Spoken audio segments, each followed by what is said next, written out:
Good morning again. Respected Secretary, sir, respected dignitaries on the dais, all the professionals attending this conference and students.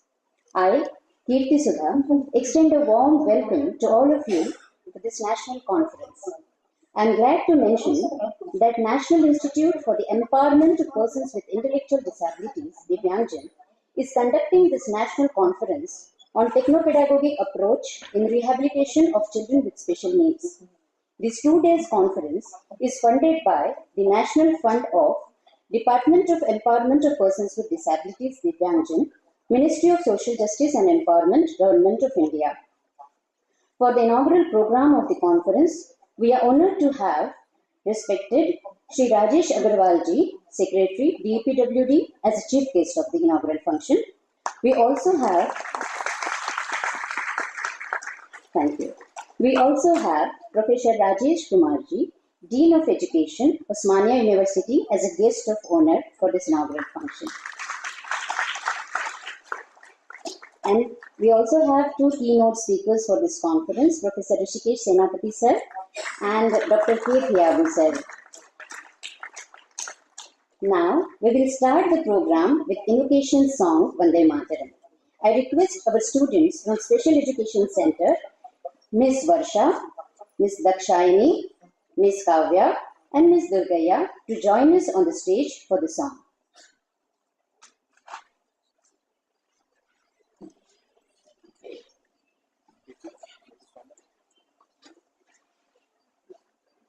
I would request all the participants and dignitaries to kindly stand up first.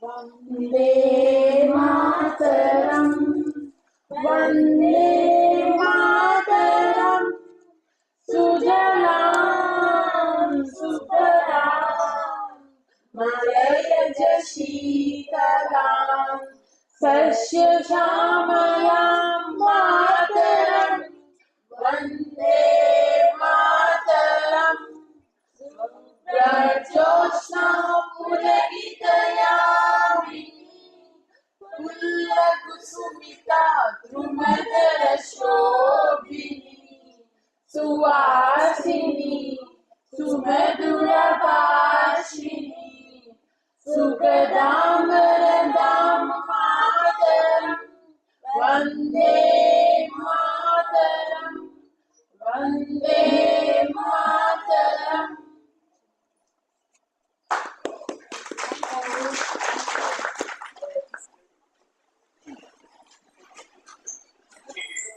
Thank you. Now I request respected dignitaries on the dais to kindly start the program with lighting of the lamp, please.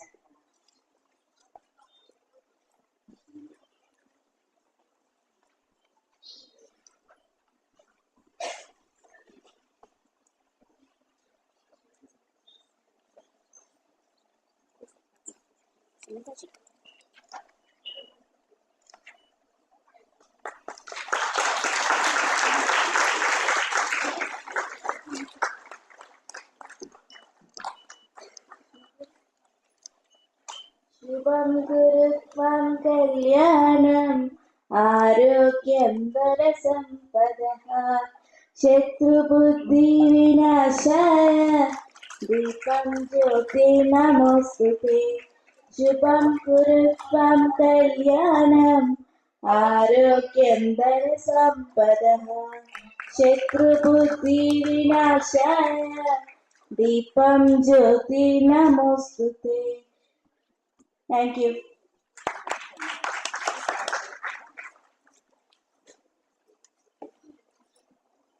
Thank you. I would request our respected Major B.V. Ramkumarji, Director, NIEPID, to extend the welcome address.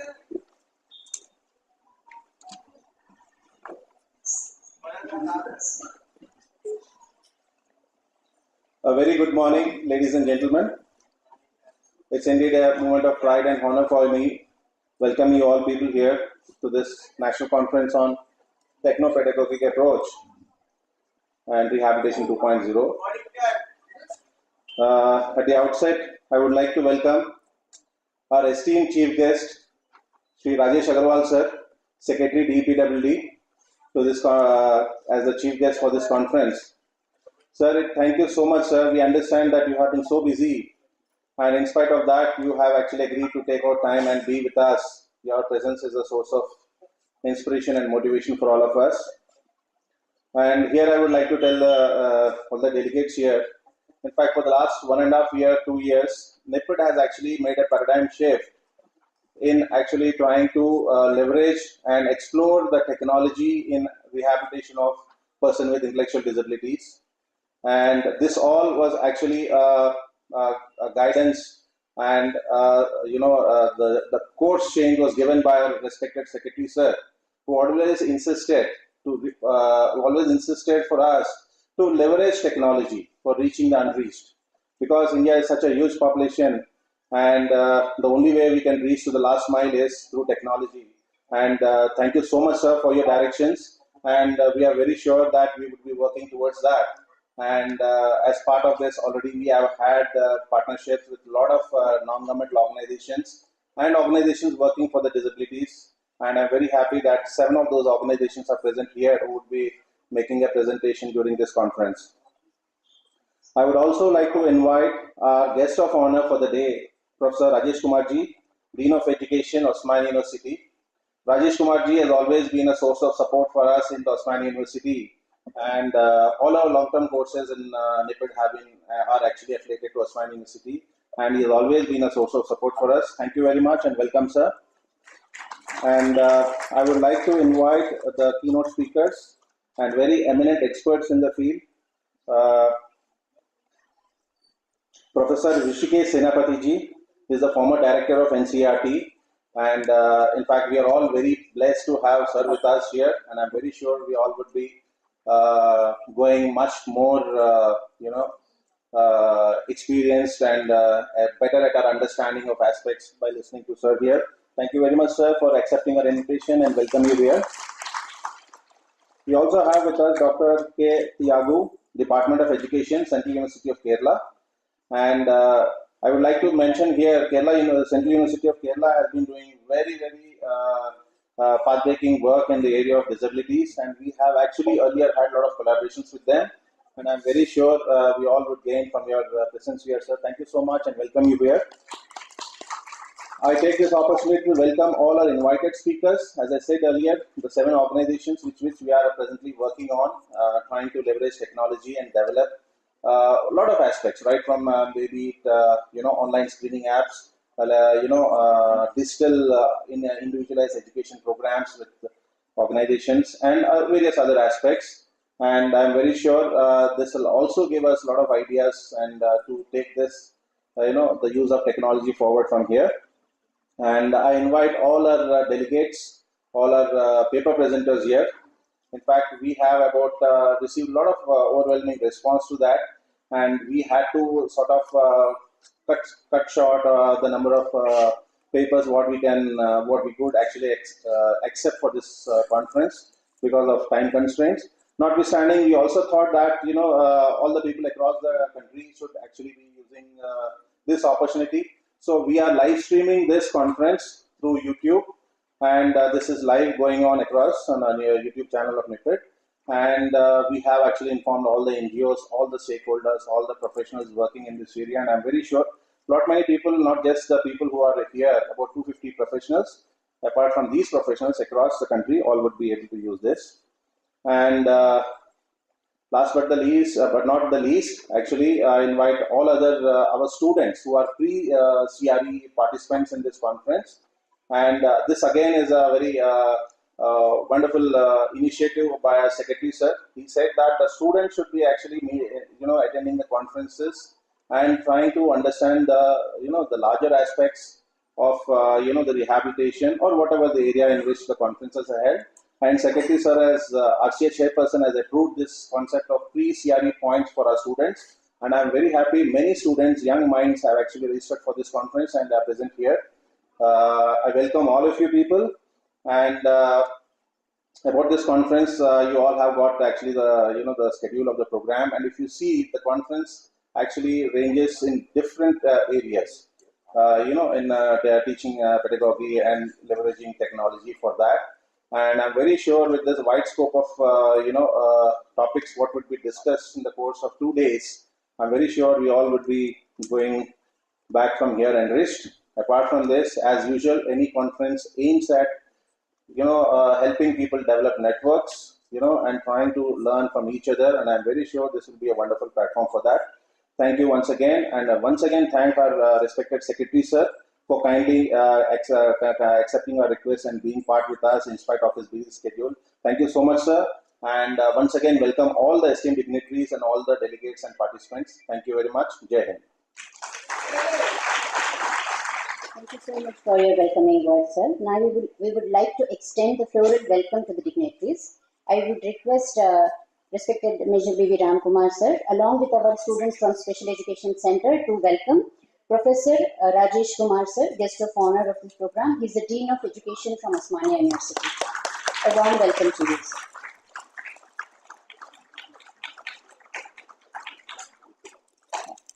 sir. A warm welcome to Professor Rishikesh Senapati, sir. He is a keynote speaker for this program.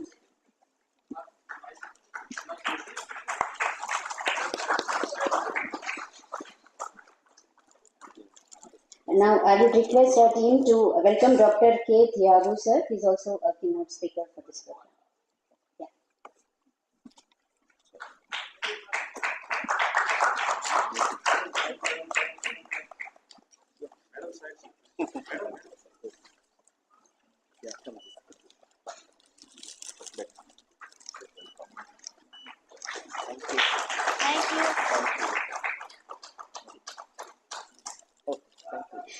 Thank you.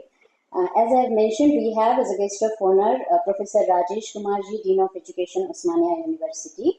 I would request my colleague Dr. Yatindra Kumarji to give us a brief introduction about this. Good morning, everybody. Professor Rajesh Kumar, Dean of Education, Osmania University. Working as a professor and principal, University College of Physical Education, Osmania University from Hyderabad. Is an international master athlete and also the chief editor of International Journal of Health, Physical Education, Computer Science in Sports. President of International Federation of Physical Education, Fitness and Sports Science Association. And also General Secretary of Indian Federation of Computer Science in Sports. His research interests areas of sports training, sports technology, and athletic training. Sir, we warmly welcome you, sir. Thank you. Thank you, sir. Now I would request Professor Rajesh Kumarji for his speech to us. We are looking forward for your motivating words. Thank you.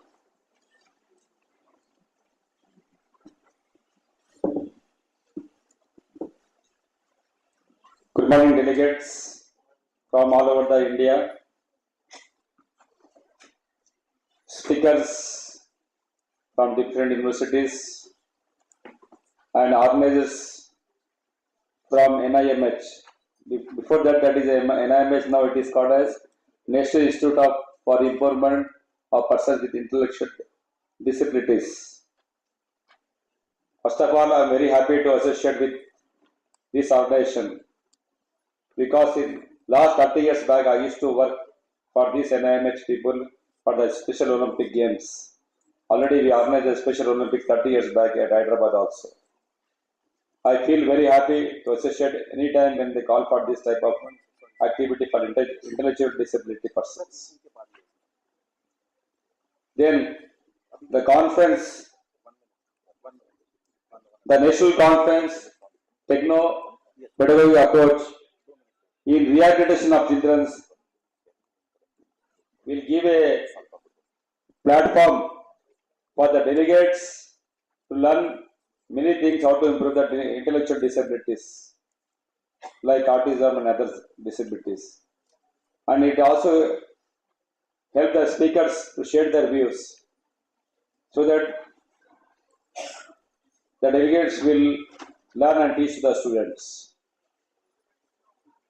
I hope that around delegates from 300 to 400 from all over India, you learn here and you can impact your knowledge for the welfare of the intellectual disability students which they need, everybody need for their improvement. Regarding my motto, physical exercise. Physical exercise also improves the efficiency of the intellectual disability students and children. That is why whenever I go there, many persons come to us, sir, my son is like that, my daughter is like that. Just we give them some exercise, but it is not curable, but it is at least some efficiency of the child is improved. It is a very good platform. I also organize many conferences, workshop. This is my hobby to organize conference, workshop, and I also run 2 journals also. So like this, it is a very good move done by the National Institute to promote the intellectual disability professionals to growth and impart their knowledge to the children. I wish good luck on behalf of Usman City. We are extending full support to provide this organization because this organization needs support for the improvement of the student, organization and our country also. Thank you very much. Thank you. Thank you, sir. Now I would request B.V. Ramkumar sir to facilitate Professor Rajesh Kumar.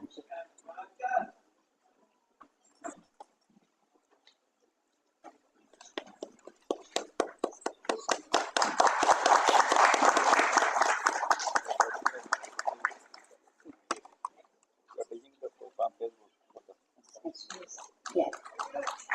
Now we have our chief guest, Shri Rajesh Agarwal sir, Secretary DPWG, Minister of Social Justice and Empowerment. I would request my colleague Dr. Dayashini Lahiri to extend a brief introduction of the sir. Good morning all. It's an honor to introduce our Secretary Sir, Shri Rajesh Agarwal, IS Secretary, Department of Empowerment of Persons with Disabilities, Ministry of Social Justice and Empowerment. Sir pursued his BTech in Computer Science from IIT Delhi, did his thesis on Natural Language Understanding, achieved Aadhaar Innovation Award from Honorable Prime Minister, achieved Indian Express IT Award. Apart from this, he has been the Additional Secretary and Financial Advisor for Ministry of Petroleum and Natural Gas and also for the Ministry of Corporate Affairs and Chemical Fertilizer. We are immensely grateful for his contribution to the field of rehabilitation and his continuous support for NIEPID family. So I welcome you, sir, heartily. Thank you, Dayashini ji. The respected Secretary sir, I would request you to kindly give us your speech. Thank you, sir. Yeah, good morning. Can you hear me? Yes, sir. Yes, sir. Yes, sir. Yes, sir, we can hear you, sir. Okay. Yeah, I'm happy to be part of this virtually. Actually, I am in Delhi attending a marriage, so I am in traditional attire and sitting in a vehicle so that you don't hear the noises from the marriage party. But I'm happy to be attending this virtually. And it's good to see so many professionals and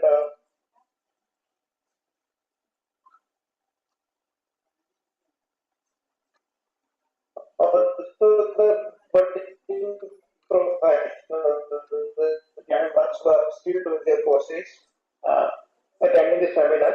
And many times I also encourage parents, siblings of children with disabilities to also attend this. They may not get theory points, but they bring extreme value addition by way of activity and asking the relevant questions, which only they know and which many professionals would also not know. So that interaction is very important. I am sure in NIEPID and all the CRCs, whether it's diploma courses or whether it's bachelor's or postgraduate courses, so that we have this, all the students doing these courses also having that interaction. The rehabilitation field is relatively new to me, but in last 1 year, I have met frankly thousands of parents, thousands of children and professionals across the country, physically as well as virtually. And that's why I think the today's topic is actually very relevant. Yesterday only I was in a deaf school in Haryana, and I could see even the pre-KG, the KG students learning sign language, using technology, using QR codes, uh, and actually one very small boy, 3-4 years old, told me that I don't like blackboards, I like smart boards, and obviously he was telling me this way in sign language. And then I had a good interaction with that child, why he likes smart boards and why not the blackboards. And he had actually very beautiful answers to these things. And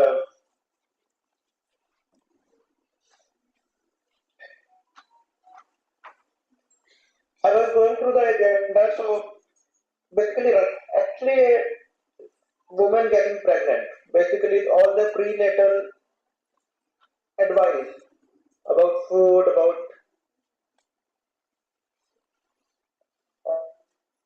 or other items, about other checkups. Wherever the state governments have introduced technology and institutional deliveries, things have become much better. And thereafter, the postnatal use of technology in the hospitals, for example, in Kerala hospitals, uh, the postnatal checks of babies are actually much more effective, and they do a lot of early detection there of things. And then actually, Odisha, for example, carried out a very good experiment on involving Anganwadi workers in early detection, again using technology, using mobile apps, and capturing all the data. And then basically the Anganwadi workers pushed data of about 50,000 children across Odisha to health department, and they had these 25 to 30,000 children. They were very happy that they could do early detection of these kids. And in many cases, uh, basically the whole remedial action can result in a lot of good impact on the child. If the early detection and then early intervention is there. That's why we are also pushing for good, well-staffed early intervention centers in all our NIs and CRCs, and in many DDRCs also district levels. And several states are actually better in this that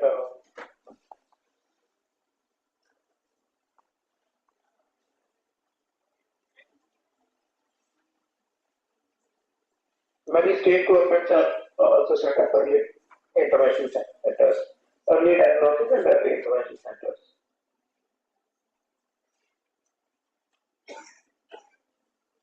And then when we talk about basically daily living, the basic ideas of how to eat properly, the assistive technology, even a loaded sport kind of things that can be useful. So this is all technology. What is technology? It is basically use of tools. The tools can be mechanical, they can be electronic, they can be software, they can be hardware, they can be even modern tools like CP chairs we give for children, now we are giving even corner chairs. So, or even the chair is converted to standing position. So in assistive technologies, we are adding a lot of stuff, and we are also encouraging a lot of startups in the country. One focus area of today, schools and special educators, that is one aspect. And unless we create good, educated, passionate teachers and well-trained teachers, a bad special educator over a career of 40-50 years after passing out of our collaboration with the Mania University or a course diploma, whatever. The bad professional actually over the career can harm 3, 4, 5,000 children or even more.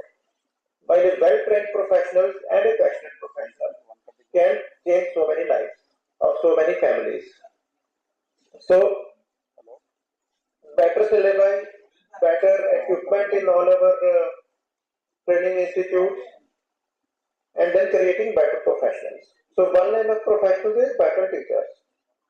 Second line of professionals is who are not teaching but who are in other rehab work, physiotherapist or psychologist or whatever.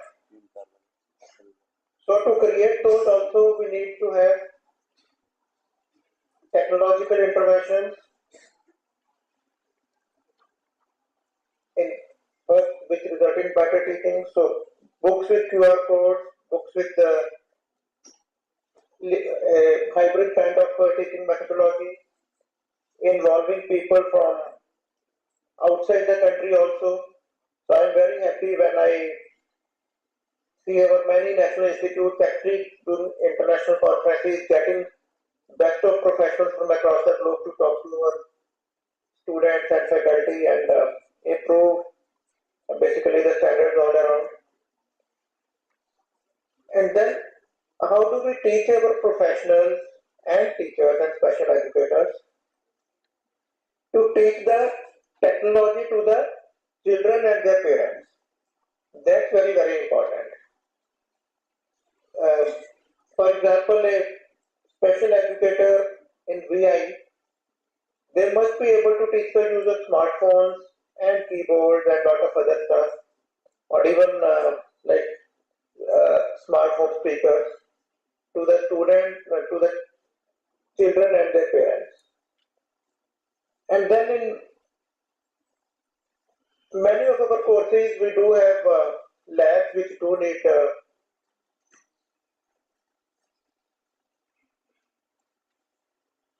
better technologies, so that's important.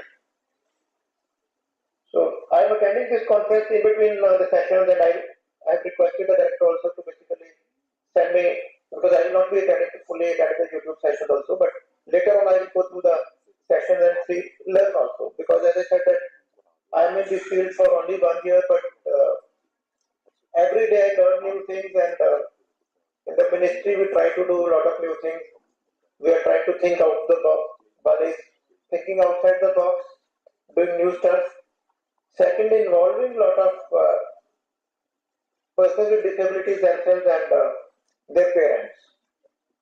So in the ministry, I always say that in every meeting, there must be persons who are stakeholders. So there is a phrase called nothing about us without us. And we are trying to implement it in letter and spirit in our ministry. Last month in our ministry, we have hired 3 professionals who are fully blind, two actually, and 3 who are fully deaf, and also a young professional, and she's on wheelchair. So this is changing the attitudes in my ministry, and one a very respected NGO met me about last week, and the person told me that the best thing I have seen in your ministry last 10 years is, he said that I was working in going through your other section, and I could see these 2-3 deaf kids actually working very collaboratively, talking, gossiping with the other hearing colleagues. So that's the way to work very collaboratively, and so I tell in many places that while technology is important, while knowledge is important, in this particular sector, passion is probably more important than it.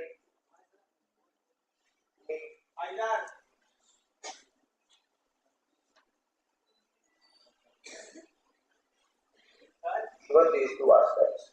So we need passionate individuals. So even if they have 5% disability, we will not charge any fees. It will be fully free for them. So next week we are extending this further to 1 parent or sibling of the young children.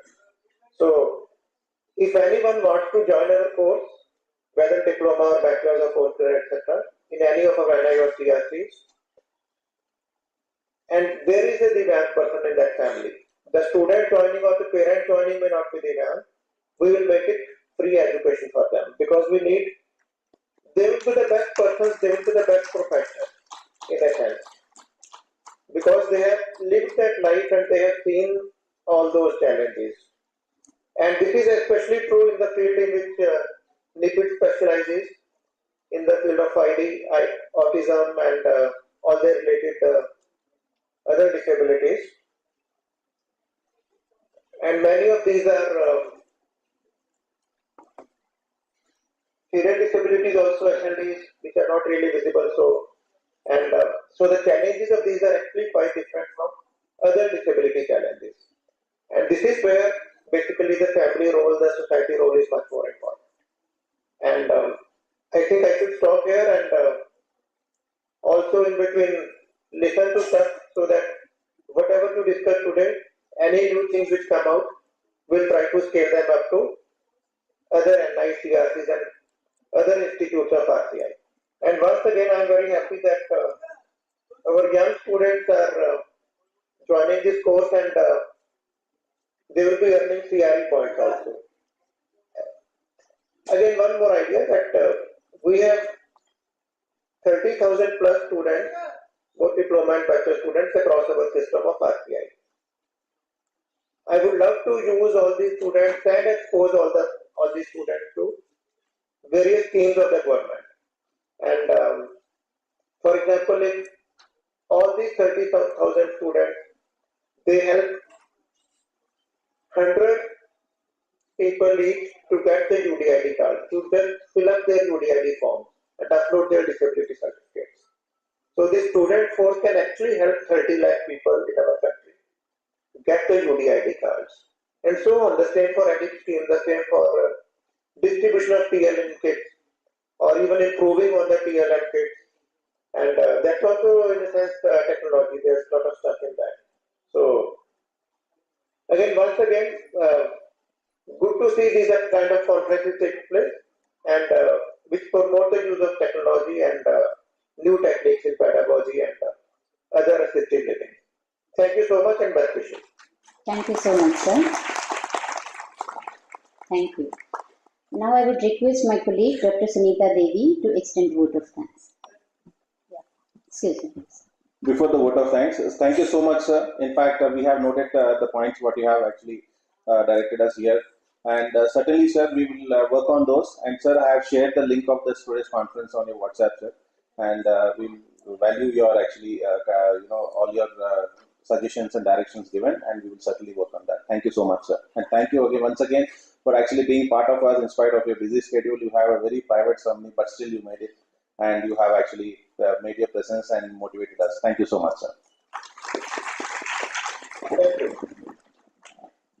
A very good morning, everyone. I'm Dr. Sunita Devi, a lecturer in Rehabilitation Psychology, formally in giving the vote of thanks. I extend my heartfelt gratitude to our Secretary, Sir, Sri Rajesh Agarwal ji, for always sparing time in from his busy schedule and guiding us and being the impetus for bringing the technology to improve the life of persons with a disability. Thank you so much, sir, and we will make sure that whatever points you have mentioned, we will incorporate in our course of actions so that we can improve the quality of life of persons with disability. I'm extending my heartfelt thanks to Professor Rajesh Kumar, Dean of Education, OU.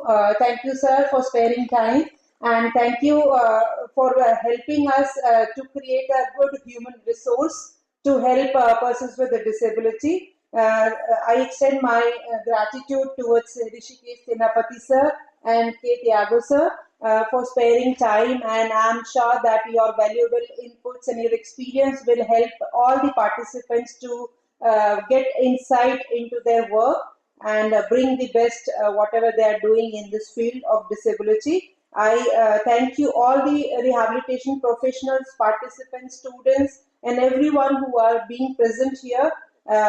Thank you for being part of this conference. Your presence adds immense value to this gathering, and I look forward to the insightful discussions during these 2 days that will unfold during these 2 days. Let's make this conference a memorable and enriching experience for everyone. Thank you everyone for being here.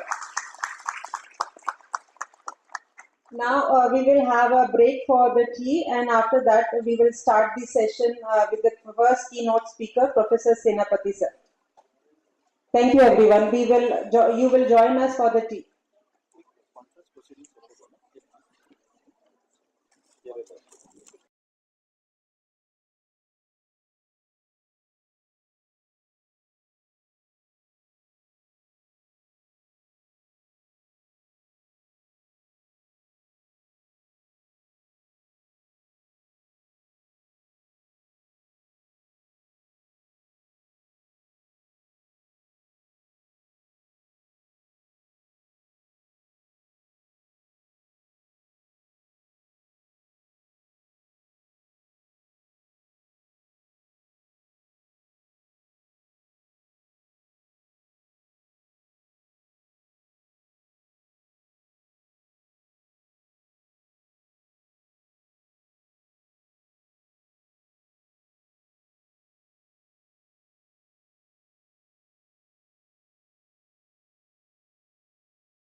Practical usage of ICT for teacher educators 2012.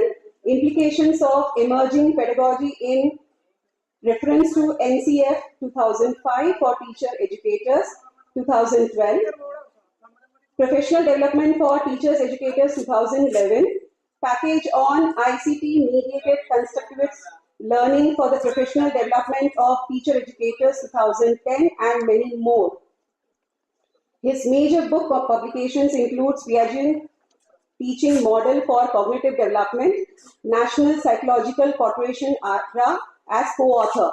He has participated and presented papers at various international platforms including UNESCO, ICT for Professional Development, International Forum on Education in Poverty Elimination and Sustainable Development at Disha, China in 2019.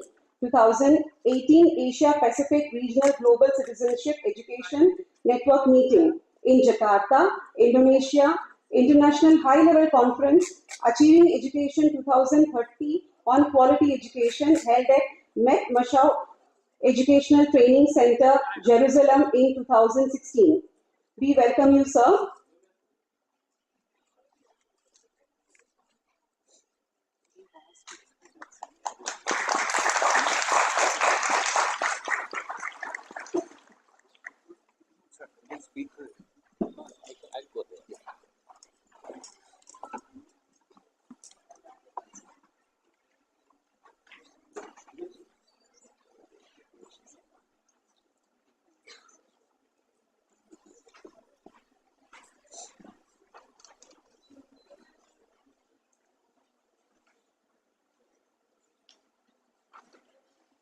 Respected dignitaries,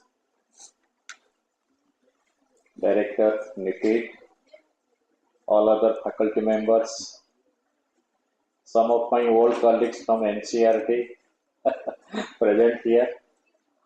I'm really very happy and I feel privileged to be here today on this occasion. This is a great opportunity for me to share my experience with you all, because this National Institute is doing something for Divyang children. I salute, because you are doing something for the children who need your help, who can come to the mainstream, who can contribute significantly in nation building. You are doing a great job. And on this day, we are celebrating, or we can say we are conducting this national conference just to help our children to improve their quality of life. And the theme of this conference is Techno-Pedagogic approach, mostly for the children with special needs. But when you talk about these special needs, this is an integral part of the general education now. It is not isolated. That is why if you see the goal 4, SPG goal 4,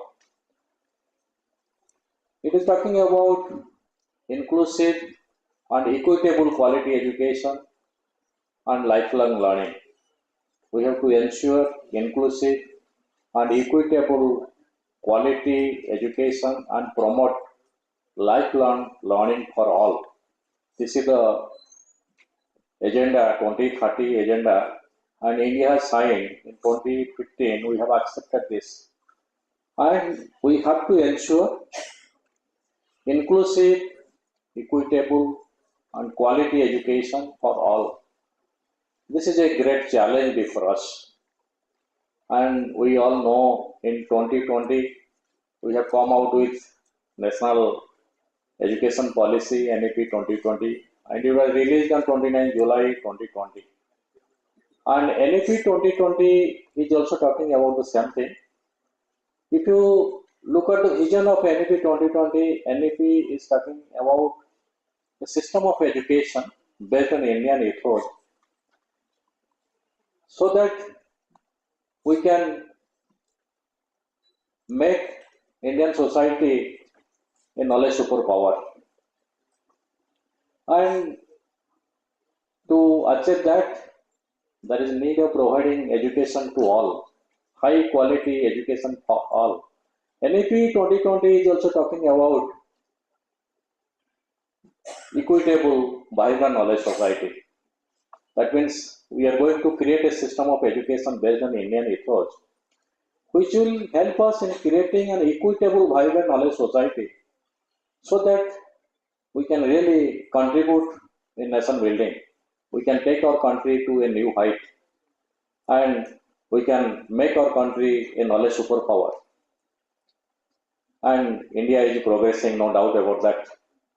And this is a great challenge before us. When we are talking about quality education, high quality, NEP is talking about high quality education for all. And when we say high quality education for all, it includes all categories of learners, including the children with special needs, the Divyang children. So this is a great challenge before us.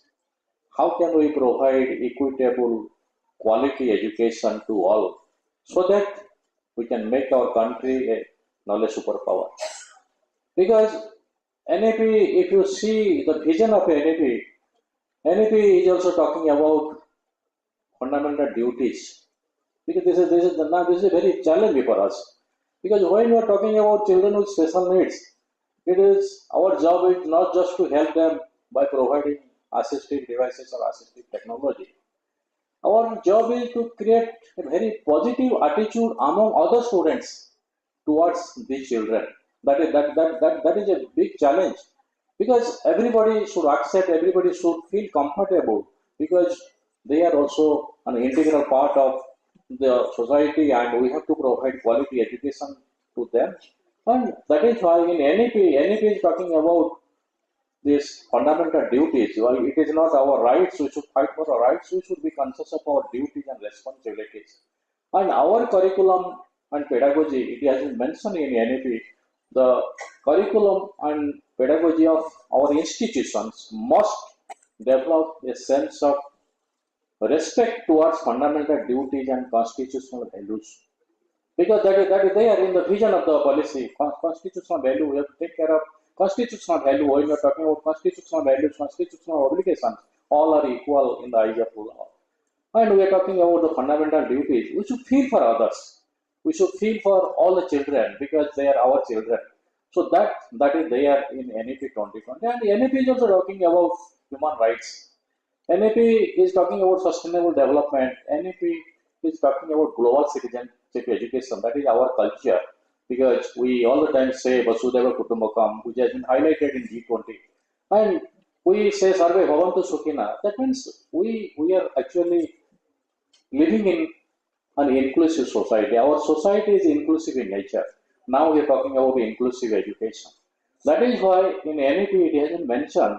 And now time has come, we have to provide education to our children, particularly the children with special needs should get quality education what other children are getting. That means that should be comparable to all. And that is why even this Act, this RPW Act 16, that is also talking about inclusive education. All children with and without disability should learn together from foundation stage to higher education. That is there in NEP, that is there in this Act 16, that RPW Act 16, and NEP 2020 is in consonance with this RPW Act, and what has been recommended by this Act, NEP has accepted that. So now this is a challenge for us, how to provide quality education to all categories of children, since they will be learning together. And we should understand the learning needs of all categories of children. This is high time. We should understand the learning needs of all categories of children, because we have different types of learners. Not only the physically challenged or special needs, and also children who are coming from deprived sections, socially disadvantaged group, and even for the gifted children. That is, different categories of learners are there. All will learn together, and it is a great challenge before the teacher, how to face these children, how to cater to the need of all categories of learners in an inclusive inclusive setting, this is a big challenge before us. And that is why we have to take the help of technology. Now we are talking about technology. Technology is not something new. We are talking about technology, and when we are talking about inclusive education, and all children will learn in one setting, inclusive setting, and how can we cater to their needs? But normally, our classroom, in our schools, in our college, in our university, that is meant for the average students. That is meant for the average children. The children who are having some special difficulties, some learning difficulties, we rarely cater to their needs.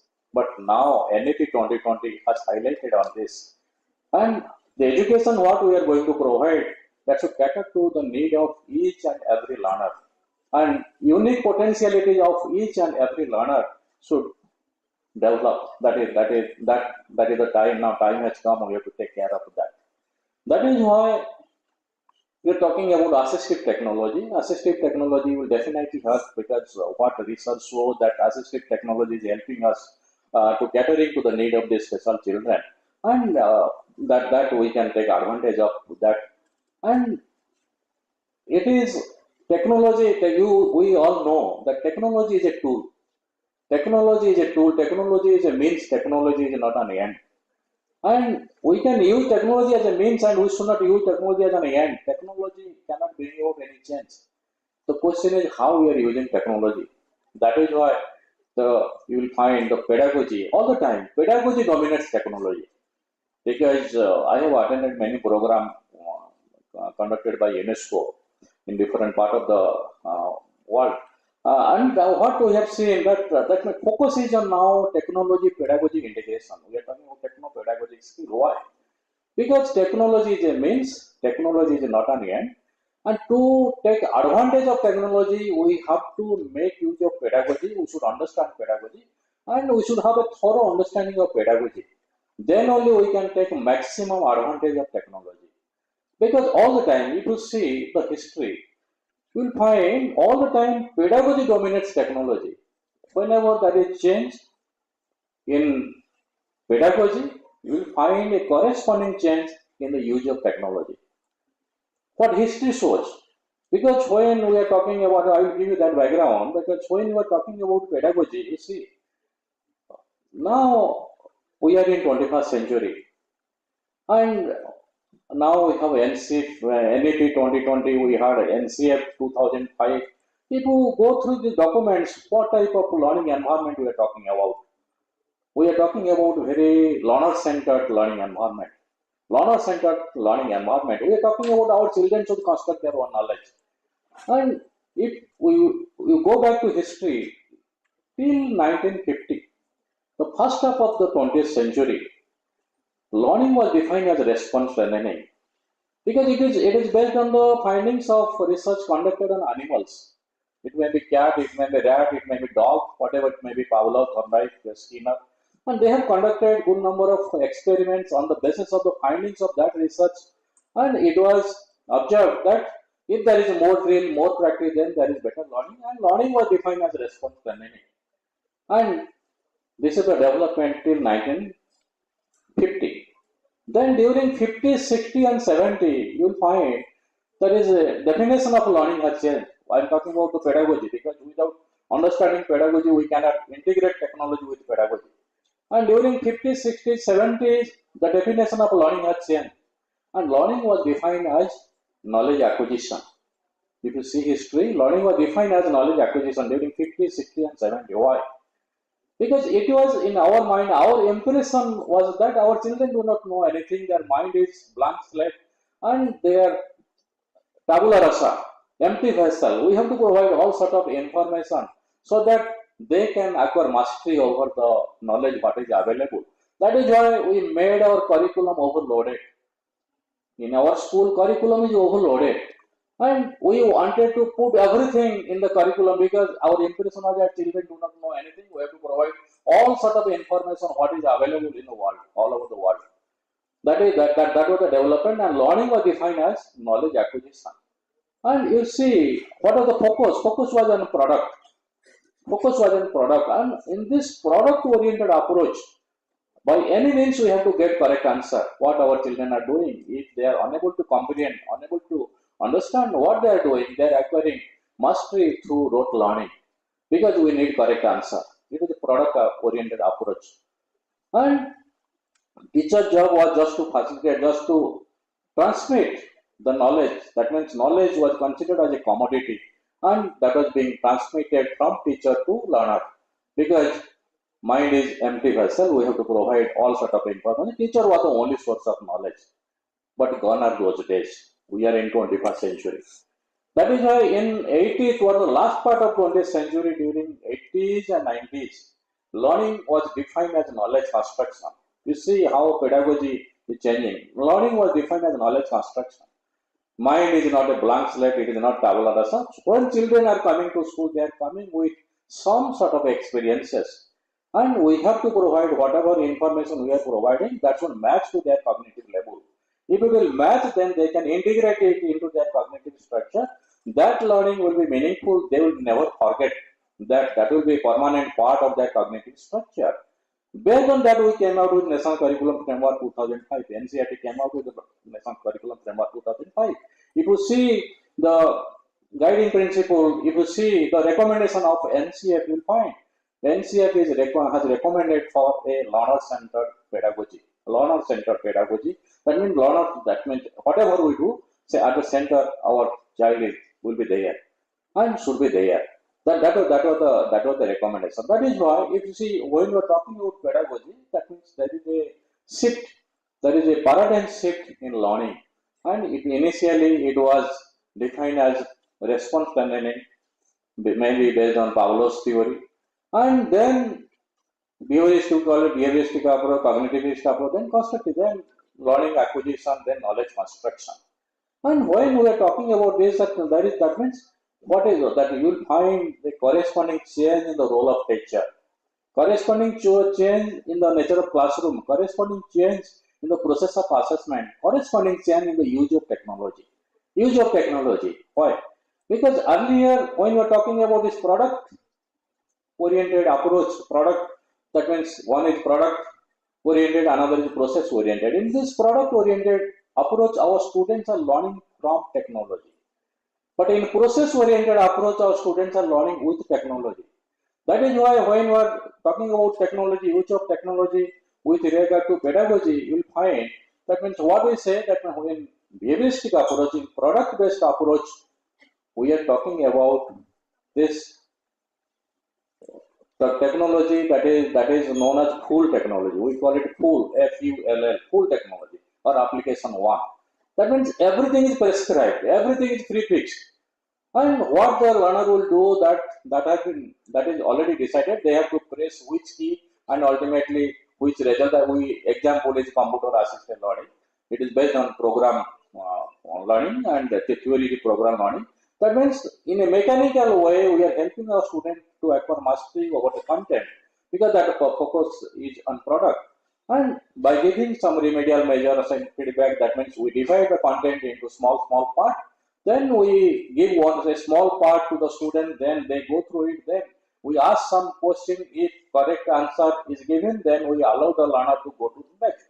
So this process we follow, in that means our children are learning from technology in a mechanical way. Everything is prescribed. But when definition of learning change from knowledge acquisition to knowledge construction, that means it became more process oriented. When it became process oriented, and we came to know that it is not coming from outside, it is coming from within. Learners are constructing their knowledge. That is why we have to provide them experiences so that they can learn effectively. And how can we provide them experience? Let them use technology as per their requirement. We should not prescribe. Let them learn as per their requirement. And by doing that, what they can do, they can explore. And they can explore, they can create, they can innovate, they can exhibit. And they may use this social network services, they may use blog, and they may do it in a very creative manner. That is why you will find that is change in the use of technology, because it is all the time it is related to pedagogy. When there is change in pedagogical approach, you will find corresponding change in the use of technology. Earlier, our children were learning from technology. We call it full technology application one. Now, our students are learning with technology, which is but now pedagogy is more process oriented, child center, and we are empowering our children. We want they should be autonomous learner. They should create. They should innovate. They should do something on their own, and that is why we call it empty technology. No prescription. Let them use as per their requirement, and we have to empower them. We have to make our learners autonomous. That is why if you see the history, you will find a change in the use of technology. And when we are talking in the use of technology, you will find that means when we are talking about adoption of technology in teaching learning process, you will find four stages are there. It has been classified by UNESCO. If you see some UNESCO document, you will know about that. Four stages are there when we are talking about adoption of technology. That is, first one is the emerging. That is the first stage is the emerging stage. Every institution has to go through these stages. That means now we are in a better position. Earlier, that means it was emerging, then applying. Third one is infusing. Fourth one is transforming. Four stages are there. UNESCO is talking about these four because when we are talking about adoption of technology in teaching learning process, particularly ICT. Well, the first one is emerging in the 80s. That means 40 years back, 4 decades back. That means computer came, that we all know. In the 80s, computer came and we started using computer. At that time, we are learning from technology, not with technology. Everything was prescribed. Internet technology was not there. And when it came in the beginning, what happened in the beginning? We were using this technology. It was helping us to enhance our performance. That means what we are doing in our day-to-day, we call it productive tool. We are using technology as a productive tool. Example, it may be Word, it may be Excel, PowerPoint. We did that at the beginning. Then, second stage after emerging, that is applying. What we do, we use technology. We use technology to enhance traditional teaching learning. Why I am talking about traditional teaching learning? Because in traditional teaching learning, what is our focus? Our focus is on product. Focus is on product, how our students will acquire mastery over the content, what is there in the syllabus, what is there in the textbook. That is our approach. But that is why in this the technology is just helping us to enhance the traditional teaching learning. There is no change in the curriculum. Curriculum is overloaded. We want our children should acquire mastery over that content. What is there in the textbook, what is there in the syllabus. That is why what we are doing, we are using multimedia. We are giving animation effect, we are using sound, color, animation, everything. What we are doing to cover the syllabus, to give more information within less time. We are using technology. That means we are using technology, the technology helping us to enhance the traditional teaching learning process. Traditional, that is the second phase of this technology that UNESCO has defined. That is, first one is emerging, then second one is applying. But in third phase, that means when this perspectivist approach we followed and the process we move from product-oriented approach to process-oriented approach, we will find that is the stage that is infusing. Infusing means facilitating learning. Now we are talking about teachers are the facilitators. And students are active learners, students are not passive listeners. Students, they have to be active, they have to explore, they have to create, they have to collaborate, they have to share, they have to exhibit their talent, and they have to present, and they will acquire the skills and competencies what is required in 21st century. That is why what we are doing, that we are using technology to facilitate learning. When we are talking about facilitate learning, that means what they are doing, they are using technology as a tool. Technology as a means, technology is not an end. So this is the third stage, that is infusing stage. Then the fourth stage is the transforming stage. That has been classified by UNESCO. The transforming stage. This transforming means what? That means creating a very innovative learning environment. Not only facilitating, along with that creating a very innovative learning environment where our learner will get opportunity to exhibit their talent. Learner will get opportunity to explore, to develop their potentiality. And NIEPID 2020 is also talking about that every learner should develop his innate potentialities, what the unique potentiality of what they have. So this is about the stages of this technology. This is most important that we should know. Because if once we understand the theory that the pedagogy, what is the interrelationship between pedagogy and technology, then it will be clear. Because what we are doing, because there is a paradigm shift now, NEP has clearly mentioned all this, and now we are moving toward this process-oriented approach.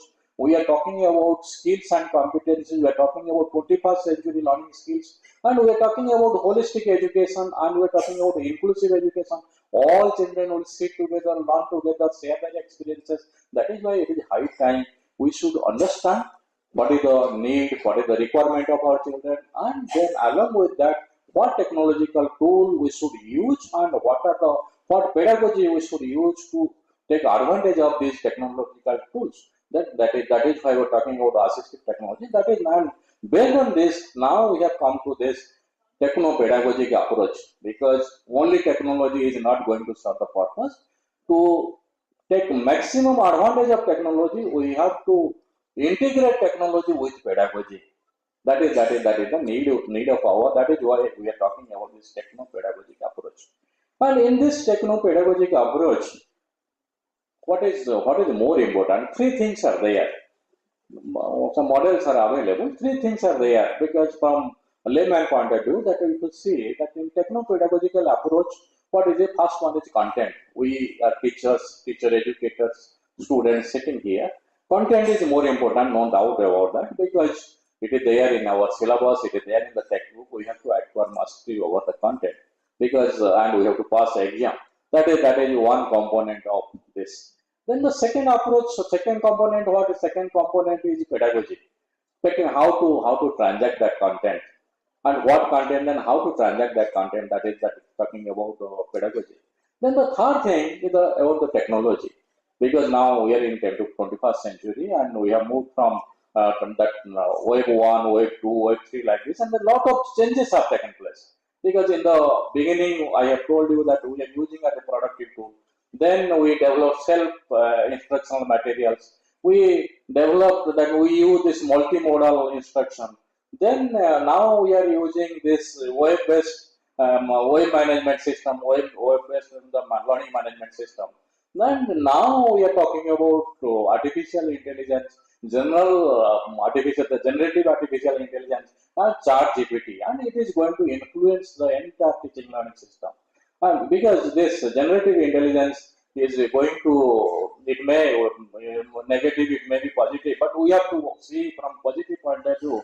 We have to take maximum advantage of this generative artificial intelligence, because it has already influenced other industry. It is going to influence the education industry, and it is advantage is our students, our teachers can generate content using this technology.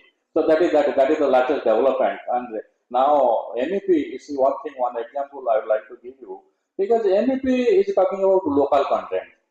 That you might have seen that our students should know about the local history, local geography. They should learn through local language, and all this, that how and education should be contextualized as per their need, as per their requirement. Even the children with special needs, they have some requirement, and if we can contextualize, if we can provide education as per their need, as per their requirement, then definitely they will be benefited. And we can take advantage of this generative artificial intelligence. It can generate content, and that means now we have to create textbook. We have to prepare textbook for this purpose, and the local content. Where we'll get local content? And by using this artificial intelligence, or generative artificial intelligence, easily we can create content. Whatever data available. Of course, there is a imbalance. The north is having more, and southern part of the globe is having less data. That may be imbalance, but it will generate content, and we can take advantage of that. So that is the most important thing that we should understand what is happening now. Then the most important thing that three component, when we are talking about this teaching learning process, three component, that is content, second one is pedagogy, third one is technology. And it is not only these three components we should see in isolation, we should see in relationship. That means what is this content, what is this pedagogy, what is this technology, and what is the interrelationship between content and technology, content and pedagogy, and what is the interrelationship among content, pedagogy, and technology. because this is the most important that we should understand. Because when we're talking of content, you see our impression has changed. Earlier, our impression was that our student will acquire mastery, what has been prescribed in the textbook. But gone are those days. It is not only they will acquire mastery. That is why we came out with the learning outcome and defined learning outcome in 2017, 2019. And we have already mentioned that what are the competencies, what are the skills required for the student when they will be promoted from one class to the next class. Why? Because content is not important. We should use content as a medium.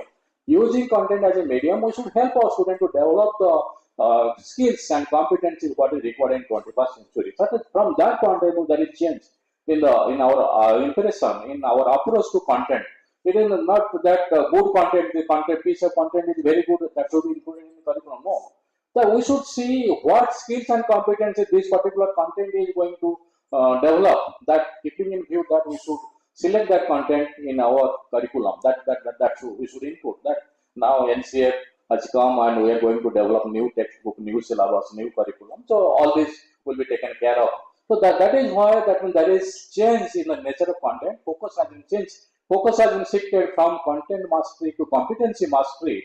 That now we have to see not only content, we have to see what are the competencies we are going to develop using that content. That NEP is also talking about that competency-based curriculum, competency-based assessment.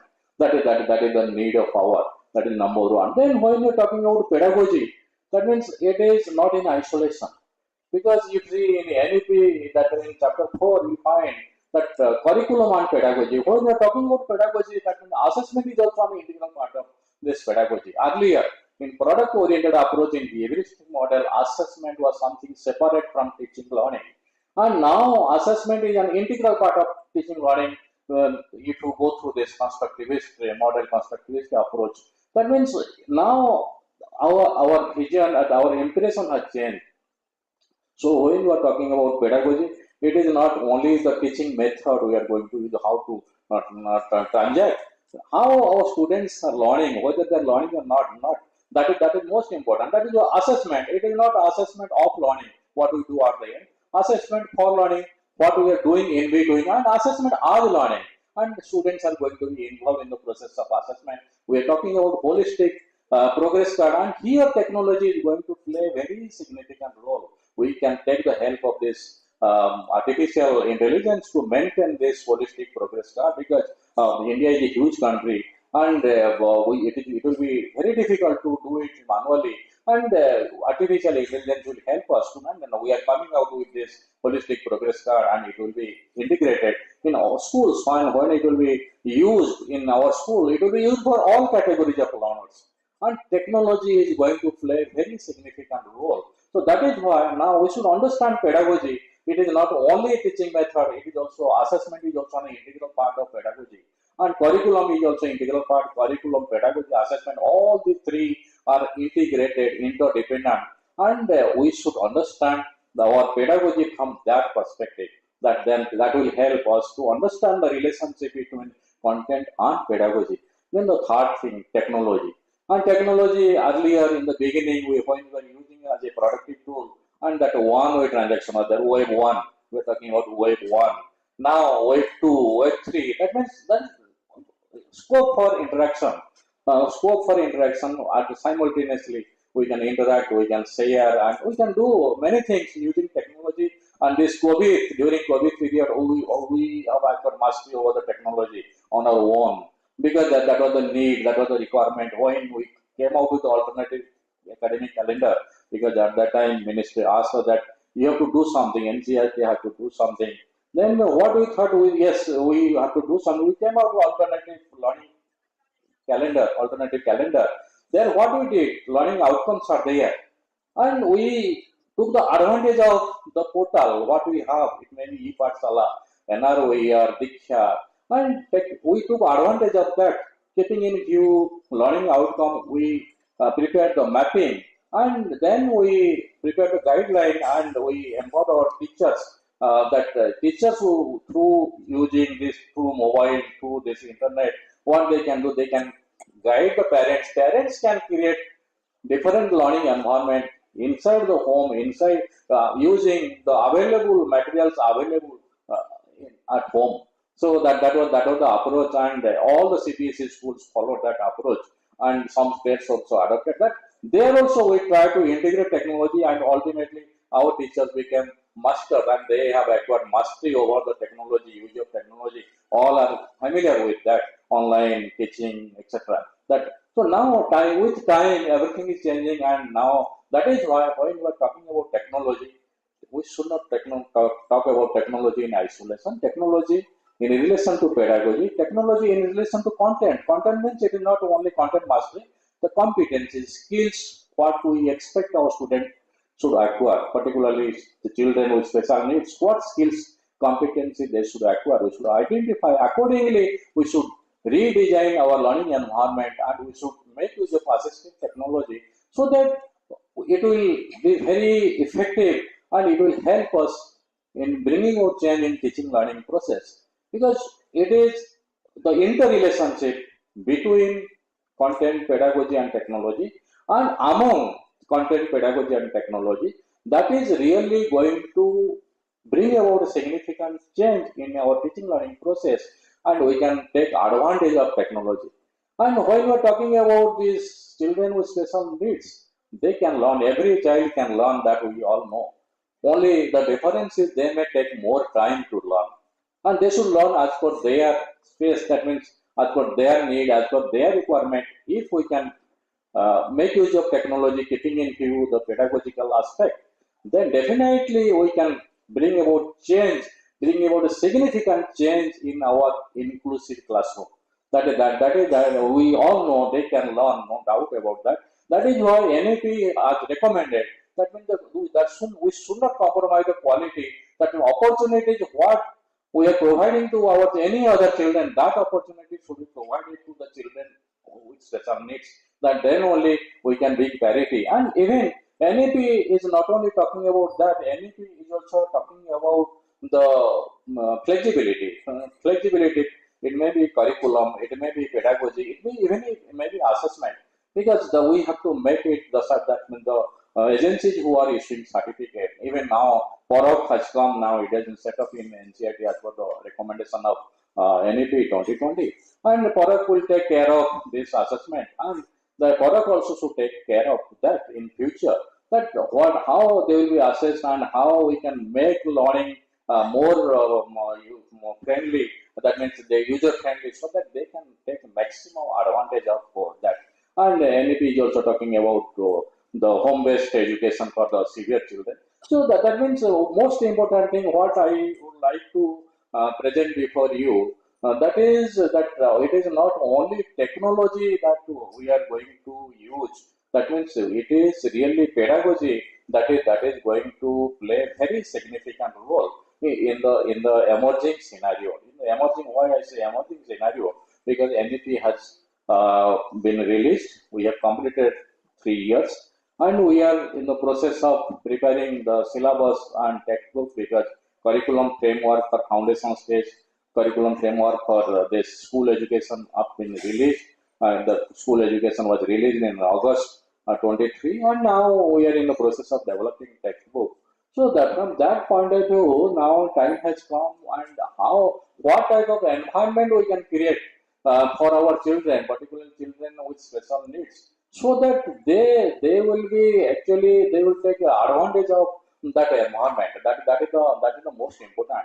And the important thing I mentioned in the beginning, that it is not that by providing only assistive technology or bringing about change in our pedagogical approach, the assessment process, we can improve the quality of teaching learning. That is one point. Other part is the attitude of our children, other children towards them. That is most important. That type of feeling that we have to develop among the students. NEP is talking about the fundamental duties. And when we are talking about fundamental, our duty is to help others. That is our culture. That is an integral part of our culture. Sarve bhavantu sukhina, vasudhaiva kutumbakam. All these we are talking about, but that should be implemented in true sense in our classroom setting. That means our other children, they should develop a very positive attitude towards them. So that will bring about change in the entire teaching learning situation, in the entire environment, teaching learning environment. So that is the need of power.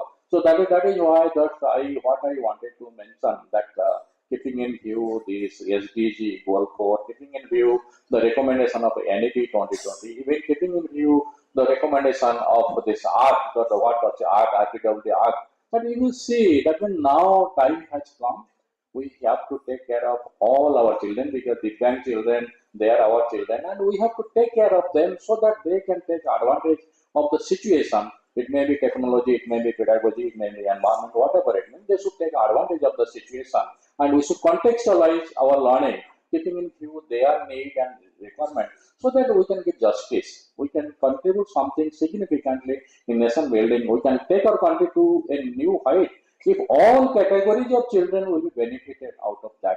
The system of education that will help us to develop the potentiality among all categories of learners. Then only we can go to a new height. So that is the need of power. That is why many changes what you find now we are moving. We are all the time we are talking about skills and competencies. Even NEP has clear cut that NEP has mentioned. It is not only in teaching learning. What we are talking about, not only inside the classroom. But because now after this NCF 23, you will find some new areas are coming, because that was the recommendation of NEP. Curriculum should be competency, but new areas what was not there earlier and what was neglected are physical education, vocational education. That is, if you see NCF 23, that is 4 areas are there, subject areas. One is language, and NEP is talking about this mother tongue. At least children should learn through their mother tongue at the early stage, even particularly the children, tribal children, the deprived children, whose mother tongue is different from the state language, they are suffering. All teaching learning materials we are providing, that is in state language. And they are facing a lot of difficulty. Now we are trying our best to come out with some learning materials using their language, that at least they can learn through mother tongue.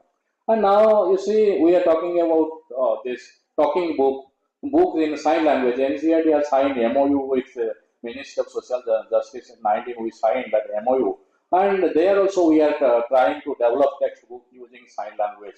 And talking books are available.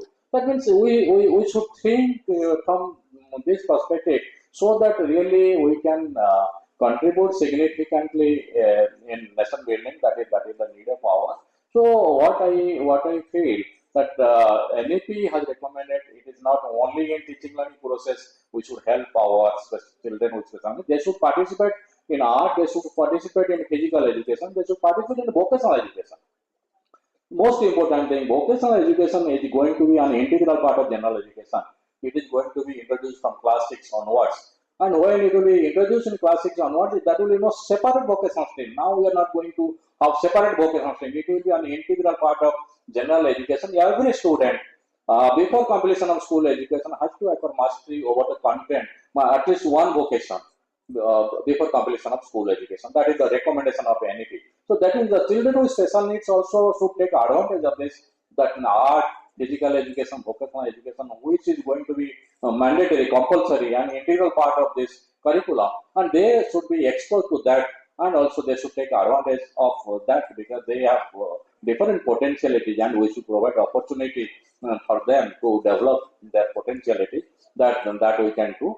So, and keeping in view the need and requirement, since they take more time to learn as compared to other children, they may learn from technology, along with learning with technology. Though we are talking about learning with technology as per the constructivity approach, they may learn from technology, keeping in view their need and requirement. Sometimes they need more drill, more practice. That may help. So all these are the recommendation, and we should take into account the recommendation of NCA, because now we are talking about multidisciplinary approach, interdisciplinary approach, and particularly most important thing, to take advantage of this, we have to bring about change in our teacher education program. It is high time, both in service and pre-service. It is not only curriculum, pedagogy and assessment that is going to bring about change, and technology. It is really the teacher education program that when we are preparing teachers for the whole country, both that means already some teachers are there, so they need some training, because we have to provide them training through this in-service mode, and pre-service, the students who are coming for this profession, and this should be mandatory, and all that means cross disability. That means the NEP has recommended that when teachers who will be appointed, that means they should have knowledge about all the disability. That is essential, because we have to identify from the early stage. We have to identify who are the children who are having difficulty, learning difficulties. Then accordingly we can provide them better education. So teachers, special educators will be there, school complex or it may be school.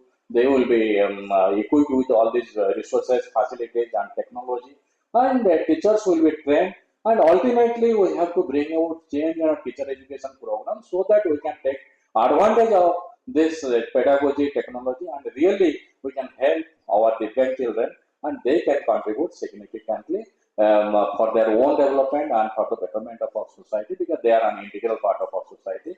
So this is the need of our. So thank you very much for giving me this opportunity, and I have taken time, sufficient time, I think, and hope we do something together to improve the quality of education in our country. Thank you.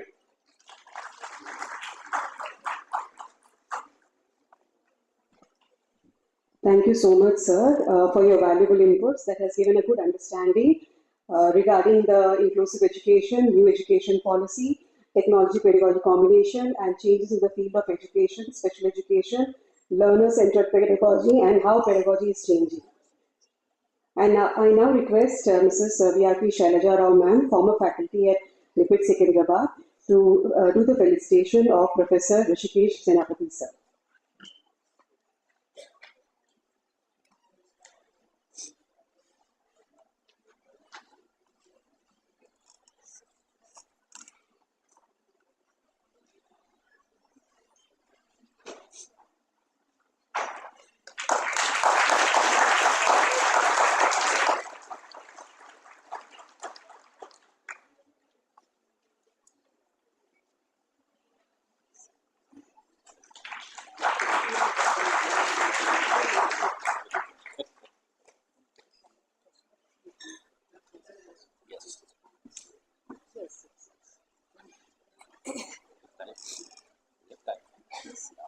I now invite Mrs. VRT Shailaja Rao ma'am to say few words. Sir, on the onset, I would like to thank you for setting a platform for the rest of the workshop or the conference. I think you have given a very vivid description of teacher education process, the evolution, how it has changed from 40s to current times, and your experience in ICT application in teacher education, I think is very insightful. We very much need this approach, and I can see your thoughts as a footprint for the NEP 2020. It is very clearly reflected, sir. And the best part of your talk was how you have brought how you have explained right from learner education to through the teacher education process, and bringing in technology beautifully blended with the teacher pedagogy. I do agree, sir, there is no substitute to teacher, but the teachers also need to upgrade, and technology can play a very big role. So I would request all the speakers who will be presenting their papers, we can take insight from Sir's talk, because he's given a very wide platform, and particularly not to forget children with special needs, with neurotypical challenges, what their needs are. So on the continuum of those who are highly who have high functioning ability, and those who have challenged functioning ability, what is the range that we need to address? So this has to be the underlying approach whenever we produce or we share a concept or innovate something. So you have really, so your talk was so fluid, I would say, right from the traditional education to the modern education, and I'm sure you will drive this campaign to a realistic and logical conclusion. And definitely we would love to see in our lifetime this change come about. Thank you so much, sir.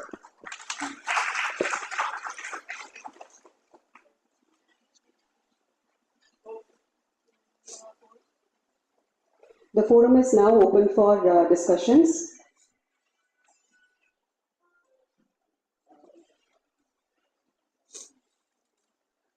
Yes, sir. Yes, sir.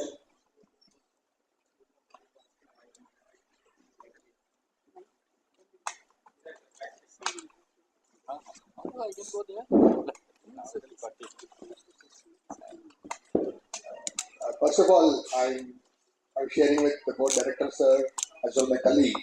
It's one of the very nice description of the way people should learn. Thank you, sir, for that. Because you converted art of learning into science of learning. In converting a big piece into small steps, especially the 4-step process, the UNICEF thing you explained so vividly. I think it's pretty good. We would like to, also I went to National Academy of Sciences, how people learn. In 2000 edition of that, they talked about learning is attention, retention and generalization. Recently, they changed it to one more aspect they added, that is adding a community around it, a learning environment around it actually. And your points are very, very apt. I have one question for you. Considering 90% of our people are average in India, only 10% are top notch, they can learn any water they throw in, they will learn somehow. What is the government approach, or under your leadership in NCERT when you were there, how these people, the 90% people, average people, and also people like my son who have autism actually and have learning disability as well, and their attention spans are very, very low, how you have thoughts on how it should be approached or how government is approaching themselves?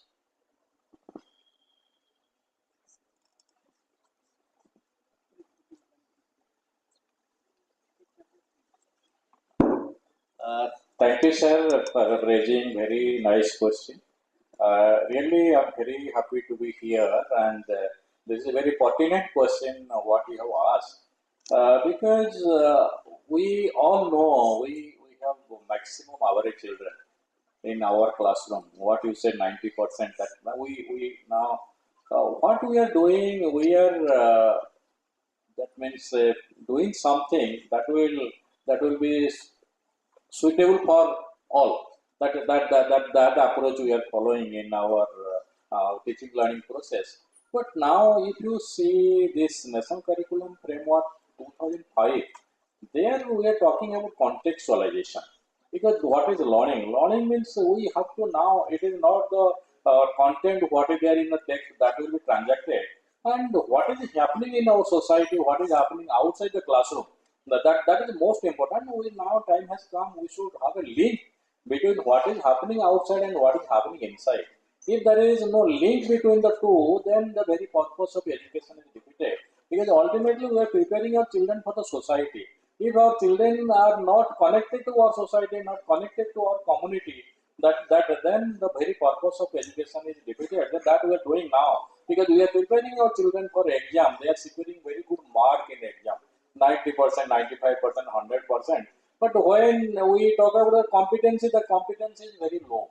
Because that we have, if you see the 21 National Achievement Survey, the average score for class 10 is 38. You see the percentage of mark what they are securing in board exam. So there is a gap what we expect and what they are learning. That is because they are not acquiring the skills and competencies what is required for 21st century. That what you say 90% of children, they are not taking advantage of. That 10% are taking advantage. All the time we feel proud our children are outside the country. They are doing significant. But you see the maximum majority of our children are not taking advantage of this system. I fully agree with you. The second thing, then how to take advantage of this? Now time has come, we should contextualize and we should provide education as per their need, as per their requirement. That is why now there is need of strengthening community, strengthening school community. NIEPID is also talking about that. Because in our society, to see during ancient time or even after that, before Britishers came to India, that means school was managed by community. Then community was the owner. That means now community has shifted the responsibility because these are the government schools. And now what we are doing, students are not coming. That is why we are closing down our government school. But it is going to have a very negative effect on the children who are coming from the deprived section, because where they will go if schools are closed down. Because now time has come, we have to strengthen our government schools and we have to contextualize. That means we have to provide education as per their need and requirement. That is why most important thing in NEP you will find vocational education is going to be an integral part of general education from class 6 onwards. We are going to start introduce vocational education so that every, and it is mandatory, every learner, every student has to acquire mastery over that. Maybe that the Divyang, maybe child with special needs, maybe the gifted one, whoever may be, but every learner has to acquire mastery over that. At least one vocation. Why? Because it is not that the skills competency they will develop, they will be familiar with the, they will visit the local community, they will come to school without school bag, and local experts will be invited to school, the school community relationship will be strengthened, and in the beginning they will be oriented to different vocation what is available in the locality. We can break down this gap, what is happening inside and what is happening outside, so that they will be linked to the community. They will, when they will go to class 9, and what they will do, they will select vocation of their choice, so that there will be no problem and they will develop dignity of labor. That is most important, because we are graduate, that is why we feel this is inferior, this no work is inferior. That feeling, that attitude we have to develop from the beginning, that vocational education is going to play a very significant role. If you compare India with other countries, in India only 5% of children joining workforce through this formal vocational education. In South Korea it is 96, in Germany it is 75, in USA it is 52. So this is the scenario, and we look down vocational education. That is why we are suffering.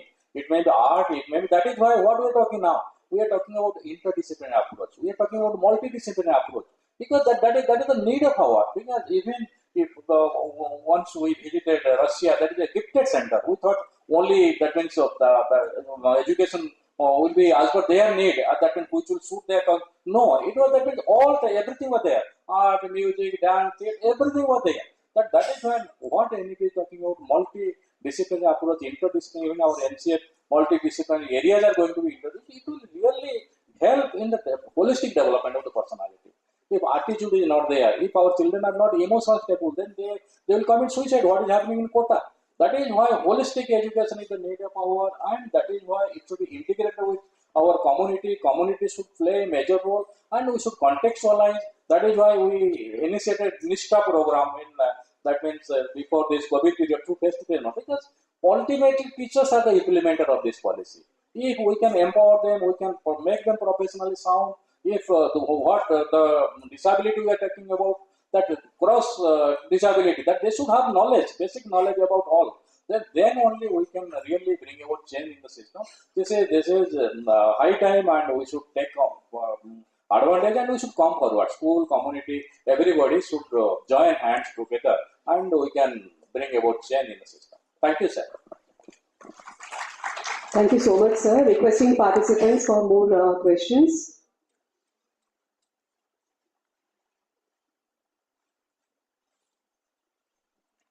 Yes, sir.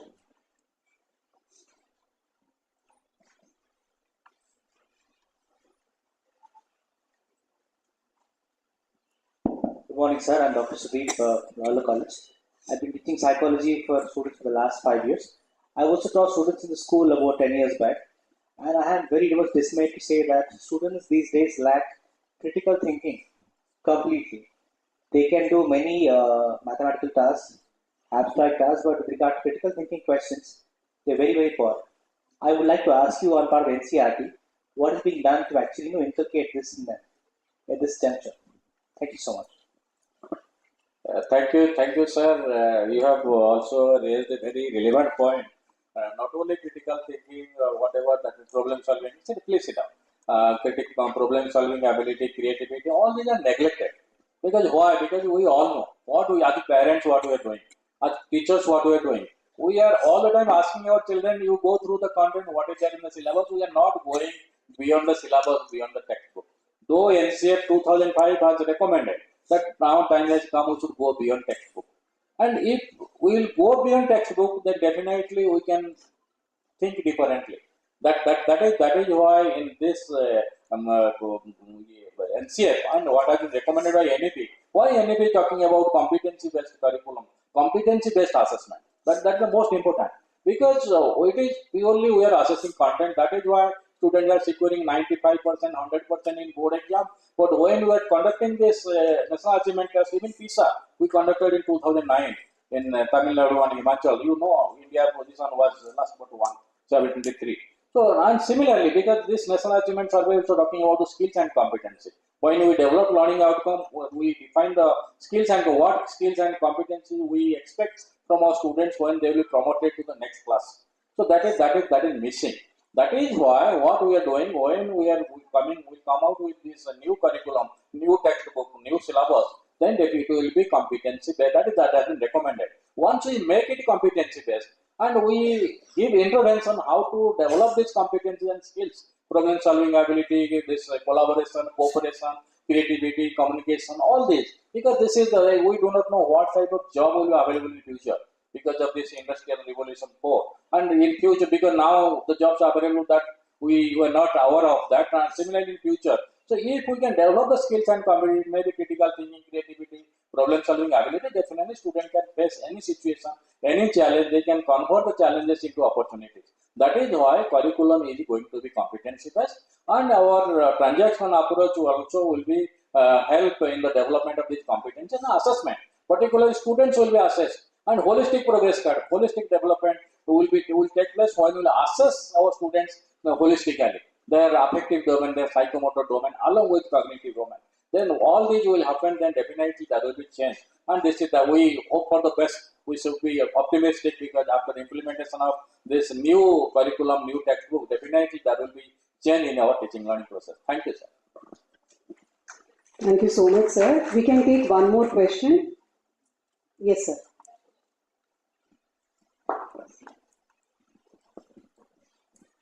So, good morning, sir. This question is regarding special needs adults. So, we are giving many provisions to the children in the CBSE based on their disability, like giving extra time, giving extra provisions. And these days, we are also seeing increasing in the number of adults who also looking for the education beyond basic intermediate program. Is there any plans for NCRT for devising any degree which is very accessible for them, which will increase their confidence apart from mainly focusing on vocational program? Because just to say that children with adult with autism, they don't have intermediate degree, but they are very much focused on coding, computer science coding, but they are not getting any job opportunities, not having any basic degree. So if we can find any way for special needs adults, they can get any basic degree, which will help them to improve their confidence and also get more opportunities worldwide. Is there any plan, any such thing NCRT can suggest to the government? We have one department in NCRT department of this for the special needs, and we are not giving any degree, but we conduct different program for the teachers, teacher educators, and also we advise the different state government to incorporate these things in the teacher education program, because only NCRT is an advisory body, and only we advise. But it is the responsibility of the state government. Education is the concurrent list, and we all should work together on this. Then only we can do this. And what we do, we sometimes invite teacher educators, conduct some training program, and now we are working more because we have this Central Institute of Education and Technology, and we are developing this textbook for sign language, etc. That we are doing talking books, and for this autism we are not doing anything specifically, but now we definitely time has come as per the recommendation of NEP. All categories of learners should take advantage. Definitely NCERT will come forward with something, because now we are not giving any degree for this purpose, but conducting some training for the teachers. And it is high time we should conduct training program for all categories of teachers. They should know about this, then only we can go ahead. Thank you, sir. Thank you so much, sir. Aina? Sir, I would like to take this opportunity to request you, sir, because you are still very deeply involved with NCRT programs. I would say that NIEPID has worked deeply into some of the conceptual learning process through CI packages, and we have some workbooks and things like that. So when you are thinking of revising the curriculum, maybe you should also consider the existing prevalent information available, or whatever research has been undertaken by various national institutes through their efforts to work with special needs learners. So maybe that could be a meeting point sometime. I'm not saying only for NIEPID, but I'm also speaking for other national institutes. This could be a good initiative. So if that is possible, would like you to consider. Yes, madam, all the time, whenever we develop any learning material, any textbook, etc., we consult. We invite a stakeholder from different part of the country and people working for this particularly special needs. We invite them and no issue because we have to take care of the research because that is most important. What are the research findings available?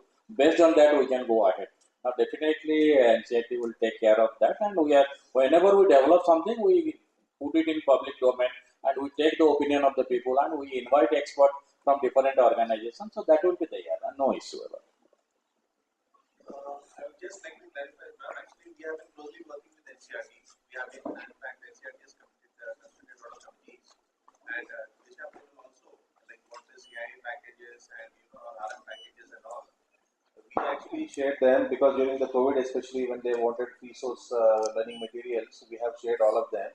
In fact, there were deliberations again on actually trying to develop content for ID and other neurodevelopmental disabilities, where there is leverage for them in terms of concessions in the syllabus based on the CBSE. That also we have been working upon. So yes, NCERT has actually been collaborating with all the national institutes and NIEPID is also part of that. Thank you, sir. I now request Dr. K.G. Ambari to give the vote of thanks.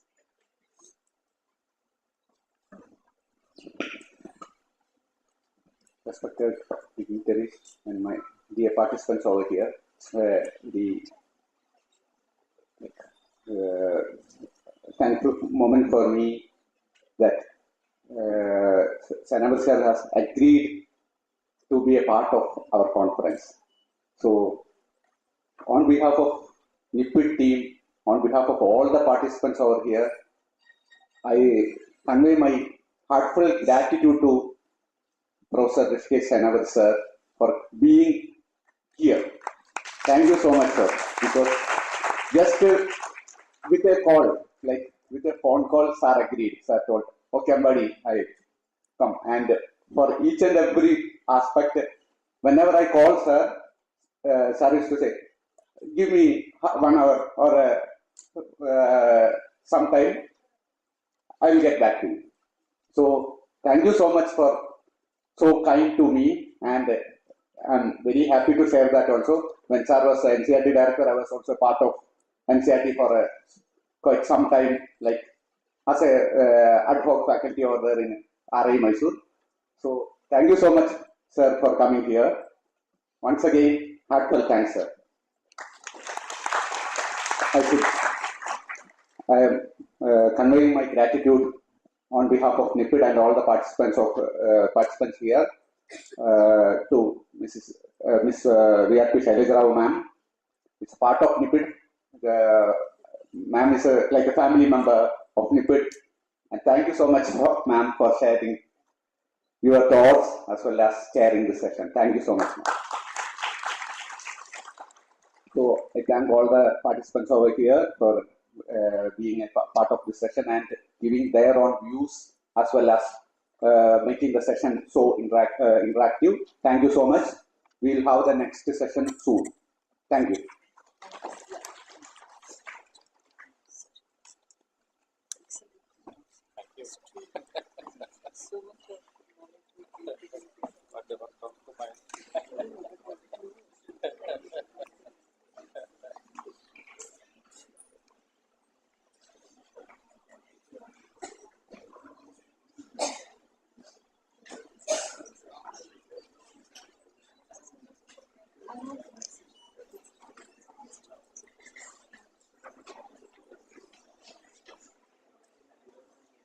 We are now going to begin with our technical session 1, Leverage Technology to Disha Abhiyan, Jayavakil Foundation, Mumbai.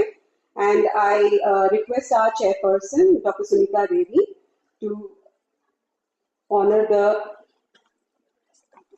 please come on to the stage.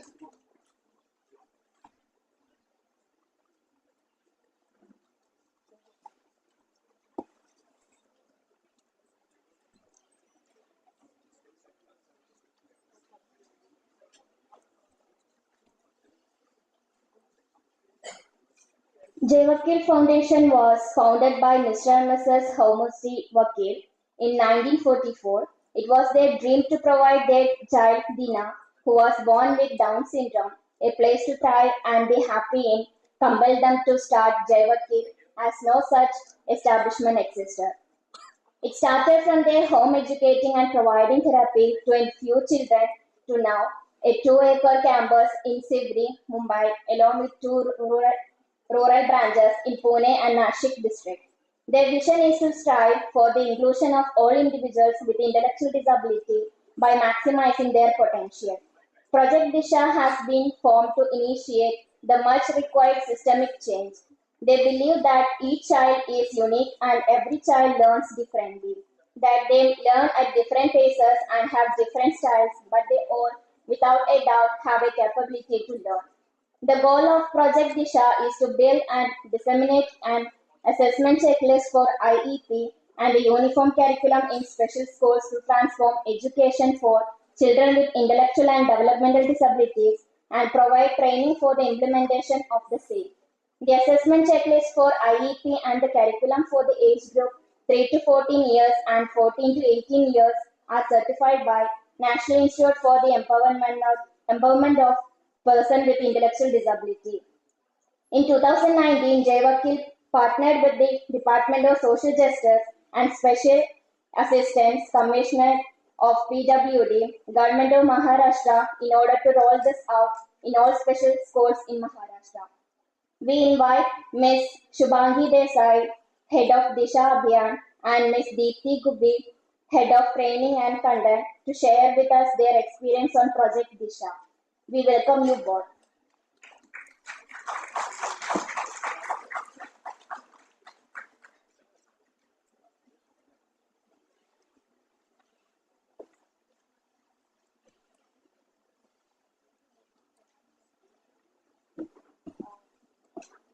Thank you so much, and very, very good afternoon to everybody present here.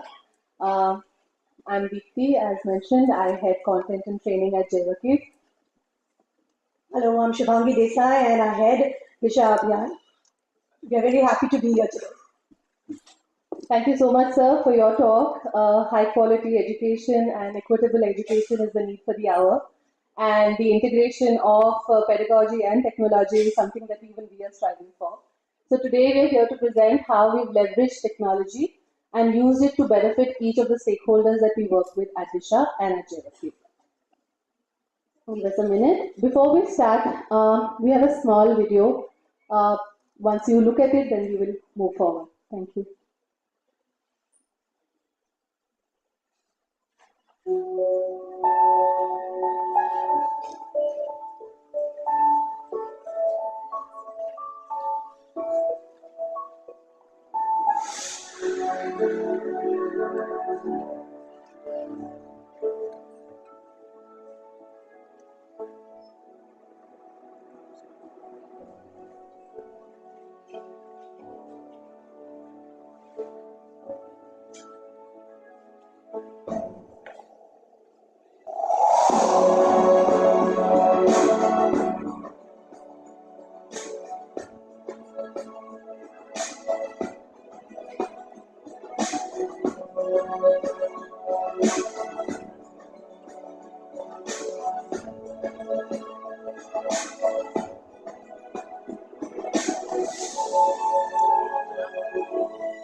We at Jayavakil and at Project Disha truly believe in these two words. What if? It opens up a plethora of opportunities and allows us to dream audacious dreams. However, it didn't start like that.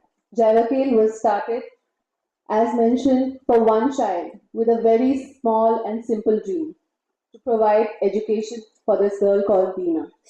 However, 79 years later, we are now one of the oldest and largest institutes that work and or serve children and adults with intellectual disability. What is our big vision? Our big vision is inclusion. Not just in terms of just inclusion, but what does it mean to empower our children and families towards inclusion, and how do we create awareness and advocacy in community and society to include these children. So what is the ways in which we go about our vision? There are four things that we do. We have healthcare, where we look at diagnostic needs, therapy, any kinds of occupational therapy or any other physical therapy, or whether the parents or the child need any kind of counseling help. We have an education vertical which looks at the educational needs of children between 3 and 18 years. Post 18 years till 50 years, we look at the skill development, vocational training and respite care for our children. And then we have our outreach program, which is Project Disha, which was started in 2019 in collaboration with the Commissionerate of Maharashtra, and two words which we will talk about in great detail as we go forward.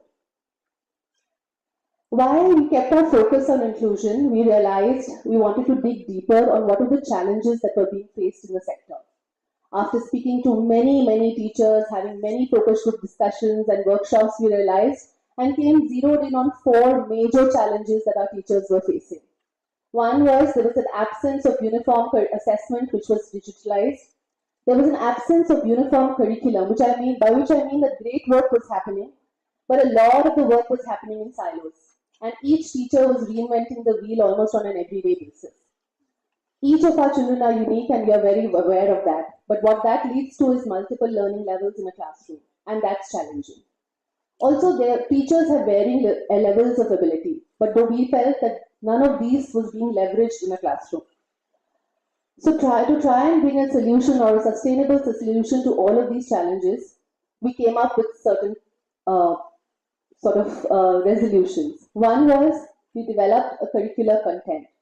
As we speak, we have curricular content from ages 3 to 18 in subjects English or language, math, EVS, digital literacy, and functional academics. This curriculum is available in 3 languages, English, Hindi, and Marathi currently. We also have manuals and workbooks for each of these curriculums, and each of these cater to the entire spectrum of our population, so be it severe, profound, borderline, or mild. Another challenge that our teachers faced was an absence of a uniform assessment. Every single teacher or every single school in Maharashtra was doing a different assessment.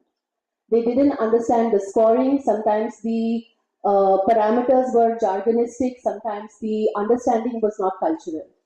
What we realized was there needed to be a uniform language when we were talking about assessment. And then we turned to NIEPID. We came here and we were guided by the extremely intelligent people who had worked in the facilities, people who had developed checklists on their own, and we were guided by them to create a checklist which made the process of assessment simpler for the teacher. It was teacher-led, it was observation-based, it was easy to understand and score. It created the blueprint or the guidelines of what the goals should be for a child. It provided a facility of home goals so that the parent could be involved, and it catered to the entire spectrum. Worked for all ages between 3 and 18. As we speak, we have 2 checklists, one for ages 3 to 14 and another one for ages 14 to 18. And this is across 4 domains: activities of daily living, communication, educational activities, recreational activities, and social behavior. Very soon we realized that if we were going to make any systemic change, we needed data to back our decisions. And for that, we needed to leverage technology. And that is when Disha portal was born.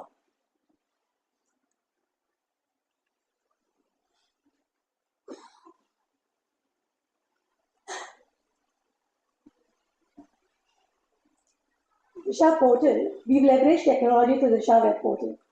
Disha web portal doesn't only allow the special educators to assess the children and monitor their progress online, but it also provides real-time data at different levels, schools, districts, and states, so that informed and effective decisions can be taken. This portal is available in all 3 languages currently: English, Marathi, and Hindi, and it can be accessed from computer and from mobile.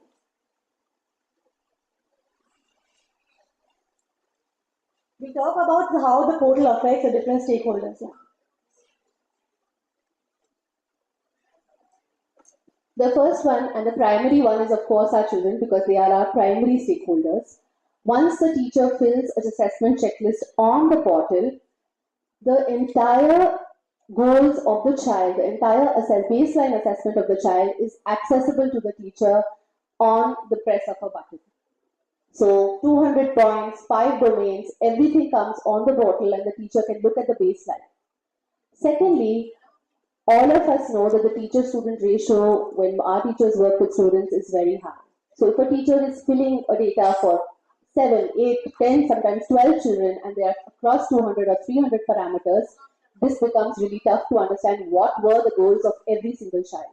So what the portal does through the goal list report is that the portal goal list report throws out the exact goals chosen for that student for that particular year, and hence that understanding for the teacher becomes that much more easier. Also, when we look at the goals, what are we looking at? We are looking at progress for the child. The portal allows you to track the progress on the goals to understand what is it that's working for the child and where is it that we need intervention. The benefits doesn't obviously stop at the teacher, at the students. The teachers also benefit from the same. Any of you who are teachers here or who have done assessments, you must realize that it's a cumbersome process. It is taxing to fill out those reams and reams of paper doing the assessment. So what the portal does, its interface is provided both on the mobile and on the computer. It can be done on the go. It's time effective and efficient. Once a teacher has many students in her classroom, sometimes it becomes difficult to understand what is working for what child. Not every size fits all, and hence we need to modify and adapt our teaching strategies. What the portal does for you is the portal allows you to see every single child's goals so that you can understand what are the common goals for a child, for the classroom, what are the individualized goals, how do you need to plan, and hence planning becomes more effective and efficient. The entire curriculum that I mentioned earlier, 3 to 14 years, 14 to 18 years, across 3 subjects, across 3 languages, is available to the teacher on the portal at the tip of her fingers. The idea of providing a curriculum or a content over here is not to be prescriptive. What we intend to do is to provide a progressive manual both to the teacher and workbooks to the students so that it benefits and guides the teacher, assists the teacher in trying to do what she's trying in her classroom. So all of this is available on the portal and is there for the teacher to access. It also allows for flexibility. We all understand that in one classroom, not as much as we try to group in a fashion that every child is in a certain level, we do understand that there are certain discrepancies in the level that we work with. So the portal allows you to pick up different levels of curriculum for different children at the same time. So that kind of flexibility has been built into the portal. All of us who work with our children understand that sometimes we have to, most of the times actually, we have to break up the goals to work with the children. So we have to chunk our goals to make sense for the child. So the portal allows this. So the portal allows for bigger goals to be broken up and for task analysis to be put up on the portal itself. So sometimes when we feel that there is no progress on a larger goal, when we look at the task analysis, the movement or the minor new movement that happens in the task analysis is also captured by the portal. Another thing that all teachers have to work, I think, round the clock all the time is to modify the pedagogy depending on what is the reaction or the uptake of the student. So the portal allows both a child-wise and a class-wise progress of goals. So what goals have progressed, what have plateaued, and where is it that you see regression? It is only when you analyze data like this would you be able to understand what in your pedagogy or what in your style of teaching is working and for what child and where is it that you need to make an intervention.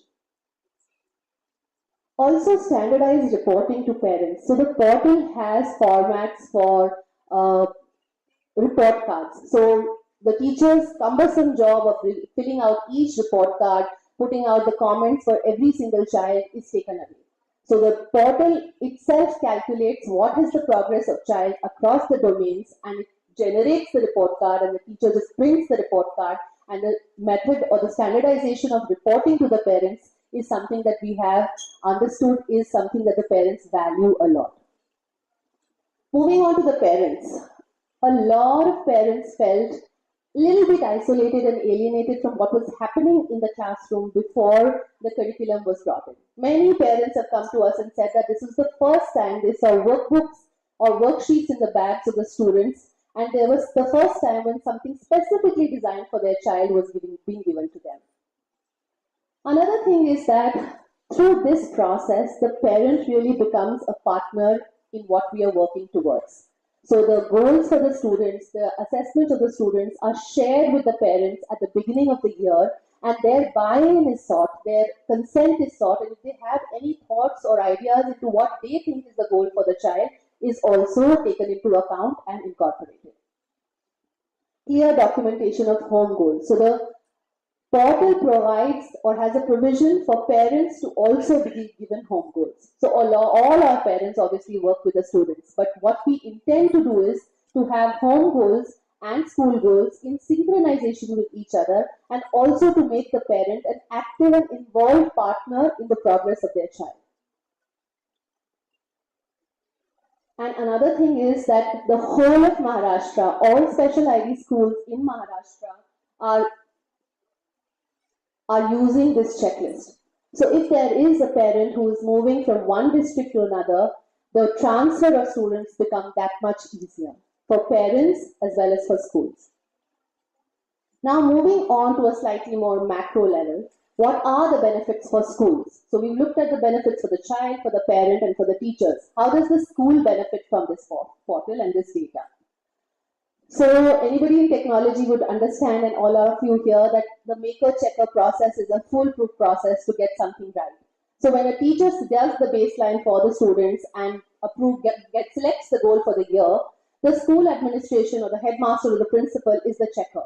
So there is a process of review and rework which is incorporated in the portal, so that at the onset of the year, if there are any errors in goal selection itself, we can address them, change them, so that the next steps towards working with the child are errorless.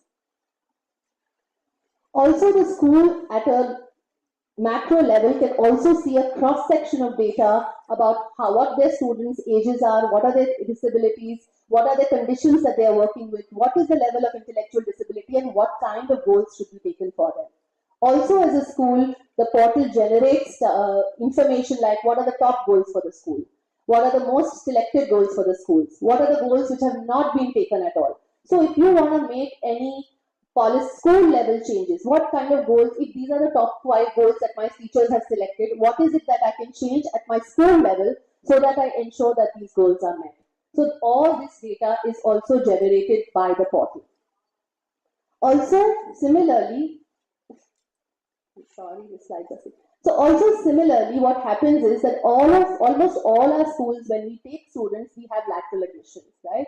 We don't know where the students are coming from. Mostly they come with, medical files which are jargonistic. So when you give it to our teachers, they don't understand it. You don't know where to place the child.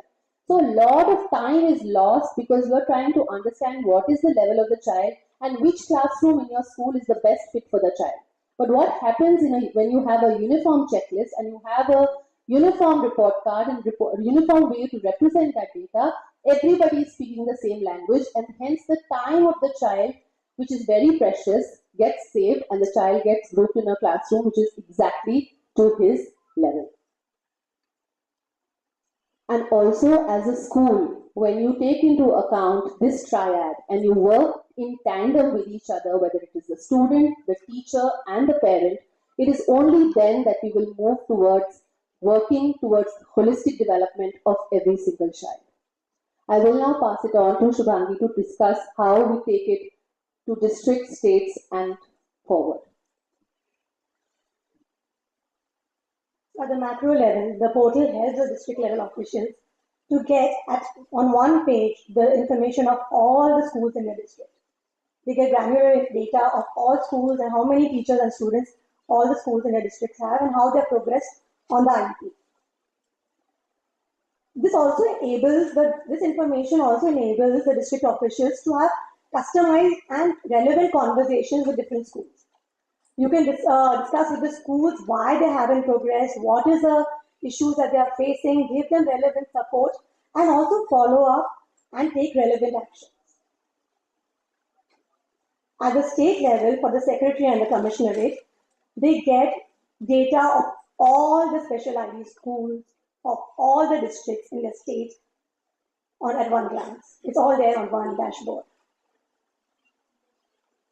The conversations now in our state level meetings, which we have with the secretary, where he conducts meetings and the commissioner with the district level officials, has now changed the conversations only from administrative operations to now program implementation. We can have focused, targeted conversations which are backed by and take informed, data-backed decisions and put into play the strategic interventions which can make a difference. With all this data available, we were able to introduce last year a program called Disha Implementing School Certification Program. This program was introduced to recognize and celebrate the schools that were functioning and doing a good job on the ground. This program actually tracks how the schools have worked from the step one, that is IEP, to implementing curriculums in the classroom through timetables, using of manuals, workbooks, conducting timely assessments. And the schools who were doing all this were felicitated last year in Pune by the Commissionerate's office. This actually goes a long way to encourage the schools to perform better. Last year, 104 schools in Maharashtra were felicitated, and this has become a great motivating factor this year for the rest of the schools. Disha program and the program team, we have been leveraging the portal, data and technology to the maximum. Data for the sake of collecting data has no meaning unless you put it into action. All the Disha interventions have solid backing of data and technology.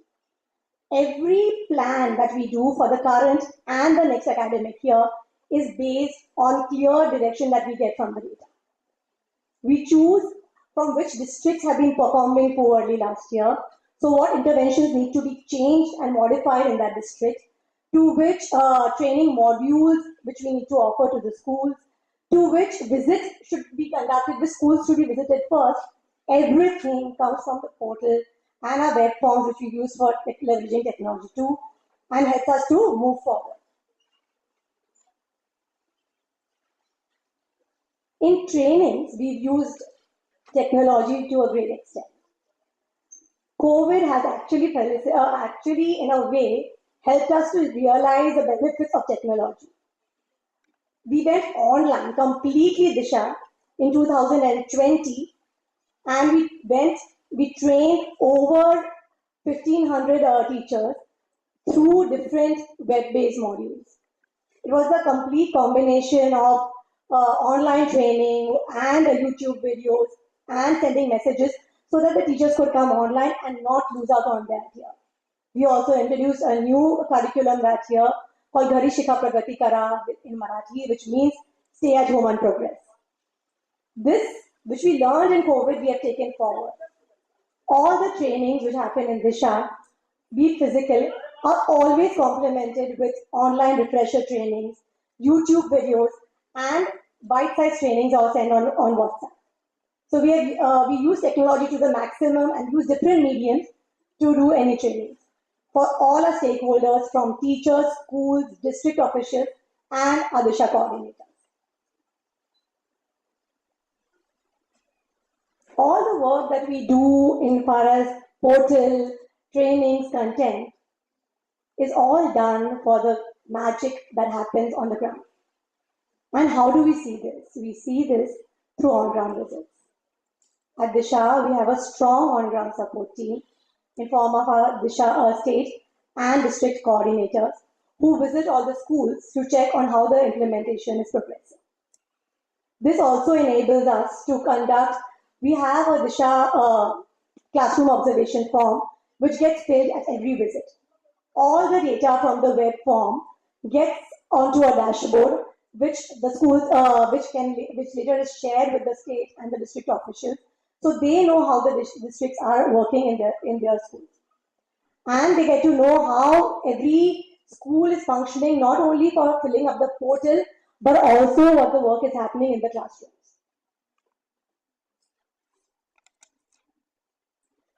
All the data helps us to review and analyze and plan ahead. This is a snapshot of the Q1 report of this year. The data in this is from the portal and from a web-based classroom observation forms. This has been shared with the Secretary, Dr. Mr. Abhay Mahajan, and this helps them and us to plan better for the coming year. It gives a list of schools which are working well, those who have not worked on the portal. So we all work, we have lists, we have data, and we can take corrective action points. This is the current dashboard of Disha in Maharashtra. We have reached all 36 districts,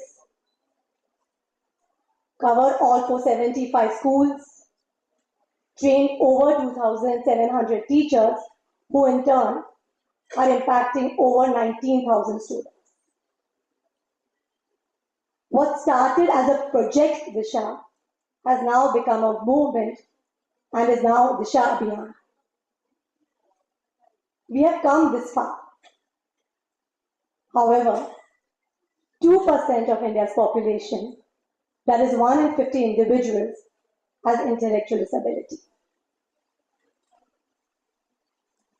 We have a long way to go. We are aware of the magnitude of the work that is ahead of us. And no one organization or one program can make this change. It's only when we collaborate and work together with different government, non-government organizations, individuals, when we come together can we make a systemic change. So we know that the road is long, and we believe that we will go far in it together. Thank you.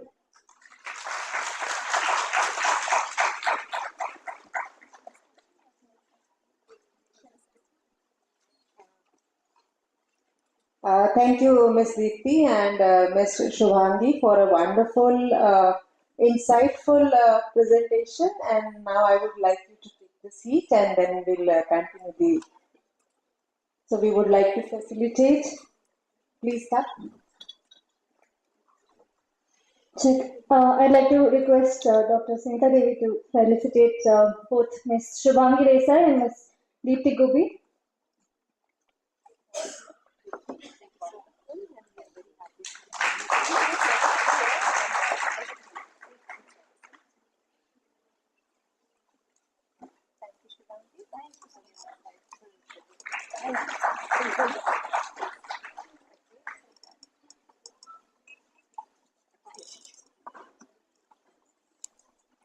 Like that. Thank you. Thank you.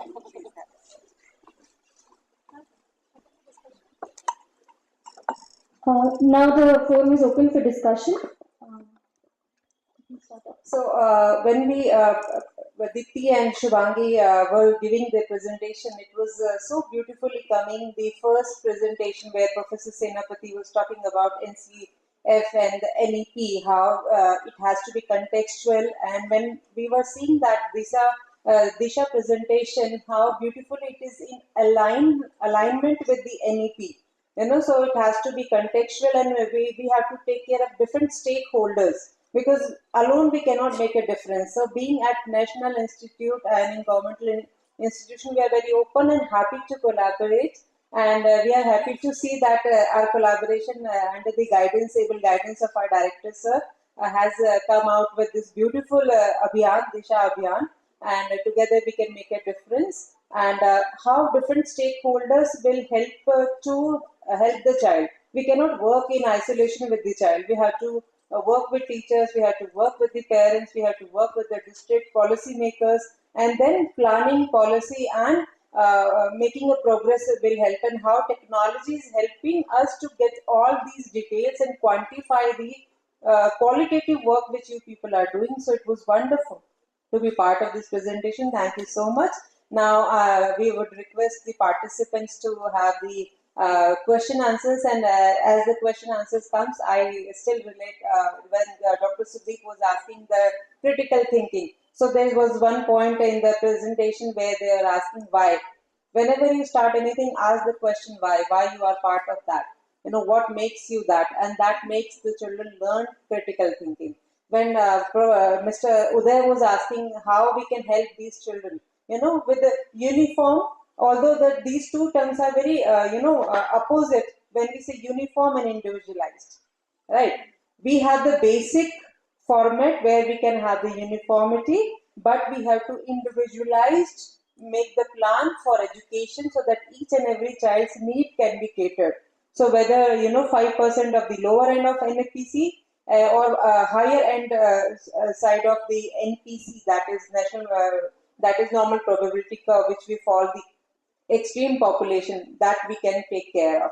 And there are lots of provisions given by the state as well as the central educational boards for the children who can progress and work. So we have provisions by state educational board for 5% of disability provisions are there. We have the seats are reserved, and in higher education also, when someone was talking about higher vocational education, so 4% seats are reserved for them so that they can be equally included in the society and can be productive member of the society. So your questions, please. Thank you.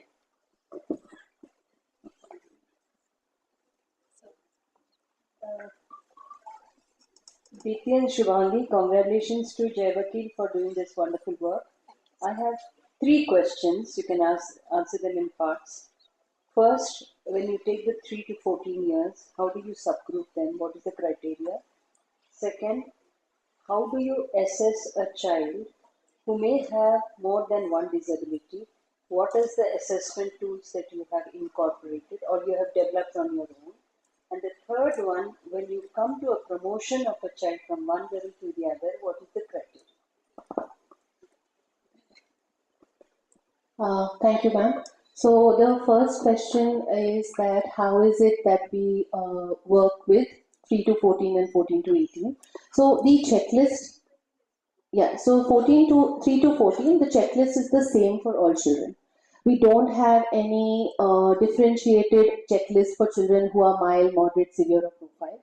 The idea with this checklist was just to understand what is the present level of functioning for the child across the 5 domains. So the idea is not to bracket the child in any way or form. The idea is just because at the onset, let me say that this is a checklist for the teacher. So basically, what is the starting point for the teacher to work with the student? So we also have a diagnostic or a therapy unit. So to answer your second question, so if there are any associated challenges, they get addressed by our therapy. So they will check for autism, and if there is autism, they will check for any other ADHD if there is ADHD. This is not as a diagnostic tool. This is a tool to understand, for the teacher to understand what is the level of functioning of the child. So if a child has ADL needs, what is the basic he can do, and where is it that the teacher needs to start from? Education, what are the educational capabilities of the child, and where is it that the teacher should begin from? So those are, I hope, answer the first and the second question. And the third question, I'm sorry, I only forgot, was the promotion. So right now, what we don't have a stipulated number or a percentage by which we will shift the child to the next level. What we tell the teacher is, and it is a great point, and we are in the process of deliberating on how to do it. We have done this for 6 years and we are seeing some progress, but we realize now as we speak to stakeholders and to organizations who are using this, We know that we need to build in that system for be able to give a transparent promotion to the next level. However, currently we don't have that. What we say is that if by and large the child is managing the goals that you have selected for the child, you move the child to the next level. However, that capability we need to build into the portal, and we are working on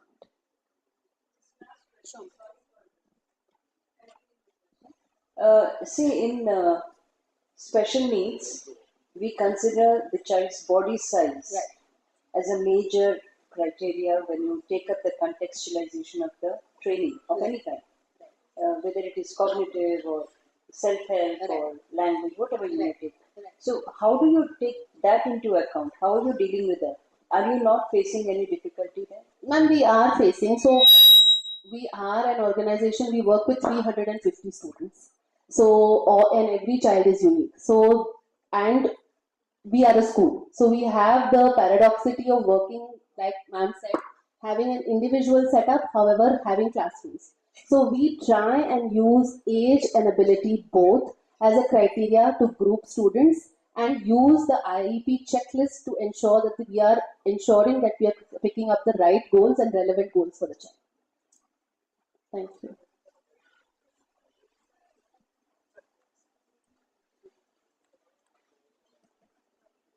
Deepti ma'am and Shubhangi ma'am, you're doing wonderful work. I'm a parent of a person with autism. My name is Uday Kumar. Gladly want to learn from you and work more on it. One couple of points I want to make is, especially in disabled thing, inclusivity in other schools is a very important area. So what is your experience on inclusivity? Are they in these schools, are they treated as separate schools, or do they get an opportunity to mingle with others? How does it work? So currently we are working with special ID schools in Maharashtra. So we are not working with inclusive schools. So these are the schools which we are working with, the 475 schools, are catering to children with ID. My 2 points, I will not take much time. One, let's also request you to focus on the inclusive schools where kids are there struggling. If you go to them, they will learn better to get included in the other environment, because what the worldwide people say is inclusivity is the way to go. Otherwise, you throw into a swimming pool, you learn swimming somehow, that kind of stuff. Second point is, now you have in 3 languages. I'm more than happy. I'm a technology guy from long time, also being a father.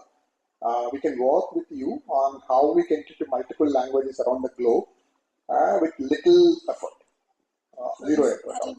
We will surely take you up on that offer, sir. Thank you so much. And we also truly believe that inclusion is really important, and we are in our very small forms trying to have some interventions in other schools also, but hopefully we can do more on that later. Thank you.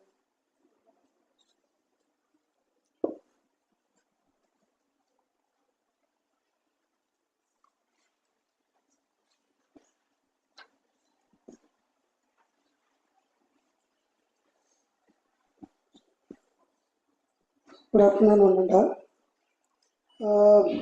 Since you have termed as checklist, you have constructed any developmental activities as per the age or level, or you generally, have an open program for identifying the present need and then developing the program. So if it is constructed, the items age-wise or level-wise, what are the items, that areas and the items you have constructed, and where it is evaluated, validated, where it is validated, and what is the validation and then reliability of that test, and what are all the checklists you have compiled, or taken for that establishing this checklist. This we would like to know. Thank you. Thank you so much for your question, sir. So I think we have, at the onset, I must say, we have not invented anything. We have taken what was available, what was developed by our seniors, what was tried and tested is something that we've taken. So when we look at the checklist, we have looked at FACP, we have looked at MDPS, we have looked at basic MR, and like you said, we did come to NIPID, and we were supported and guided largely by the NIPID team and sir in terms of creating this checklist. So this checklist does not have anything new. The checklist just makes it simpler for the teacher and makes the scoring slightly easy for the teacher to understand, so that the teacher can evaluate where the child is and establish goals for the child. That was your first question. We have done a reliability and validity study on the test, and that, in fact, NIPID only pushed us to do it, and we've done it and we've submitted that. And to your third question, sir, every single parameter that is on the checklist is displayed in one or the other part of the curriculum. So we have a curriculum for language, Hindi, English and Marathi. We have math, we have EVS, we have a functional academics curriculum, we have a digital literacy curriculum, we have art curriculums. So all of these curriculums for every single level from the ages of 3 to 18 are developed. So we have over 100 curriculums that are available on the portal today itself, and we are continuing to develop more. Thank you. I would take this opportunity to share that Curriculums, ma'am. It's IP.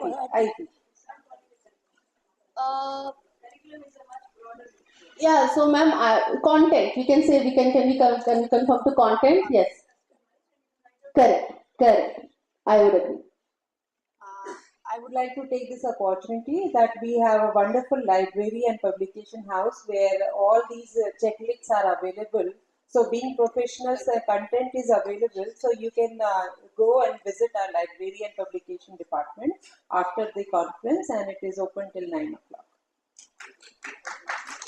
There is one more question. Yeah, ma'am. Good afternoon, ma'am. It's really amazing to see the work that you're doing. I'm Shanti Rajesh from HNC International School, Chennai. So I have two questions. One is, both are very selfish motive I'm asking. One is, you're doing after till 18. So what is it after 18 for the child? So the kind of certification that you will be giving, because like my question is connected to the previous question, was that for higher education, wherever you go to any college, they need a government certified 12th pass for going higher education. I'm sure some of them from the 350 students would want to go for higher education. So how are they enabled? So the government recognition for that particular, I would assume is 12th grade when they're coming at 18. Second question was the manuals that you said.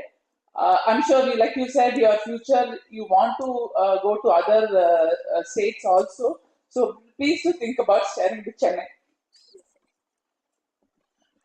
Thank you for your question. So to your first question, unfortunately, in our sector, there is no board, right? And all our students have to go to an iOS board or something to get their certification. I think we are in the right room with the right people to take this discussion forward on how we need to move ahead on that, because we provide curriculum only till level 3, which is basically standard 3 of the NIEPID board. So if a child can do level 3 of the Disha curriculum, then the child moves on to an NIOS grade 3 and does the A, B and C level and progresses forward.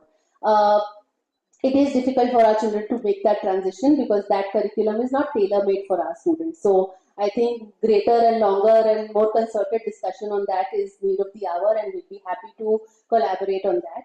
Secondly, the Disha curriculum as is free to use. If at all your organization or school wishes to use it, please get in touch with any of us and we'll tell you how to move forward on that. Thank you.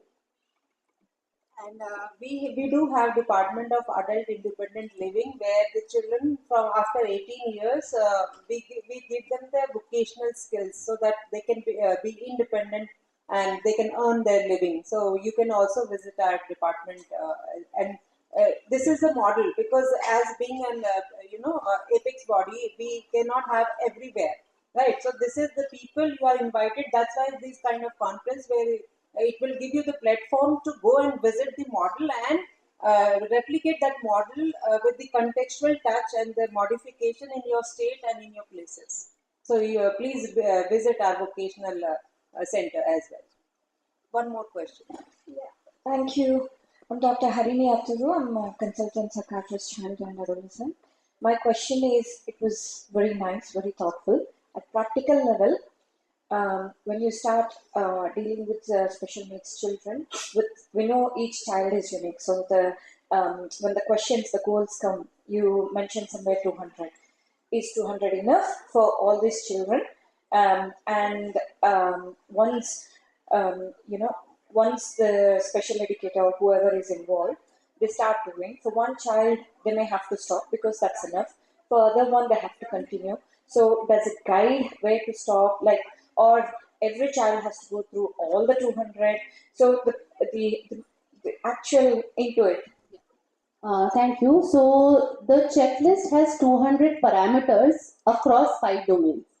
Once the teacher understands the level of functioning on all the parameters, he or she picks the relevant, say 20, 25, 30 goals for that academic year, right? And goals for every single student obviously have to be different, right? Because every child is unique.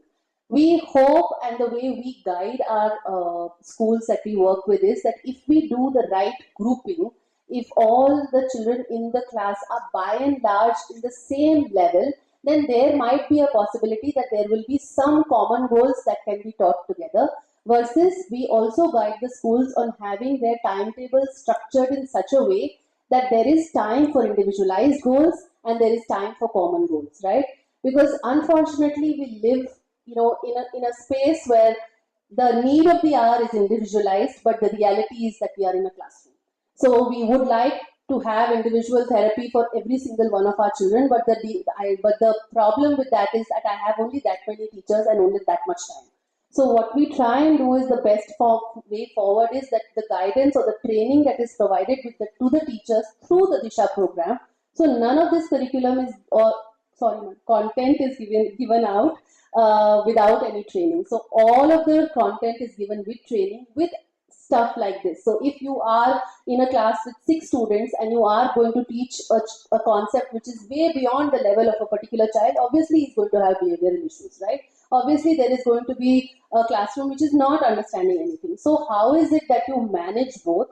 Where is it that you can find time to do the individualized pieces, and what are the things that you can do together as a group is a guidance and training that we provide.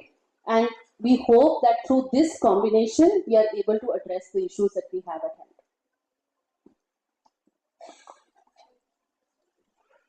That's a very thoughtful process. I think, as Uday Garu was saying, if you go into inclusion schools, then rather than the class-based, if this is done, you can, have the education at the level-based or the goal-based. So the children in one domain, for that level, they can move on. So it becomes easier. So if there will be inclusion, not about the age, but the goal-based or domain-based, and the learning can happen. So I see, a different way of things going.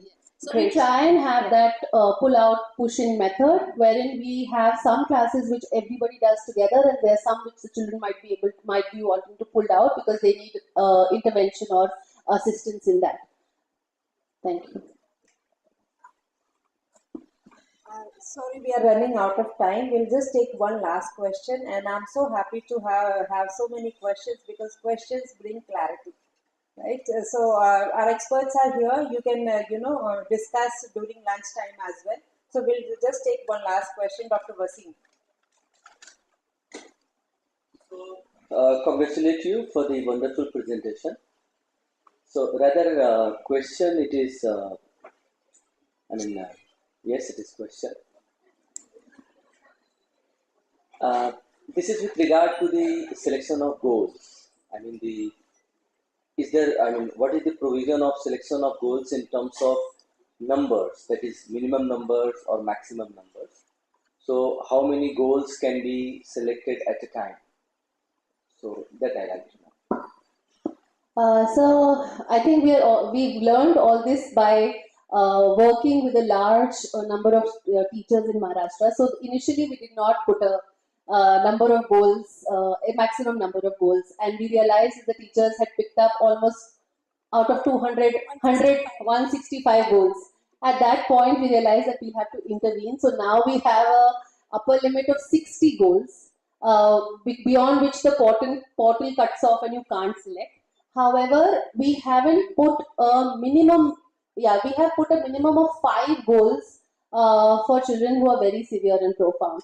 And all of this has come with actually experience, because when we said initially we said 25 goals, so we also want to ensure that goals are not being selected just for the sake of it, right? Goals should be selected because we have a year's target to complete or at least work on that goal. So if you take large number of goals, then again you're setting yourself up for failure. And if you take too less number of goals, then you're not doing justice to the child. So it is a fine balance. However, when we said 25 goals, what was happening was a lot of teachers who had children with severe and profound disabilities, they said that, we don't want to take 25 goals, we only want to take 5 and work on them. So we have kept the minimum as 5, no lesser than 5, and no more than 60. Thank you. Thank you. Thank you.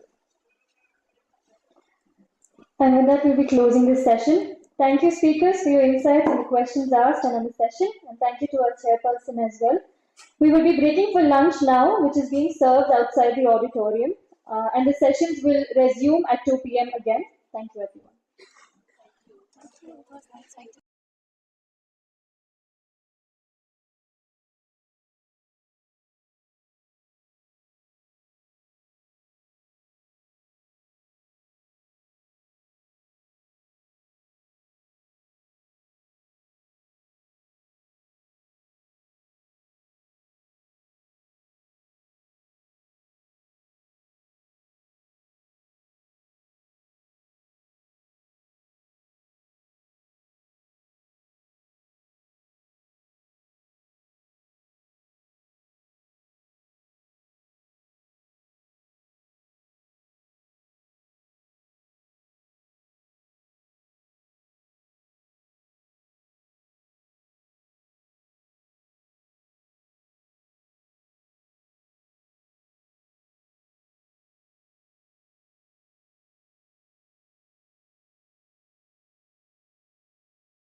Now we will proceed with the keynote address 2, for which I welcome Dr. Ganesh Seregar, Principal and Head of the Department, Special Education Center, to chair the session.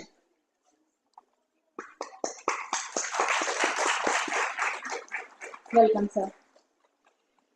We are now privileged to call upon Dr. K. Thiagu. Dr. K. Thiagu, a big round of applause, please. Dr. K. Thiagu is an assistant professor at the Department of Education, Central University of Kerala, where he teaches research methodology, educational psychology, educational statistics, and advanced educational technology. He holds a degree of MSc Math, MPhil Math, MEd, MPhil Education, MSc Psychology, and PhD in Education. He has 16 years of teaching experience in various organizations. Before joining the Central University of Kerala, he was in the Faculty of Education, School of Education and Training, Central University of Tamil Nadu. Dr. Thiagu has made significant contributions to the academic community with his areas of expertise ranging from descriptive statistics to multivariate data analysis techniques. He is also an expert in learning management system, AI in education, augmented reality in education, web tools for education, mobile applications for education, and open educational resources, to name a few. His passion for teaching and research is evident through his impressive publication record with over 85 articles published in the national and international journals. He has presented papers at 125 international and national conferences across India. Dr. Thiagu's contributions to the field of education are not limited to his academic pursuits, as he has authored 4 books in the area of ICT in education. His dedication and passion for education serve as a guiding light for those who aspire to impact the academic community positively. I am very privileged to call upon Dr. Thiagu to present his keynote speech on Beyond Boundary, Augmented Realities and Gamification in Learning and Diverse Educational Landscape. Wishing you all the best. Thank you. You May please take over now. So good afternoon to all. First of all, sincere thanks to the network for giving the chances for me. I'm not well, so that's the reason my voice is not that much of good for you. So kindly bear with me. Yeah, so the topic which has for me is Beyond Boundaries. I'm going to talking about 2 things. One is augmented reality, how we can use the augmented reality in the case of classroom as well as special education. And the second space, one more space, I'm going to talking about gamification. So I divided my presentation into 2 aspects. First, I start with the gamification. After that, I move to the augmented reality. And what is the necessity for gamification? And that's I'm just showing some kind of statistical data to you. And this is the data I found it from one website. The website is called Meltwater. So every year they're publishing the survey report. So it's not India, it's a universal survey report they're publishing it. So under this research came in the year January 2023. So hopefully the next 2024 also we may get it. So that I listed now as a January 2023 report. From this we understood that 8.01 billions, in this urbanization is 57.2. Then in the case of mobile phone users, in this case unique mobile phone user, it is 5.44 billion. In the case of population, 68%. Then similarly the internet user, in the case of 68% of populations of the people having the mobile, nearly 64.4% of people are using mobile phone for the purpose of internet. So they're using the internet through the mobile phone or some kind of gadgets also they're using. And one more survey report showing that 4.76 billion out of this 59.4% of people are using mobile phone or any kind of gadgets for social media. So what is the meaning showing? People like us, we are using much of the social media for entertaining us. So the entertainment layer is, we are very much interested. That's the reason we are using much of the mobile phone or any kind of gadgets for the purpose of entertainment.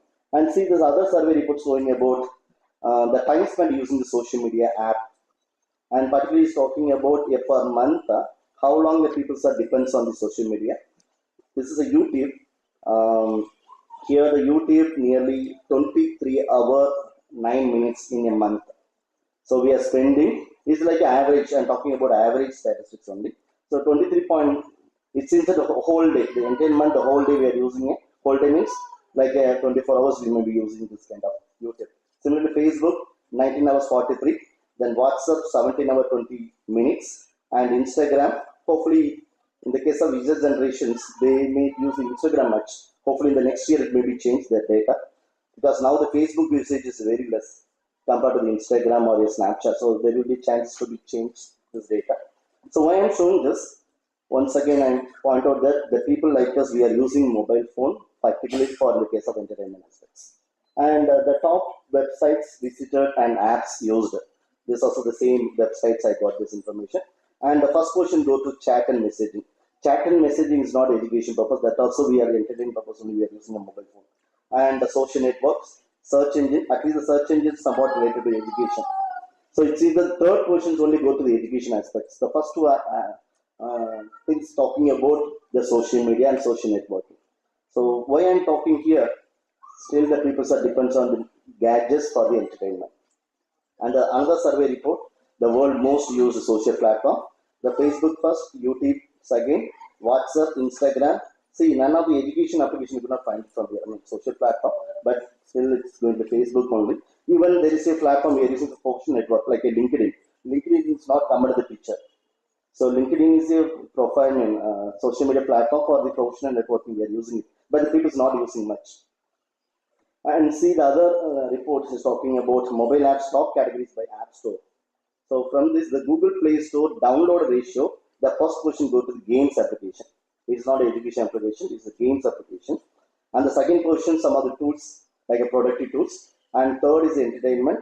Fourth is the finance. You can see none of the applications are related to education in this case. So we are using mobile phone for downloading more number of applications with respect to the entertainment. So similarly, iOS, this was the Google Play Store. But what good things about the iOS user, at least the education comes to the 10th portion. So it seems that iOS user they're using little for education compared to the Google Play Store user. And for them also the game is the first portion. Yeah, why I'm talking about, because in the classroom we are sharing our knowledge or the wisdoms to the learners and education mode only.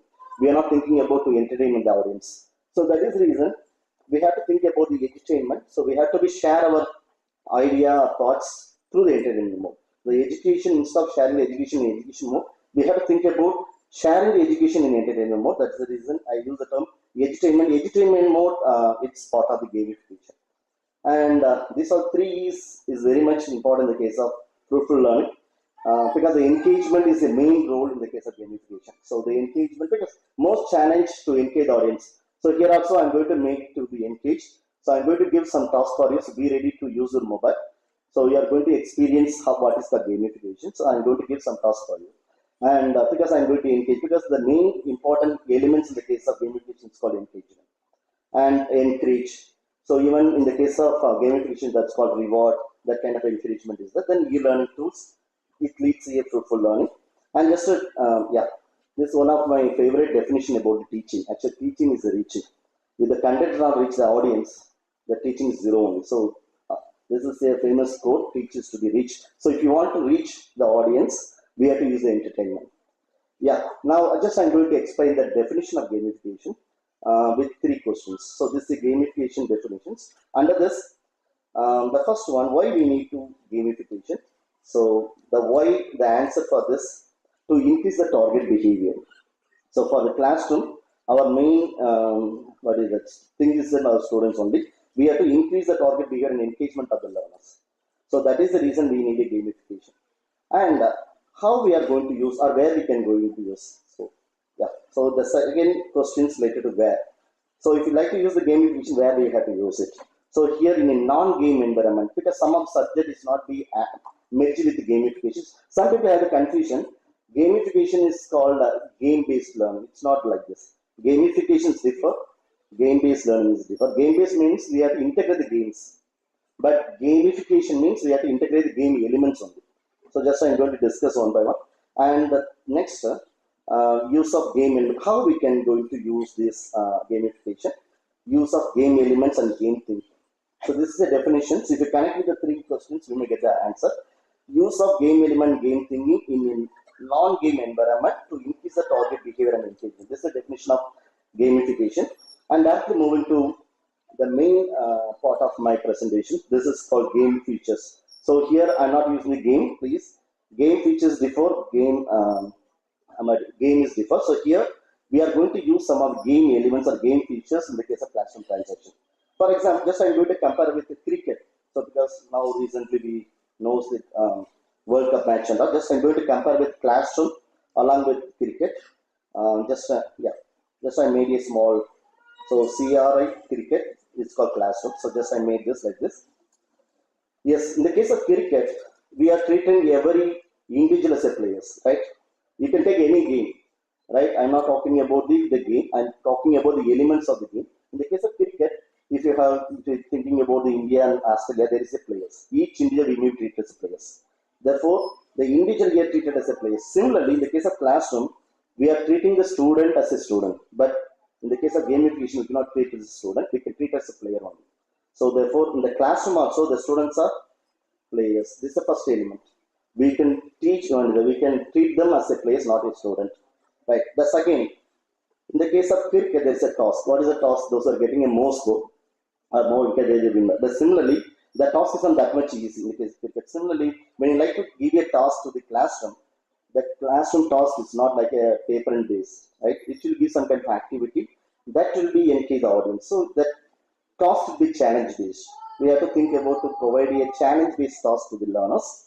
And the third important elements in the case of gamification, point and levels. See the case of cricket, there is a rank, there is a wicket. This is the way we are measuring this, the performance of the cricket. But in the case of classroom, we are measuring the student through the mark. Is it correct? So, but in the gamification is telling that we don't give this mark, instead we can give this points only. We don't be assigning scores like 5 mark, 10 mark. Instead of that, we have to assign a points on leaderboard. Even if you look onto the cricket, every match or the end of the match, they will give levels. Who is the best bowler? Who is the best wicket keeper? Like there may be levels they keep in like this. Similar in the classroom also, we have to keep the students not in a mark. We don't be assigning the mark. Instead of we have to give a points and levels. And see the badges. So in the case of cricket, badges means they give the best all-rounder. Every match they give some kind of best award. But in the classroom, we are not giving anything. But in some schools, they are giving the badges like best attender, like this, the regular attendance, like they give some kind of badges. Even if you look at some kind of Microsoft online courses, they give some kind of Microsoft badges. So even the online programs are converted into badges mode. Similarly, in the classroom, you have to think about to provide the badges. And the last one, ranking of players. So every match, every game, there is a ranking of players. Similarly, in the case of classroom also, we have to plan to assign a ranking for the learners, but not in the case of score, instead of a point. So this is called game features. This, if you incorporate into the classroom pattern, then it's called gamifications. I hope you're getting into this, right? Yes. Now, some people may think that gamification means most of the things we have to depend on the technology only. Not like this. Even we are depends on the technology, but there is here 75% of psychology components are involved because there will be a motivation. The students may be motivated, the students may be engaged. Like there's a lot of psychological components are involved in the case of gamification, and only 25% of technology we are going to use it. Now I'm just going to one demo. After that, you can understand what is the gamification. Lot of tools are available in the case of gamification. The tool which I'm going to do demo is called Looker. It is the #1 classroom engagement tool. It's a #1 classroom engagement tool. So I'm already added some of the quiz questions. I'm going to engage you. I request all to use your mobile phone. You are going to connect with this activity. Here, I already made some kind of quizzes, questions related to the this kind of logo. So you are going to identify the logos only. In your mobile phone, you may find the logos, images. You have to click the correct answer as soon as possible. So that is the way I'm going to conduct a event. So I request all to go with browser, any browser of your mobile, and type bluecat.com. Bluecat.com. Yes, it will come.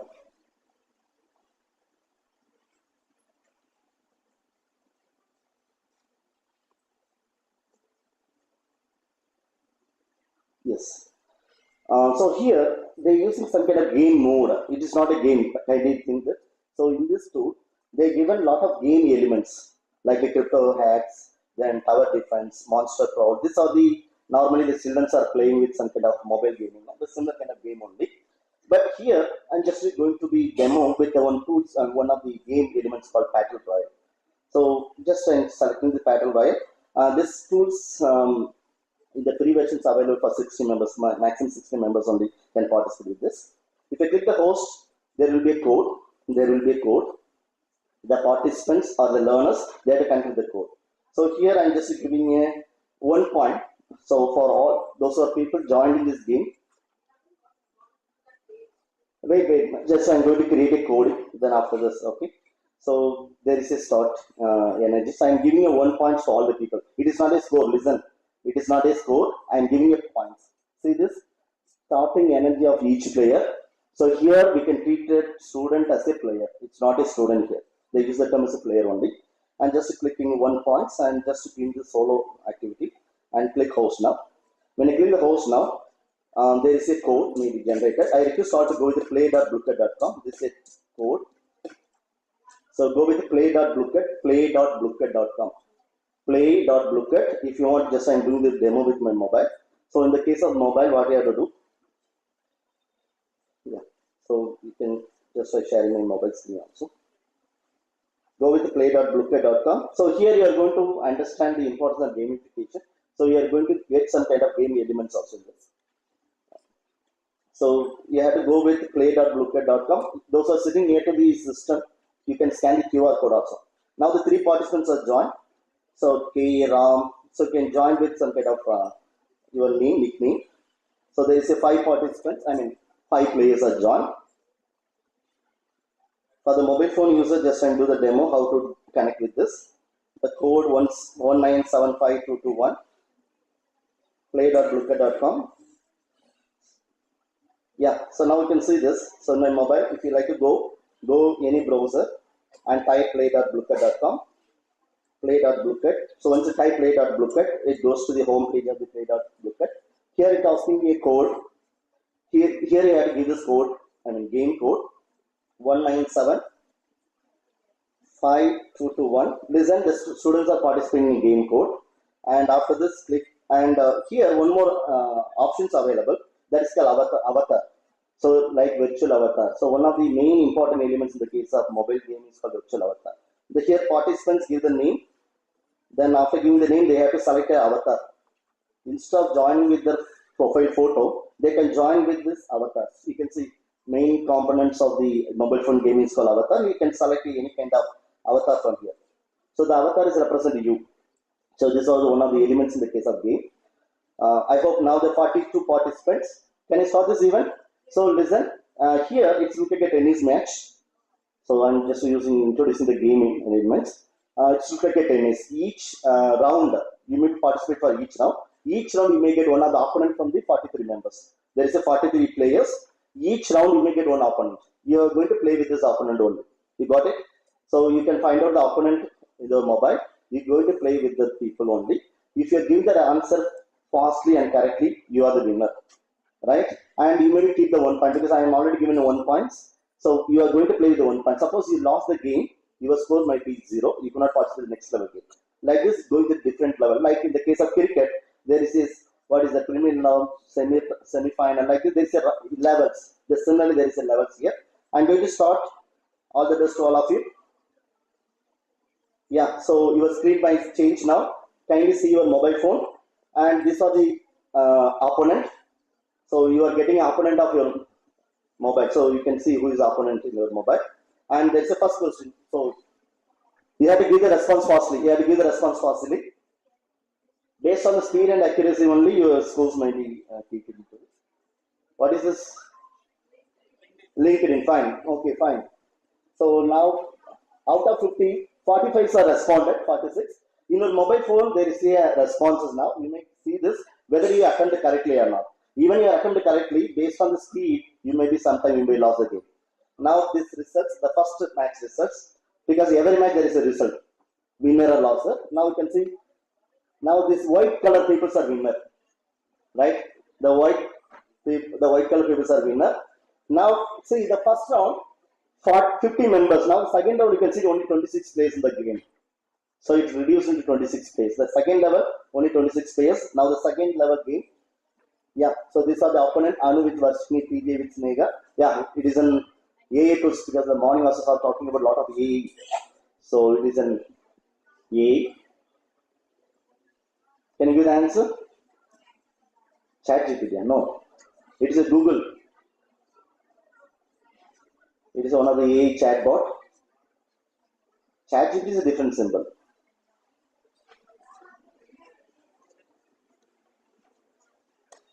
Yeah, so now the second round is over. The match results in the 26 players is reduced into 5 players. You can see. Now the 26 players reduced to 5 players. This is called level 3. The level 3 only 5 players are remaining. Now the round 3, the competition between only 5 members. SD with Azman and Kuldeep Singh with Varshini, Devya with Kuldeep. Kuldeep is participating 2 persons. Yeah, it's very simple. What is this? Microsoft Edge. Yeah. Fine. So now we understand the game element. See, every round there will be a success, there will be a loss. And here the people are getting keep the score as it is. They move to the different levels of game. And now the 5 players is going to reduce into, you see this, the remaining players. Yeah, the match round 3, the winner of this game. Azmal, Varshini and Kuldeep Singh. Only 3 of them. Wait, still there is a round. Because there is a competition between the 3 members. Okay, Azmal, only 2 members are there. Azmal and Varshini. So they are the 2 competitors final. Look like India, Australia, the last match. Right? So who is it? Any idea? Even the letter is showing this answer. You can match with this letter. You can easily get into this. Yeah, of course. Now we can see who is the winner of this out of the 2 members.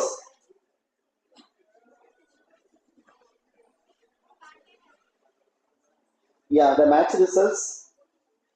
The winner of this game. Oh, Ajmal is a winner. And Varshini is defeated. Sorry. Okay, now we can see this position. This is called standing. Every game there is a first position, second position, third position. You can see the leaderboard. Then SD and the third position, Varshini is the second position, Ajmal is the first position. So this is a game elements I incorporate. See, what are the game elements I incorporate? One is called avatar. Then each round there is a opponent. You are going to play with them. So some people maybe lost the game, some people may win the game. So finally we can figure who is the winner. And if you want to know your score, you can see the executive score. Right. So in the same tool, I'm going to do one more demo. Here I'm going to use another game elements.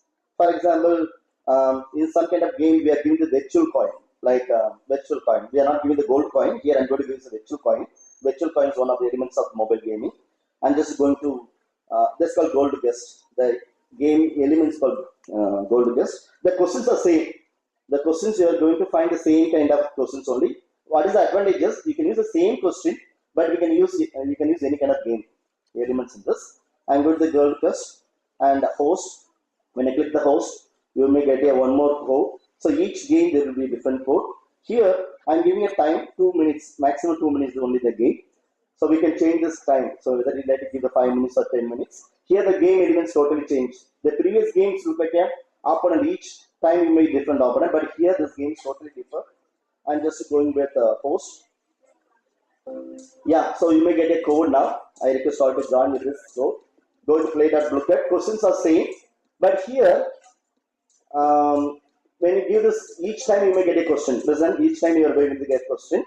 So when you give the response, you have to change your screen. You have to press the screen continuously. So once you give the correct response, you may get the 3 boxes. Out of 3 boxes, you can open only 1 box only. In 1 box, what is available, that is your score. Sometimes you may get 100 gold. Sometimes you may get only 0 gold. Like this, you may get some kind of score. And gold, it's like a virtual gold. Now 34 participants, like players. Yeah, 42. So can you start now? Yes. And just click start. Listen. Don't wait for anyone. The previous game you are getting the different opponent, but here everyone is an opponent. Everyone is an opponent in this case. So I'm just skipping here. you may change your screen regularly. You have to press the screen continuously. First, you may get a question, give the correct response. After you have to press once again. There is a 3 boxes. Out of the 3 boxes, you have to select 1 boxes. From this, what is you getting? That is your score. So now see here, the Rahul got 100 virtual gold, and KM got 30. Sometimes you may get the swap. You can swap the entire score of these. Some other people those are getting high score. Even we can swap like the previous business game we done it no. The school time and all there will be business game. The similar kind of business game.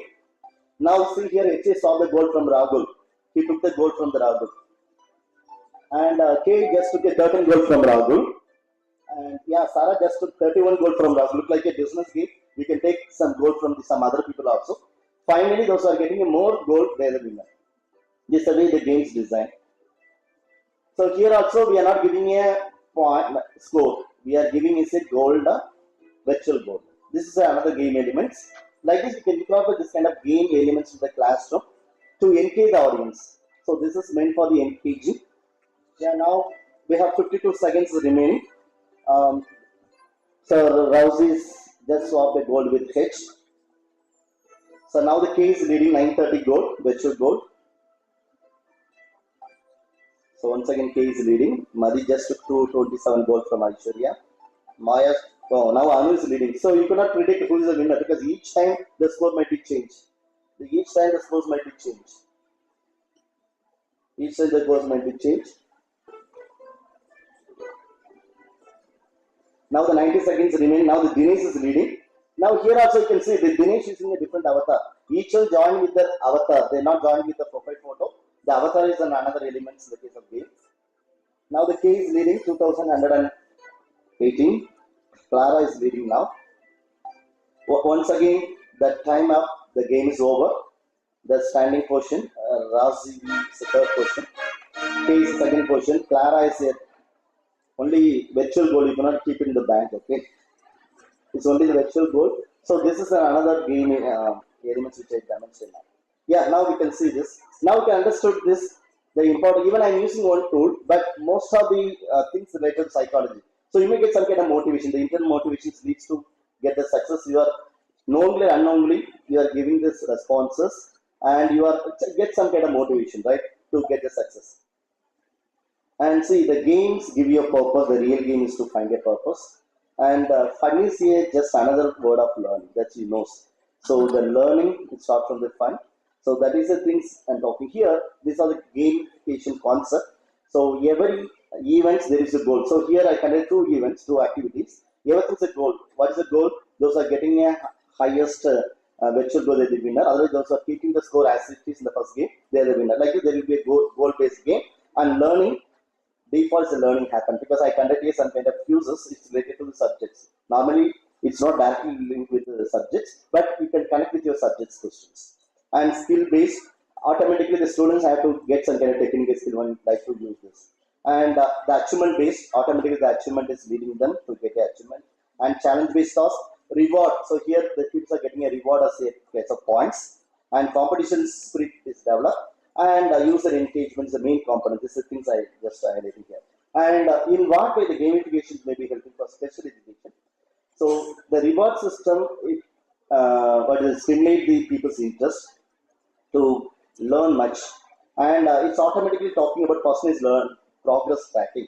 So we can, even the learners can understand what the level they got the success. And there is one more tool called Qs, it's called as a mastery learning. Even if the people are getting more than 80%, they will get another question, another set of advanced questions. If they're getting less than 40, they will get some kind of PDF file to read once again. They have to attempt once again the quizzes. So like this, there will be a personalized progress based on the level of the learners it gives us, and based on the interest also it's suggesting, because now the A is giving a lot of impact in the case of gamification. So even there is a tool called Qs.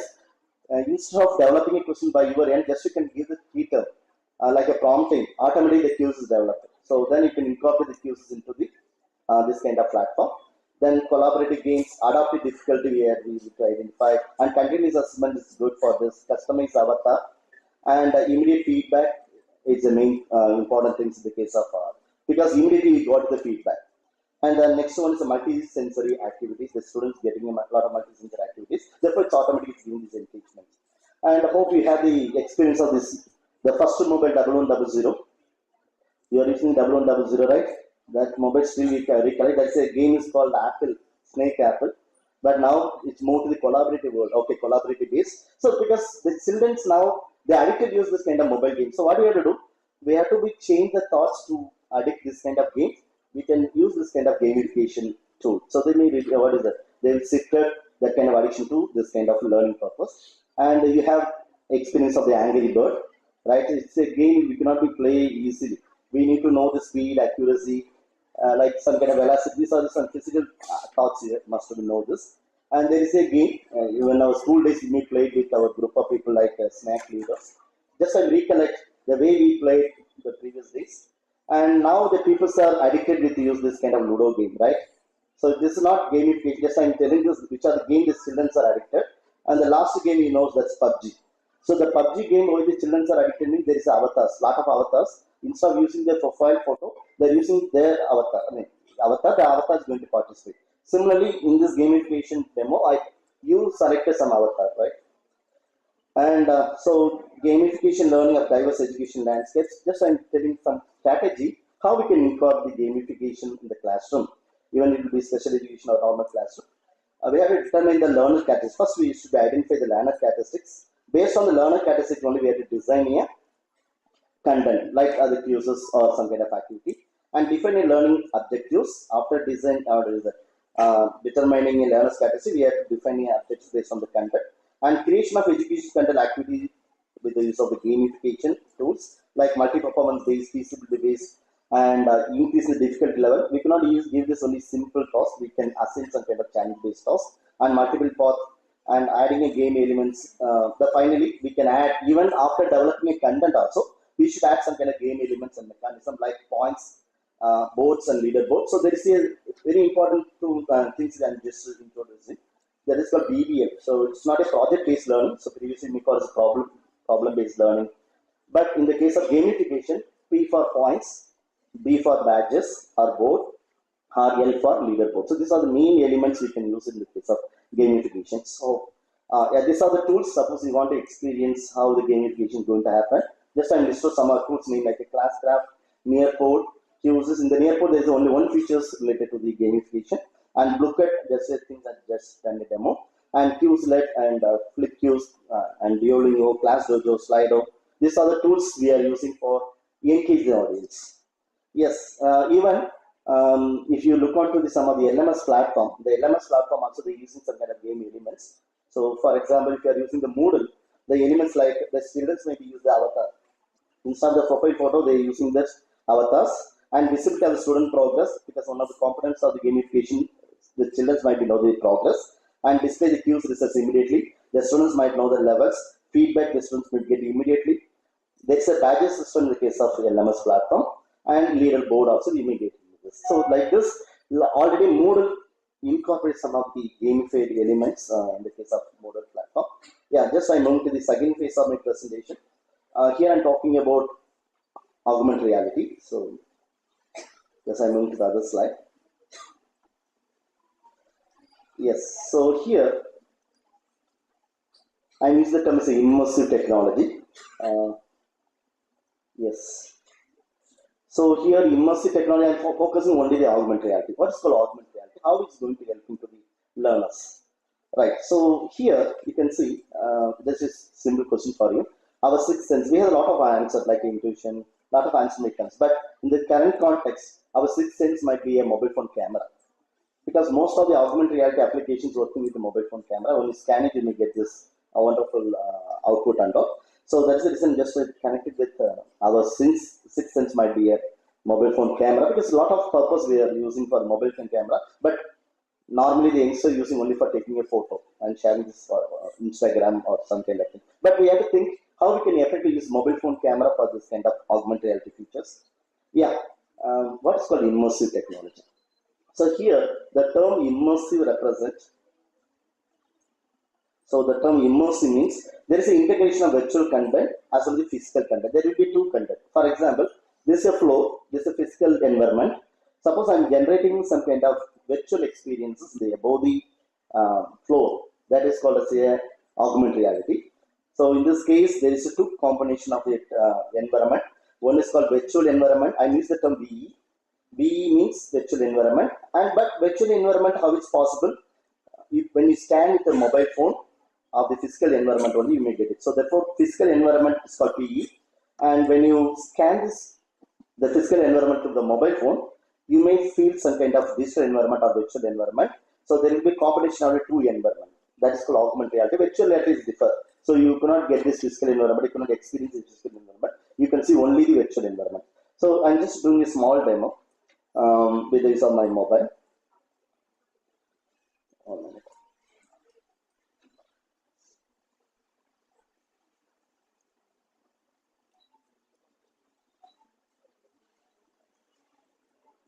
Yeah, so I'm having some card.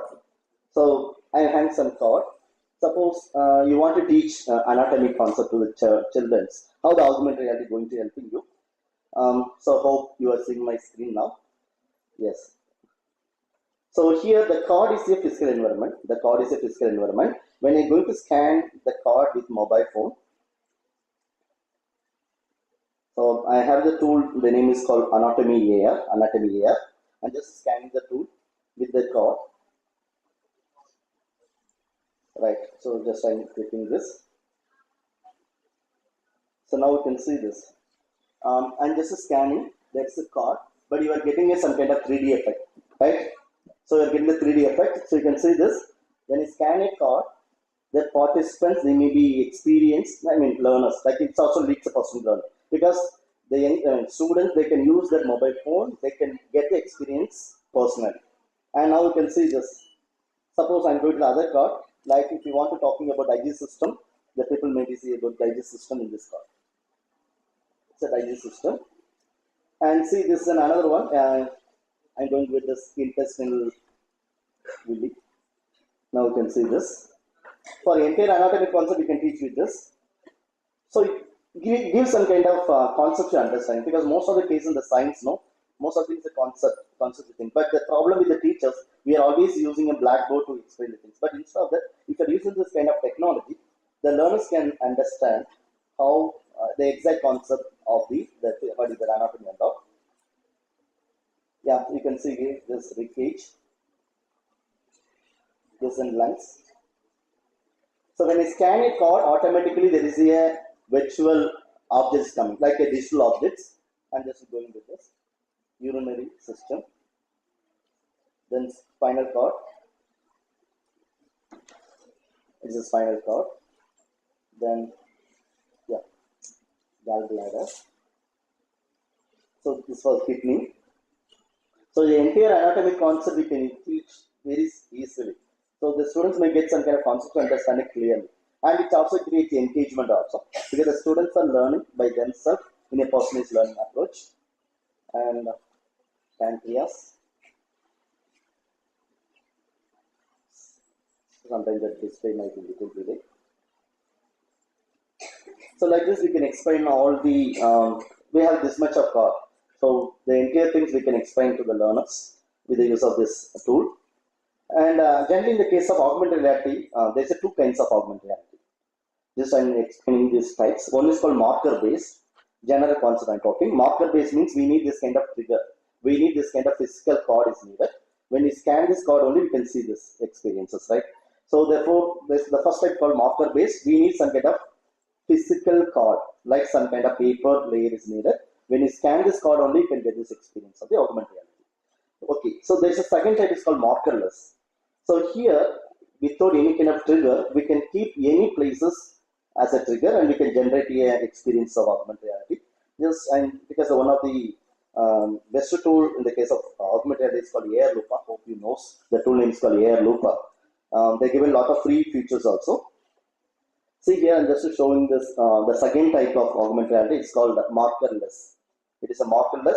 We don't need any kind of paper. Previous case, I done a demo with this of the paper, but this demo I'm not doing any kind of. I'm not using any paper. Instead of that, I'm just moving to. Yeah, the tool name is called. Yes. The tool name is called Air Looper. The display little time. So it's helping to the learners. It has a lot of features, the particular tool. Even we can use this tool for entertainment aspects as well as education. All the education features are available in this. Suppose when I click the education, we can get all the subjects like biology. We can teach the biology concept, anatomy, astronomy, chemistry. For all the subjects available, right? And suppose I like to show a bottom biology. So biology.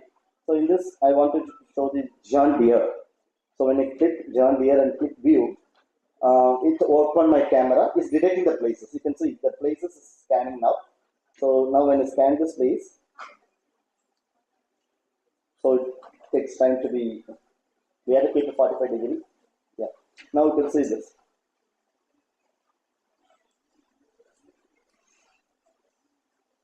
So it takes time to show. This is John. Yeah, you got it. So in this room, I'm just showing the John Deere. I'm just producing with the use of the second type markerless. So here I'm not using any kind of trigger. I'm not using any trigger. So just I'm scanning the spaces, automatically generated. This is called second type. It is second type. It is called markerless here. So like this, if you want to add another features, just you can click. We have plenty of features are there, but we have to be experiences. And these things we have to tell the students to learn by themselves. Because each individual having a mobile phone now. So you can direct the students to use for the personal concepts understanding purpose. Like this, we can use it in an effective manner. Yeah, I'm just coming back to the concepts of augmented reality. Yes. Yes, so generally there's three kinds of immersive technology. One is called augmented reality, virtual reality, mixed reality. Hope you know, but little difference between the among the three. But commonly we are using the three, like umbrella term for the three. It's called extensive reality. So we may call the augmented reality, mixed reality, virtual reality. Combined in the name is called extended reality or immersive technology. Like this, we are using the different terms, but people are using extended reality. What is the extended reality?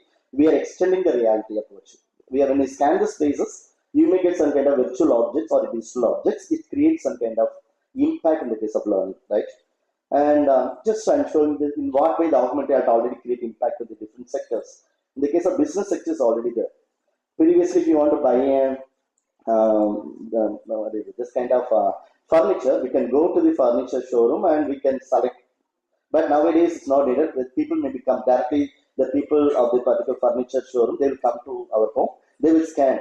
If you're telling that this place I need a sofa, just they will scan with the mobile phone. It automatically suggests a different color, different size. From this, they can start to construct the sofa. So like this, they already incorporated the business. And there's the Air Force training. So in the case of Air Force, suppose there is an instrument. Normally, if you want to extend the instrument, we need a special teacher to be assist and to explain. But when you scan this, the tool with the use of mobile phone, the devices, we can be able to find the different parts that people will be learned by themselves. Like when you click this places, they can experience the different parts of the things. Then in the case of fashion design is already there. Even the people are designing a dress. Once you scan this individuals, it's suggesting what kind of costumes may be good for them. Right, and in the case of education, particularly the medical field, it's created a lot of impact that you know in the case of education. Then civil construction, previously, if you want to think about the interior decoration and all, once you finish your the construction home only we can plan it. But now, before starting the work itself, we have to plan for the interior with these kind of augmented reality features. And even the games also incorporate the augmented reality. There is a game, lot of games is incorporated, and just I'm explain what is called augmented reality. So here you can see, she's the lady, she's just to use some gadgets. This gadget is called head-mounted devices, HMD. Normally it's called HMD, head-mounted devices. And I done a demo everything through my mobile phone, right? But we can experience this kind of AR or the VR through this kind of gadgets also. So she's using a gadgets. When you're seeing this gadgets of the teapot, there's a teapot, there's a table. The table is a physical environment. I use the term P. So when seeing this environment with the use of the devices, she may see some kind of digital object, like some kind of globes she finding. This globe, it is called digital environment. This globe is called digital environment. So therefore, the two combination of the things, only for physical environment. So otherwise, if you want to tell the easy definition, there will be superimposed digital object in the above the real objects. Then it is called augmented reality. So in this case, so there will be superimposed digital objects when you see this device, when see the table with the use of the devices, you can able to see this globe. So it is a halfway point between the real world and virtual environment. That's called, there will be superimposed digital objects. For example, it's my hand. In the above the hand, I just making the elephant to stand. Even it's possible. We have a lot of applications are available for this. So that kind of things, because the hand is a real object. The above the real object, I'm generating an elephant as a digital. Yes, then augmented reality is the results of using a technology to superimpose the same definition. And but some context you may have a doubt. So what is the exact difference between the three? So I'm just giving this answer. Before that, in the case of AR, suppose you want to get the experience of AR, we need some kind of special gadgets. We cannot see in our normal eyesight. We need some special gadgets to experience this kind of AR. One is called head-mounted devices or eyeglasses. Even the Google started to give eyeglasses and all. Contact lens is needed, or virtual retina display is needed. Handheld, that's it, things I demo on the mobile phone, and static projector. So these are the special devices. It is essential when you like to experience the augmented reality. And these are the levels of augmented reality. The first level, actually the augmented reality is starting from the QR code. The QR means quick response. It is the origin. The trigger is we can use the QR code. When you scan this QR code, we may get some kind of digital objects. And the second one is a marker-based AR. That is just demo with the car. And the third one is a markerless. Without any card or any kind of prompt, any kind of trigger, we can generate these experiences. And there is a last one is called augmented vision. For this, we need this kind of wearable technology. This kind of special wearable technology is needed. Then we can get the experience. Even if you have the chance, some kind of exhibition when they put here, they use some kind of virtual reality gadgets. Just you can go on the experiences. Yeah, and just to showing the difference. So, yeah. And before that, I'm just telling you what way it will be helping for special education. It enhances the audience. That is the reason. Even the gamification also, it engages the audiences. I mean, audience means here the students, right? So the students may get a concept understanding about the content. Previously, the teachers maybe explain the concept orally, but here the students may be experienced by. Normally, we know the definition of lecture. If you tell the word continuously, spell the word lecture, it feels the torturing only. Even I'm torturing you. I hope I know. Okay, because the lecture is equal to torture most of the case. That is the reason we have to think about to integrate this kind of game elements or AR to engage the audiences, and it's automatically giving this person is learning. So because everyone having the mobile phone, you can allow the students to use a mobile phone and get the experiences by individually. Okay, so instead of doing the demo, you can request the learners to what is that experience by themselves, and automatically it's giving the multi-sensory experience, because for especially using this kind of multi-sensory experience is very important. So we should be gives important for this. And real world simulation, because you can see, and just to generate some kind of what is it, so that kind of real world simulation we can able to make it. And motivations and fun, automatically it creates a motivation to the learner to learn the next way, and it gives it fun also. And support is social skills, and automatically it's enhancing the cognition. That's the reason I told it gives the conceptual understanding clearly about the content to the learners. And in the case of general aspects, how the augmented reality is going to help for the education, it increases the content understanding. Automatically, the people maybe get a lot of insights about the content because they experienced. And learning engagement functions, long-term memory, yeah, particularly leads to long-term memory. So most of the cases, our span of attention may reduce now. Better if you are using this kind of things, it may be increasing this memory retention. Improve active performance. Even some other tools might help into the collaborations, increase the people motivations. Automatically, people means here the learners. This gives some kind of motivation to the learners. And in the case of virtual reality, in the case of augmented reality, virtual reality, how it will differ? We cannot use any kind of physical objects. So once they wear this kind of gadgets, they cannot see who is in the opposite. They can get 100% virtual experience. For example, if you want to see the Taj Mahal, After seeing this gadgets, the people cannot see who's sitting the opposite. They can see directly the Taj Mahal only. That experiences, right? That's the virtual reality is the use of computer technology. It's simulate learning. Here, 100% it will be virtual. But in mixed reality, there will be interaction. So, for example, there is a level of integration of the virtual and the digital object, and physical object and virtual objects. Based on the ratio only, there is a difference. In the case of mixed reality, 50% of digital object, 50% of physical object, we can integrate with that physical, what is the digital object also. So see the demo is is just touching some of the devices inside it. This kind of experiences. And just I'm going to conclude the 3 mantra in the case of technology integration. Like it creates anytime, anything we can learn. There's no boundary. That is the reason MOOCs come. So do you know the importance of the MOOCs? It creates zero distance. I mean, there is no need to travel one university to get a degree.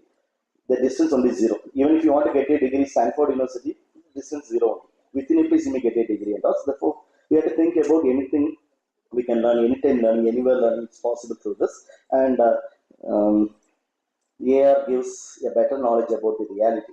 And AR looks like a magical and powerful tool. It looks like a magic.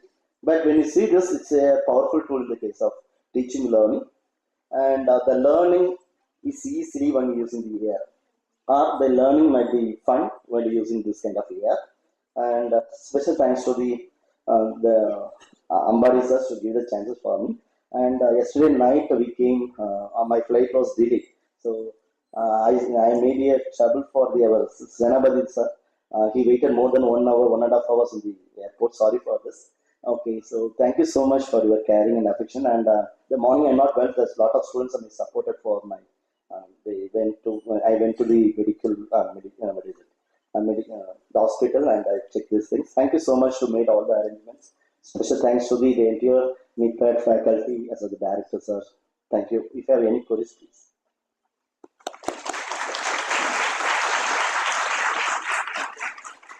Thank you, Dr. Thiagu. That was quite edutaining and engaging.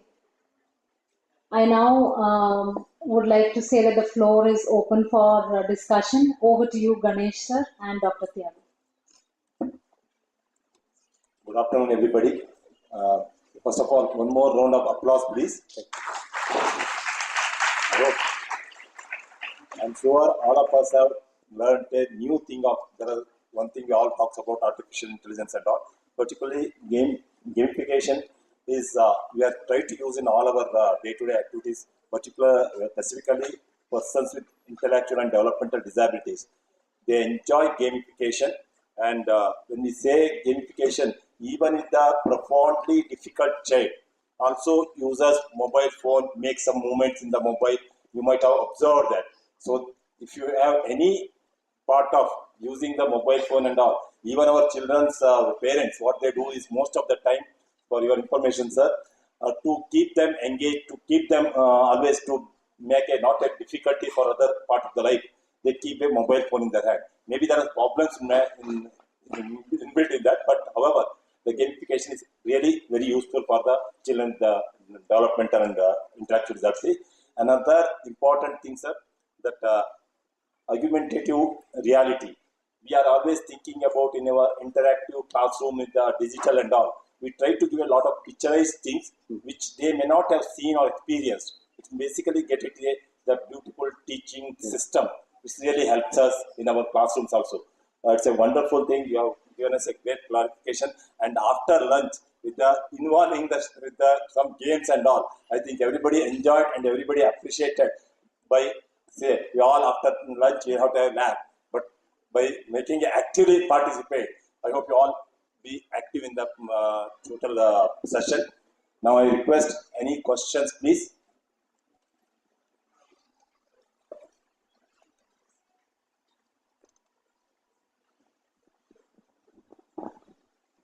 Good afternoon, sir. Good afternoon, sir. There is no, doubt about sir's work.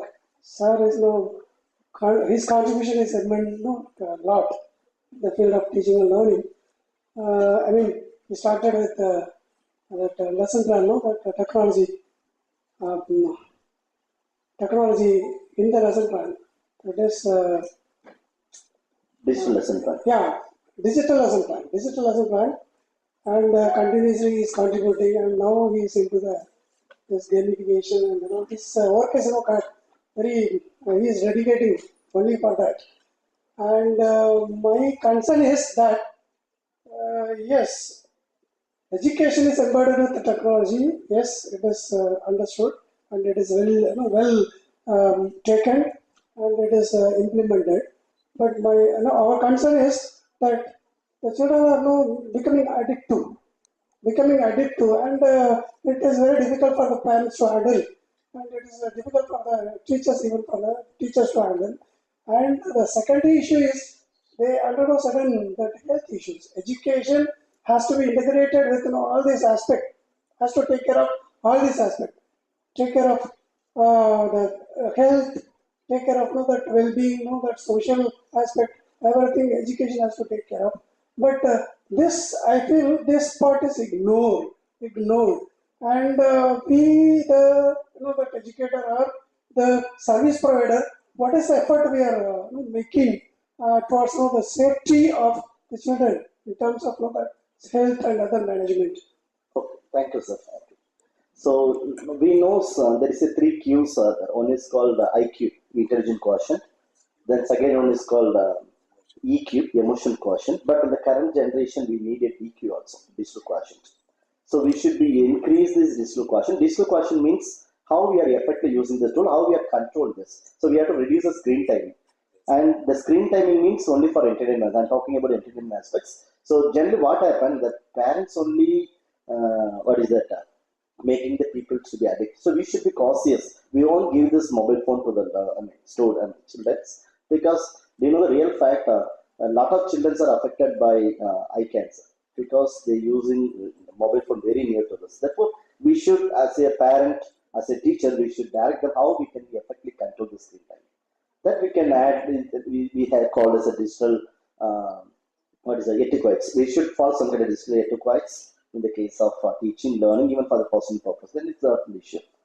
And I'm always suggesting to all of you, you can use the technology as a salt. Don't depend much. That's also leads to issues. Use as a salt because the taste of the food depends on the salt content. Okay, if you're adding more salt, you cannot eat. If you're adding less salt, also you feel something not bad. Okay, so therefore we can add appropriate level of technology. That's it. Things I'm telling. So therefore the salt is equal to technology in the case. So can we use the appropriate technology in the case of classroom science fiction?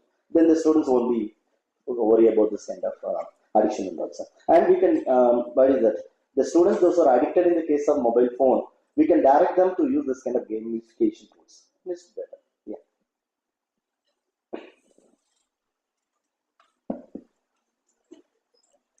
So congratulations, sir. Thank you, sir. Yeah. And thank you very much for the mesmerizing presentation soon after lunch break. There is no doubt that to most of us, you have taken from nowhere to nowhere. The no is NO, the first no is NO, the last no is KNO. So as far as gamification is concerned. So my only concern is there any substitute for for children with autism? I mean, they have a lot of sensory issues, and using a cell phone and how they are going to respond. I mean, how they are going to get them involved in the games. Is there any substitute like they can say something and that response will come? Is there any such interface also available that instead of touching mobile phone, if they say and that that screen will come and that player will work, something like that? Is there any app available? It is there. It is there. So in the case of gamification, I just demo with the case of technology. But there is a tool.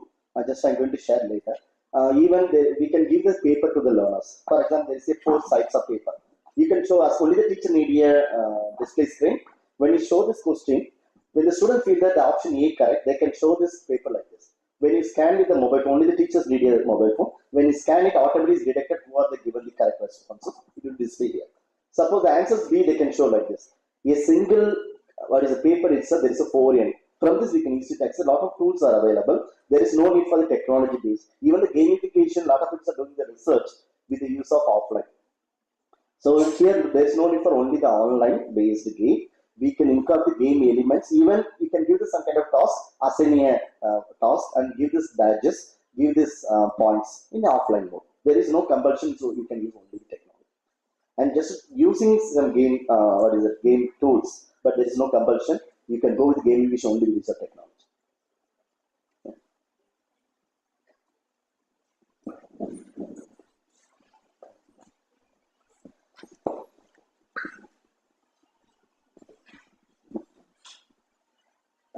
Hello, sir. Yeah, please. Yeah, it was a very engaging session. Thanks for that. So I'm Pratisha, and I have a question regarding. So we have seen different. You have made us walk through the different ways of gamification, like integrating avatars and even the points and all of that. So when it comes to the children with ID or even with any special needs, so for the therapist to integrate or simply cater a simple game, do you have any apps in your mind? Yeah, now I'm not getting any idea because I'm not much related to the special education. I'm basically from education background. So if I found, I will share this to you. Sure. Thank you.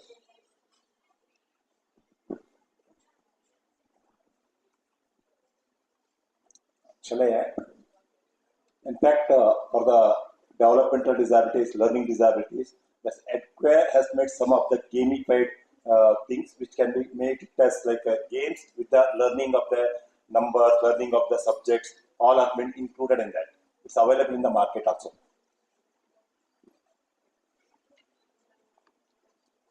Yeah, so sir asking the question, no, the tool name is called Clickers. You can use the tool Clickers. That is a tool, there is no need for the student to have a mobile phone. The tool name is called Clickers. Because I'm already compared all the tools here. Just I'm showing this. This is called clicker.com. You can give this card like this. Let's say card. Only we have to be scanned. Only teacher has to scan. Okay.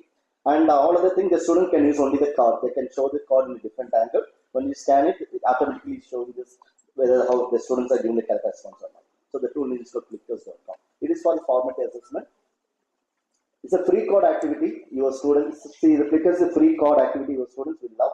Join the millions and play your next sessions. I used before the COVID, okay, but we need offline students, no? Yeah. Any more questions? We can take up a few more.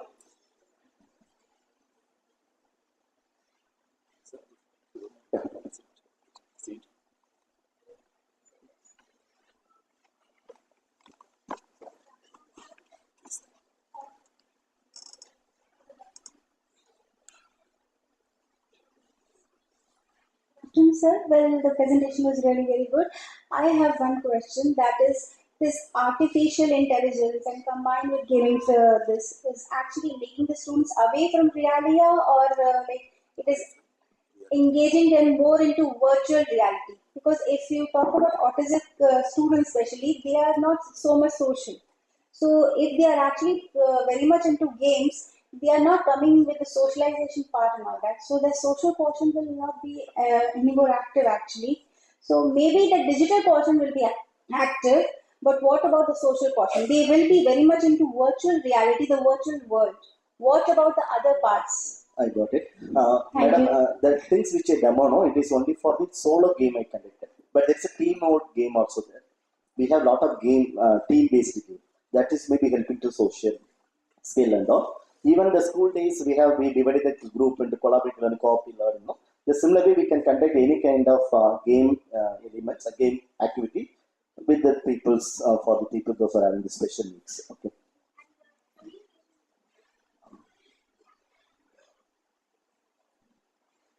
Speaking part, they have problem with speech especially. So is there any particular format for to help them to cope up with that part also? Yeah, so in the case of artificial intelligence, it's called NLP, natural language processing. It is helping to the special needs people, and it gives us some kind of idea how to pronounce. A lot of tools are there in the case of AI. So it's an emerging field, but very soon we are going to use that kind of things for the regular classroom activity. So even you can see that board and all, the students maybe ask the questions. I mean, board is the AI tools. They can ask the questions, it automatically typing. So like this kind of NLP is coming now. Even the Google Meet, there is a called caption. There is a called captions in the Google Meet. When the people's having some kind of hearing impact, they are attending the online classes, when they press the caption, is automatically typing the things, right? What the speaker spoke is will be typing here. And it can possible to translate out. For example, some of students not good in the English, they like to convert into Telugu. Not even recently the Google Meet is incorporated Telugu. So you can easily convert a caption into English to Telugu. This option is recently enabled in the Google Meet. So therefore, language is not at all a barrier because AI is helping us. Sir, can we use any cards or special cards for this tool? Yeah, madam, I purchased this card in the Amazon, but if you take a normal photocopy of this card, it will be working. There is no need for. Actually, there is a trigger. That image is a trigger. Even we can download this images from the net sources. All right, but you need special card. You can't do it any. There is no need for. Even if you take a Xerox photocopy, it will be working. All right. Thank you. It's only the trigger. That image is a trigger.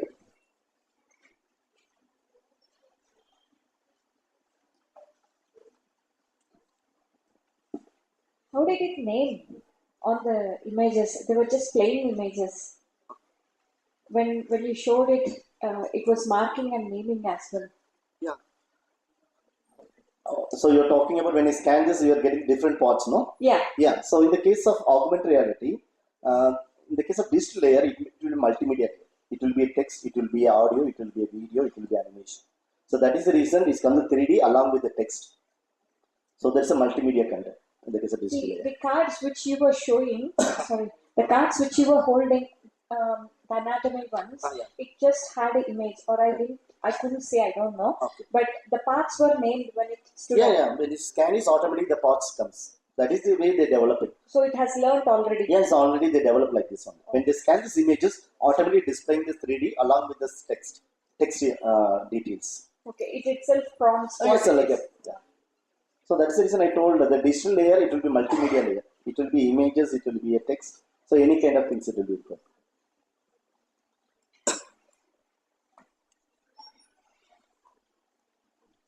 Any more questions? No? Okay. Thank you, Dr. Tyagu, and thank you, Dr. Ganesh. I now request Dr. Ganesh to felicitate Dr. Tyagu.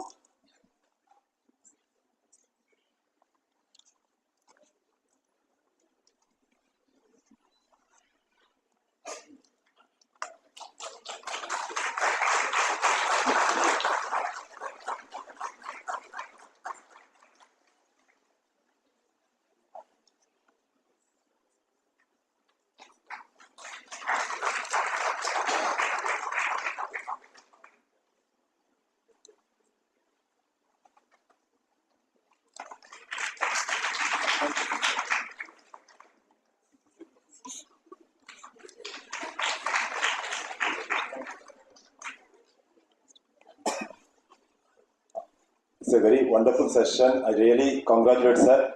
First of all, sir has started with, we use mobile phone, internet, everything for different other entertainment.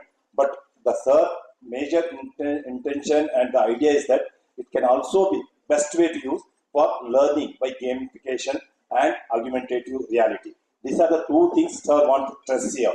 If you take it into the right spirit, we also have to have, as other questions have come up, like physical education, games and other things. But the whatever artificial intelligence, whatever the other new things are coming, the gadgets, that can be used for education much more than what we are presently thinking that it's only for just to child type based. It's not like that. It can be used with the gamification by learning new things. That concept has been brought up, sir. It's very well presented. Really, thank you, sir. Congratulations. Thank you. Thank you, Dr. Ganesh. Thank you, Dr. Tyagu. I now request Dr. K.G. Ambadi to say a few words in his vote of thanks. Good afternoon, everyone. So, Dr. Tyagu sir was thanking me for invite him. I should really thank him that through just phone calls they are agreeing to come.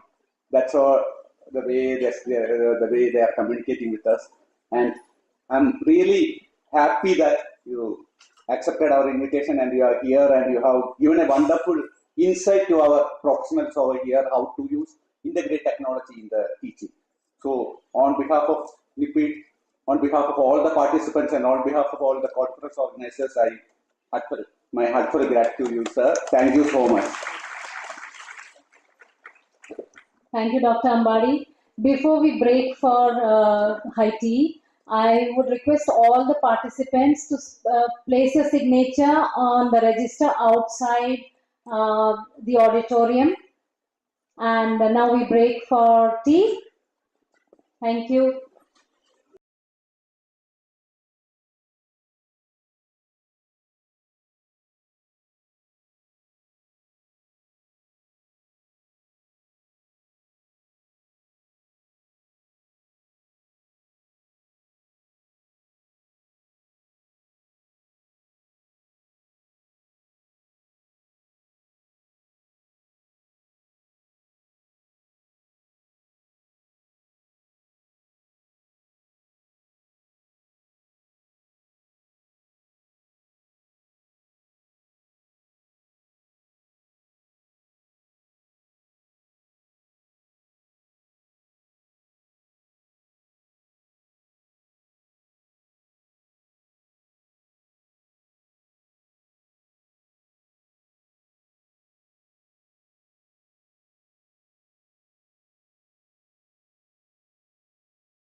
tea break.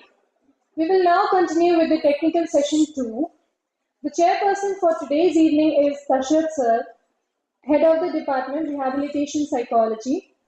The presenters for today's session are Mr. Arun Fernandez from D Learners, Ms. Harika Patlola from Cognitive Botics, Hyderabad, and Ms. Anu Surya from Suryodaya Trust, Mumbai. We welcome you all. The first presentation is on the topic D Learners, online platform for identification and remedial intervention for children with SLD. I request all the presenters to please come on the dais. Dashat sir, please come to the dais.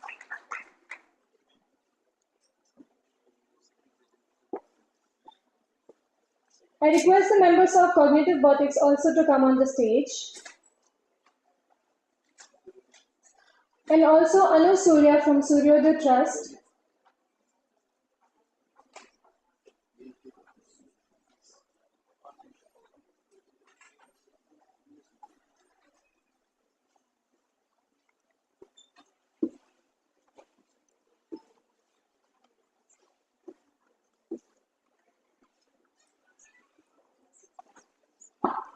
Yeah, I welcome on the post-lunch session all the three presenters, and I request Mr. Arun Fernandez, please start your presentation. D-Learners is a platform as a service, fast-paced organization that ensures timely screening, early identification and correct remediation for children with specific learning disabilities. D-Learners focuses on different learners, special educators and dyslexia community and the education ecosystem. I would require one volunteer, please, before I start. Anyone? Yeah, you can come forward. You raise your hand, no?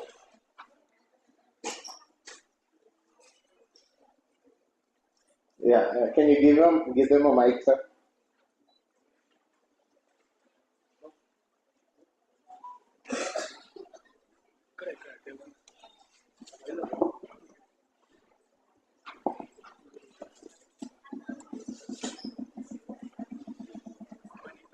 Yeah, you can be here. So I'll give you one activity to read. Okay, so you try reading this. The forward line, You should focus and read correctly. All of you all can also try. The bottom line, No. Why are you not focusing? Focus it correctly and read properly.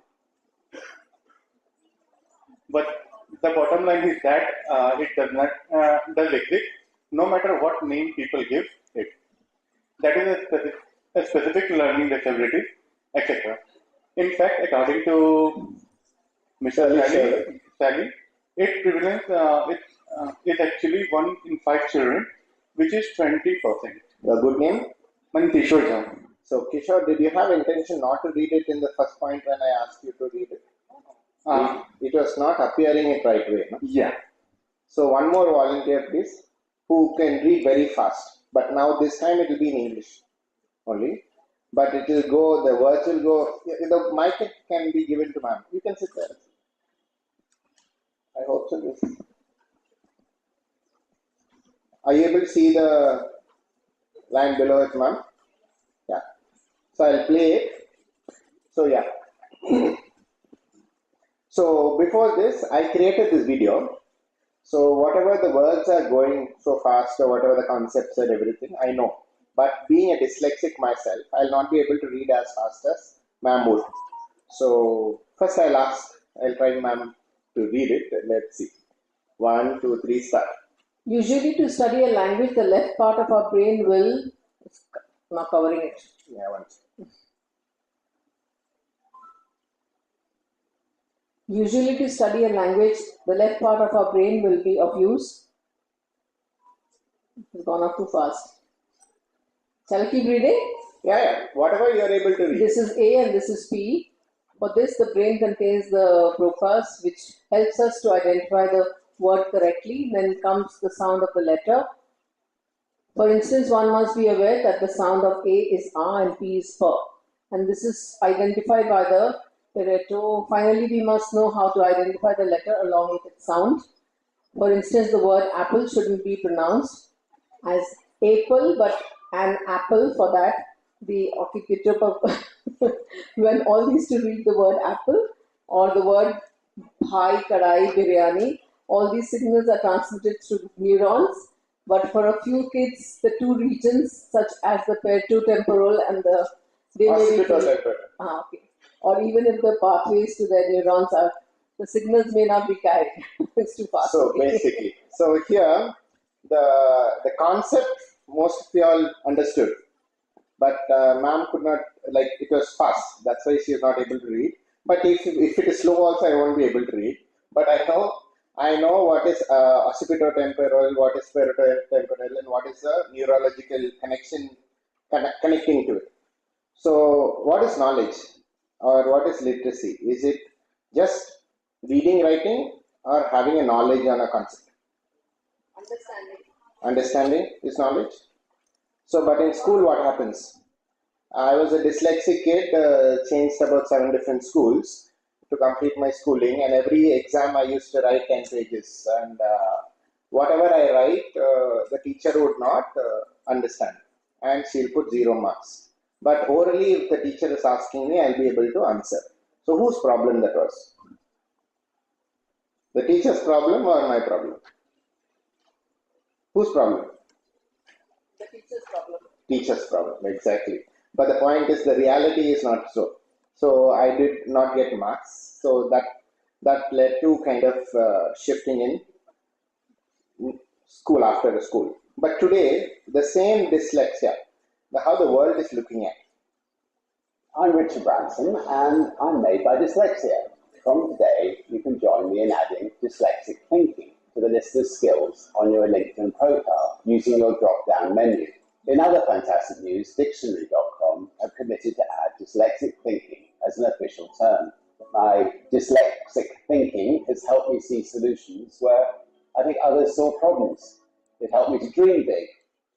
So the same understanding of what you had is about knowledge is not defining the reading, writing ability of an individual. The same way is what now in LinkedIn, all of you all have such kind of a thing, means you can go, and if you are adding your own professional skills, you can also add today, you can also add as dyslexic thinking as a skill. So these dyslexic people, who are these dyslexic people? So most of Western people are coming out and talking actually, but in Indian context also, there are a lot of successful dyslexic individuals, like an IRS officer called Nandakumar IRS, a very famous chef called Venkatesh Bhatt, and so on. Kind of your superpower. It's like the way that you think. Our brains, they're wired to, I think, process information differently. It's just the way that you see the world. I don't think people do think the way I think. And we're curious. We're creative. The way I see the world might be different from somebody else, but that's valid. In fact, it's vital. The imagination, the storytelling, the communication, the empathy, all these positives. We can simplify things. We see the big picture. In a world which is pretty competitive, I think to be able to look at it differently is a huge advantage. Dyslexic minds have exactly the skills we need for the workforce of tomorrow. My spelling makes people laugh. It makes me laugh, actually. And my reading, if I'm sight reading, it's a complete joke. School was pretty difficult, to be honest. I wasn't a massive fan of the classroom. I used to always hide in the store cupboard. Unfortunately, my English teacher knew that was my sport. It was hard for me to focus and concentrate in class. I hated reading, I hated writing, like spelling in public, reading out loud. Dyslexia can cause real challenges in traditional education. Memorizing lots of facts and figures, it can be difficult. We're not teaching kids to think, we're teaching kids to pass exams. If education is a challenge for a child with dyslexia, you need to understand how to educate them so that it isn't a challenge. 1 in 5 children suffer from dyslexia. That's 20% of the classroom. And yet, teachers aren't trained to recognise it. I think it's vital that teachers are trained about dyslexics. because the world is changing, and imagination is key to everything. And there's going to be a lot of kids whose potential are lost unless we train our teachers to effectively teach them. Imagine a world where you've got, where you've got like a force of people who have this gift of dyslexia educated in a way that supports them. It means anything's possible, It means anything is possible. So this anything is possible, definitely is possible. But the point is this difficulty is invisible.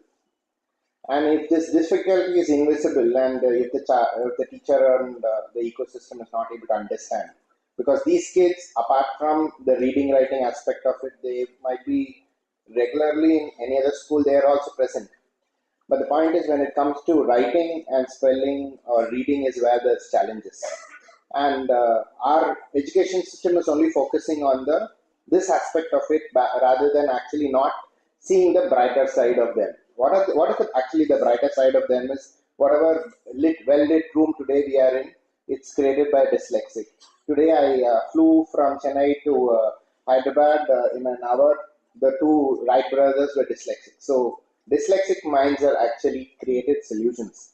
But here, there is a lot of stigma to it. There's a lot of parental denial to it, access to it, and affordability, yes. So how to kind of change it? That is what we call as a platform called D-learners. So why can't we say that these children are dyslexic learner or a child is having specific learning disability or anything of that sort? Why can't we call them as different learners? Because these children actually can learn differently. So before this, how many people say private schools are more in India? How many people say public schools, government schools are more in India? Most of you all don't say both. So what are you saying? No schools in India? Okay. So 82% of schools are actually run by government schools. So in our remotest village also, today we are working in about 6 states in India. And most remotest villages also we actually see a government school having kids coming to school, coming to learn and so on. In that class, if the child is having such difficulty, what would happen? Will the child come to NIEPID to do the screening? Yes, it can, but few children has the possibility or fortunate to come here, but most are not. So if the same kind of a child I kind of encountered and I've asked her to talk. So the same child I'm also asking her to write. How she writes you see and how she talks you see. She speaks in Tamil but reading writing அப்படிங்கிற போது உனக்கு என்ன தோணும்? இது கொஞ்சம் கஷ்டம். இது கொஞ்சம் ரீடிங் ரைட்டிங் அப்படின்னு இருக்கும்போது உனக்கு என்ன தோணும்? இது கொஞ்சம் கஷ்டம். இது கொஞ்சம் கஷ்டமா இருக்கும். அப்படி தோணுது ஆனா வர முடியும். ஓகே. என்ன கஷ்டமா இருக்கு? மிஸ் வந்து பேஸ் சென்டென்ஸ் ஓடெல்லாம் படிக்கணும்னு சொல்லுவாங்க. ஆனா வந்து எனக்கு அது பார்க்கணும் பெருசா இருக்கும். பெருசா இருக்கேன்னு நம்ம சொல்லுவாங்க, நீ போய் கரெக்டா பண்ணா உங்களால நான் பண்ணி தருவேன். ஆனா வந்து எனக்கு பார்க்கும்போது இவ்வளவு பெருசா இருக்கு, என்னால பண்ண முடியுமா முடியாதான்னு இருக்கு. பெரிய சென்டென்ஸா இருந்தா நமக்கு பயமா இருக்காது ரீட் பண்றதுக்கு. எதனால பயம்? மம்மி ரொம்ப திட்டுவாங்க, இல்லைன்னா மிஸ் திட்டுவாங்க. வந்து அது பண்ணும்போது இவ்வளவு பெருசா நம்மளால பண்ண முடியுமா முடியாதா ட்ரை பண்ணா கூட எனக்கு அது வர மாட்டேது.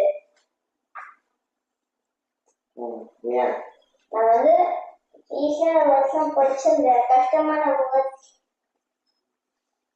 எப்போ கஷ்டமான வேர்ட்ஸ் மட்டும் எனக்கு வர மாட்டேது. விஷயத்தை எனக்கு பண்றேன். ஆனா வந்து கஷ்டமான வேர்ட்ஸ் நான் ஒரு லைன்லயே அந்த கஷ்டமான வேர்டை விட்டு மிஸ் சொல்றாங்க. அதுக்கப்புறம் அப்படி for a solution there. So education system, what every day, what is this child going through when she goes to school every day? Is she going to go happily to school? Because every time she'll have a fear of, okay, when is my teacher is going to ask me to stand up and read? And what would going to happen? What will be my mother saying? What will be my marks? What everything would be a pile of anxiety, you know. And it's not only one kid; it's about 1 in 5 children. So the same thing is the same. And this kid was just third standard when we actually took this video. And you ask her to write. How did she write?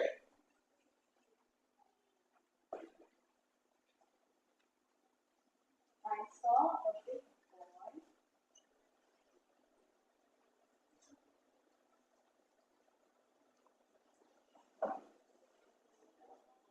who has a red bag.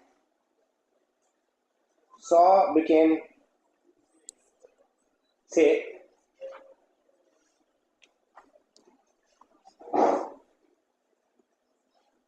For benefit of time, I'm just moving fast.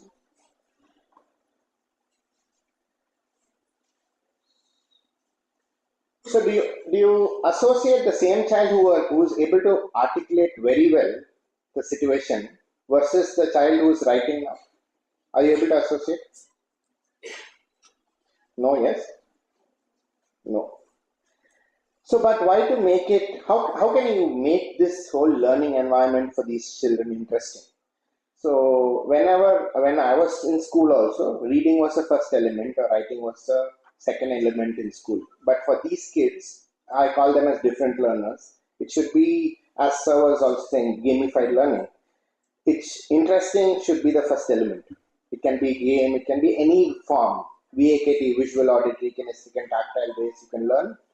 And listening is the next way forward. And speaking about it, then comprehending it, thinking about it. Then when you associate reading, I feel the same children will read better. And this kid, whoever I screened you today, she is my niece, and she is also dyslexic. And recently, I went to a Chinese restaurant, and she read Szechuan correctly. I was not able to read it.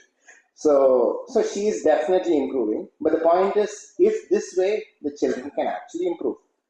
So how to go about it? Because there's a lot of unawareness towards this difficulty. Why? Because if the child is visibly seen, if not, I don't say that I'm dyslexic.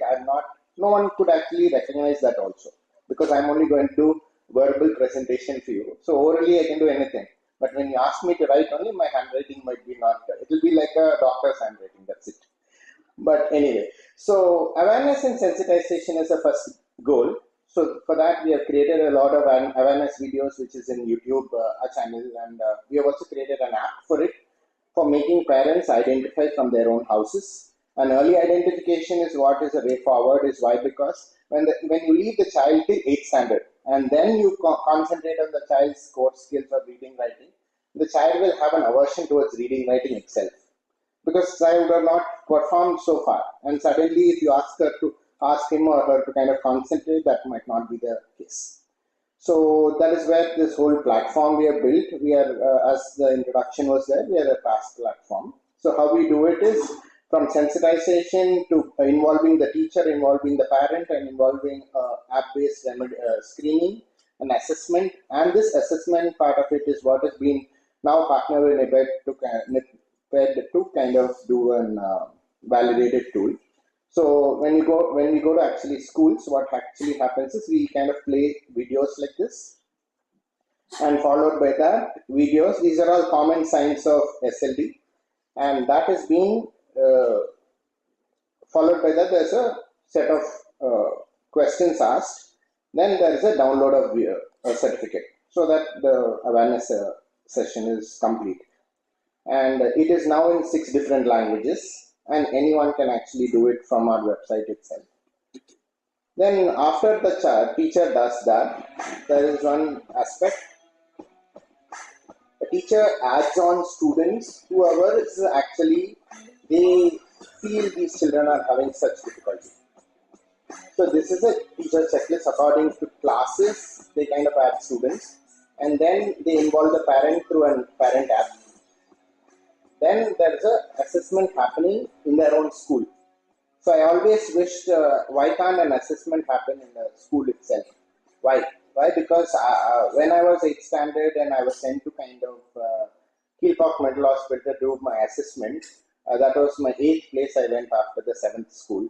I was afraid that is this going to be my 8th school? And it was also, the setup was also very difficult for me to kind of, it increased my self-doubt, simple. So that way, if only the assessment can happen within school, and if you are able to give the necessary exemptions within school, I feel the child's life would be more easier. And when I was given remedial intervention, it was given through flashcards. So all my, when I was in 3rd standard, I used to have flashcard, and the flashcard would actually be I was in 3rd standard. So what will be my mind? So my friends outside are reading big books, and now only I'm going to go through this letter sound association itself, even though that letter sound association is necessary. How can we do it differently? So here we have created an assessment tool, which is a platform-based tool. Then after which there is a blended session, wherein it can be a group session or individual session, and that can be given like in the video call itself. You can actually give access, and this is immersive games. In this VR also we have built in, and there is live worksheets followed by the same concept, and then there is a physical worksheet. So this is barcoded, so a teacher from any part of India can actually see a book what the child is writing. So that way the teacher and the geographical barrier is not at all there, and they get a kit. Then there is graded tools measuring the progress of the children, and all this today is being administered to about 3,000 plus students pan India, and also few children out of India too.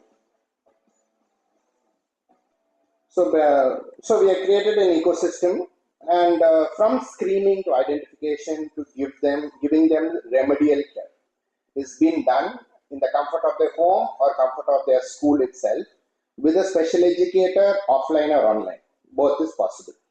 So this, I'll just give you a few examples. We know that children with specific learning difficulty, language processing difficulty, face challenges manipulating word sounds. This word board over here provides an opportunity to practice spellings in a fun and engaging manner. Okay, so now you want to say, let's practice the word start. We add a t. What happens when you want to make the word chart? So we add a sh in the beginning. Very well done. What happens when you want the word part? So such kind of tools can actually empower the child, feeling that yes, I'm doing something, and every time the child is actually clicking the letter, it will also hear the letter sound. So that way, it actually, the main problem for a kid who is dyslexic is because they are not able to decode the sound of the letter. And if you are able to give it in various different forms, I feel easily they would actually acquire the reading ability. Tic-tac-toe, those two turning 22 together. Tic-tac-toe, those two turning 22 together. Turning. So today there are a lot of assistive tools like Immersive Reader and all through Microsoft. But here in Immersive Reader also syllabification is there, but syllable sounds are not there. And these kids are actually having the challenge in syllabified sounds only. So that is also integrated here. And how can you add a tactile activity towards it? I'll just show you. Two. So if only you associate a paper, ask the child to kind of tear a paper and join a paper and move the paper apart. That way the child can actually associated learning, and also the sound of the letter would actually make the child really. So this is a reading window, scale to it and all those things are there, and this is the reading window which we have. So lot of assistive tools, we call it as VAKT, work this time to learn, is what we call it very popularly. And so here the child's progress is also there, but there are different levels of progress, and compared to a regular school going kid, this child might really not progress as soon as the other kids are, but they'll definitely progress and go ahead. So if anyone wants to kind of use such modules and anything, you can actually do a trial through the website itself. And if you want to use these awareness videos also can be done through YouTube. Start sharing, and already I've shared most of my stories, so no story. But what I would end up with saying is all these people, characters around these same. So these individuals would not be having very good reading or writing abilities and so on, but they were innovators. Today, cartoon and all what we are seeing, which was when Walt Disney envisioned it, it was only portrait drawing. And these kids are definitely not dumb. And most of my life, everyone told that I'm dumb. And now I'll end up with a small story. So I did my 10th standard exam. First time academic success I had is in using 10th standard exam. During 10th standard exam. And I used to scribe. And I was very excited to come home and tell my father that, yes, I kind of got 78%. And this is my first academic success. Moving forward, I will always have success. And my father actually kind of broke the bubble of joy. Why? Because he told all the world is writing themselves. In 10th standard also, you're not writing. So that actually disturbed me a lot. And but one perspective, there's another hope of voice came, which is my mother, and she told, why are you sad? I told, no, whatever he told is correct only. No, the whole world is writing. I'm not writing, I'm telling someone they're only writing. Why are you saying like that? He's a managing director of a logistic company. He has a PA to write his email when he was 50 only. You are only 14, 15 and you're having a PA. Means imagine in this age how many PAs are going to be. And her vision is true. I have 87 people working in our organization and we are impacting about 3,000 children. We have in that 87, 47 are special educators. From their home itself, they are making a living. And a thriving living. It's not a simple living because most of our earnings actually percentage goes to them too. So this is what is it. And thank you so much for the opportunity. And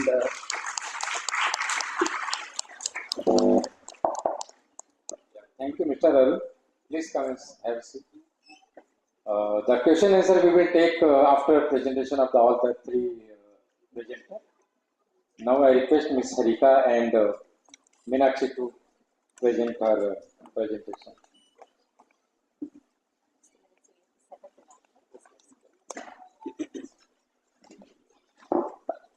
The next presentation will be given by Ms. Harika Patlola, BCBA, Chief Product Officer at Cognitive Botics, and Ms. Meenakshi Kumar, co-founder of Cognitive Botics. The presentation will be on artificial intelligence for autism intervention. Cognitive Botics is a company which provides AI-powered assistive technology for children with autism disorders. It provides an e-learning platform for children to augment therapy and keep children busy with home-based activities between the sessions. Cognitive Botics also provides a unique gamified learning environment where the children's progress can be tracked and measured by the therapist remotely, and timely feedback is also provided. I request ma'am to start the presentation.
Good evening, everyone.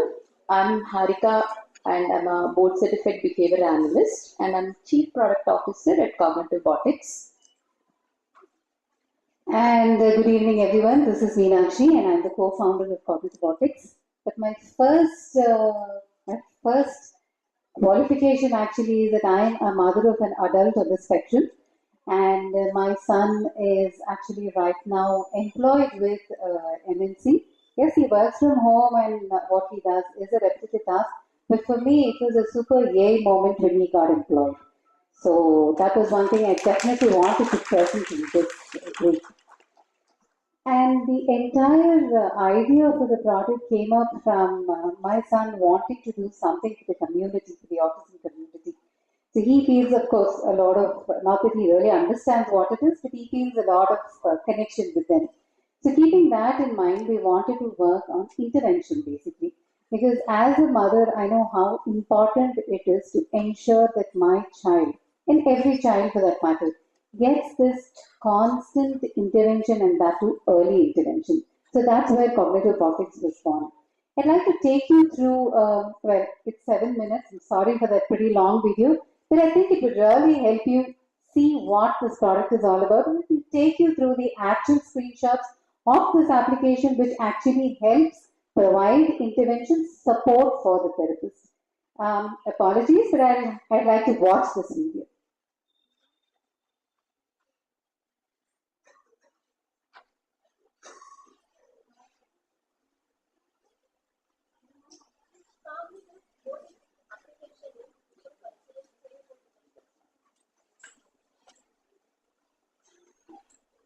So before I start, I'd just like to have a hands raise. How many of you all would like to see it in English?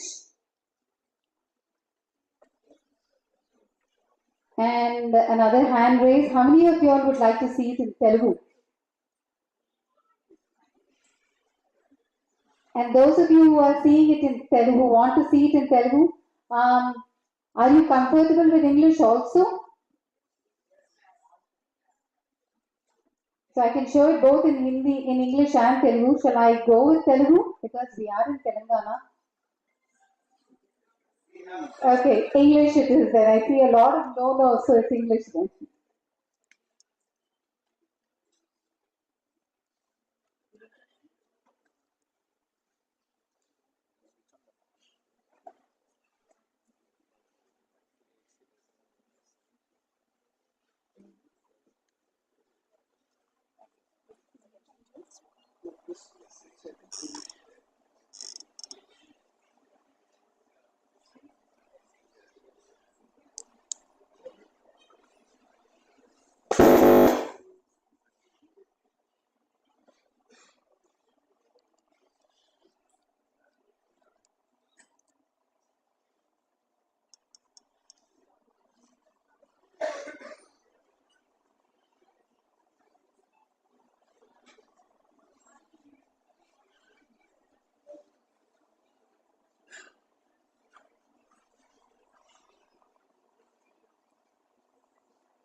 Cognitive robotics, artificial intelligence for autism intervention.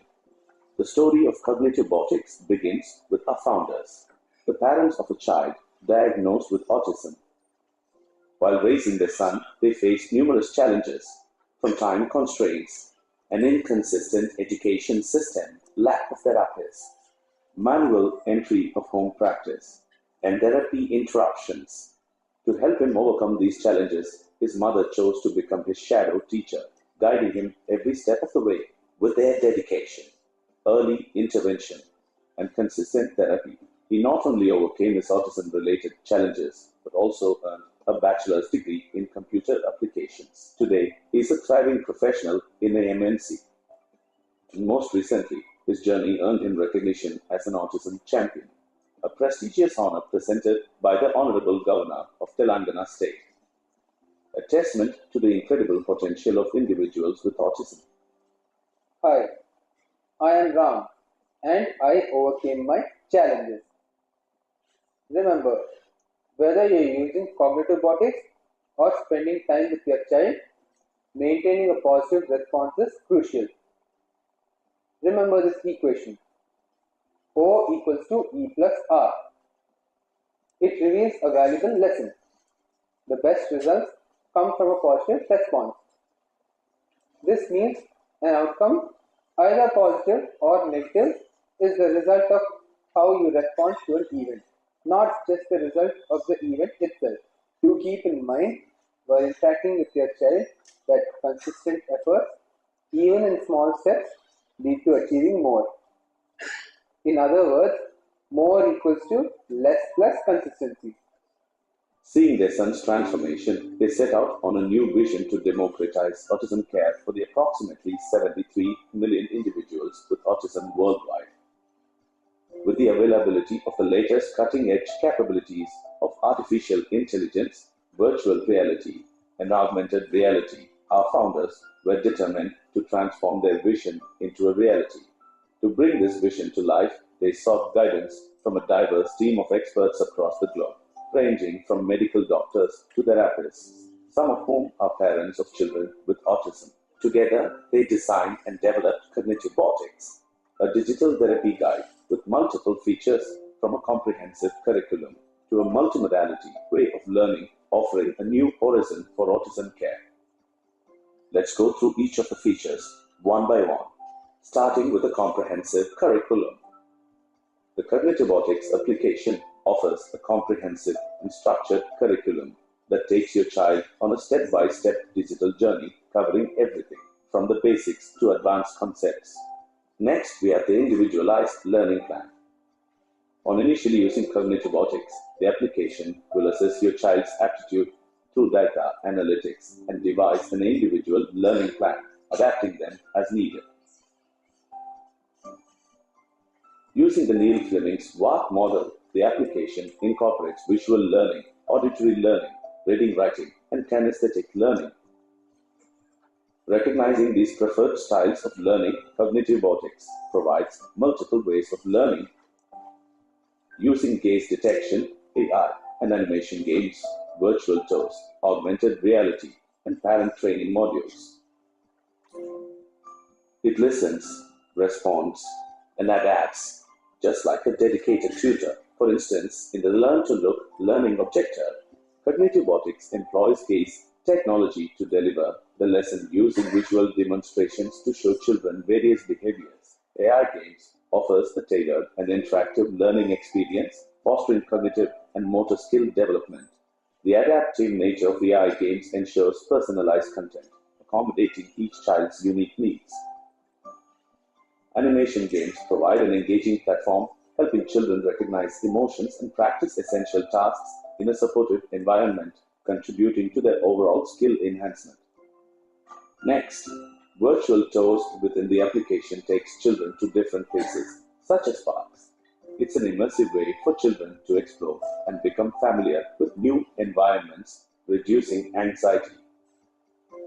Augmented reality is used to introduce virtual objects into real-time settings, enhancing motor skills. To activate this feature, make sure the device has a clear view and is adjusted to the surroundings. Techno-Pedagogic extends support to parents through training modules. These modules empower parents to actively participate in their child's therapy at home and implement the application effectively.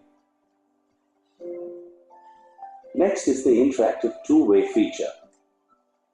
This encourages active engagement with the application. It's not just about passive learning, but engaging in two-way conversations using a communication builder. This fosters social and communication skills. Another feature unique to Techno-Pedagogic is that we personalize our content to your child's unique needs, taking into account their strengths and areas for growth. We have personalized their interactions by addressing them by the name they associate with and adding the parent's own voice. Sinu. Sinu. We are even available in multiple Indian languages.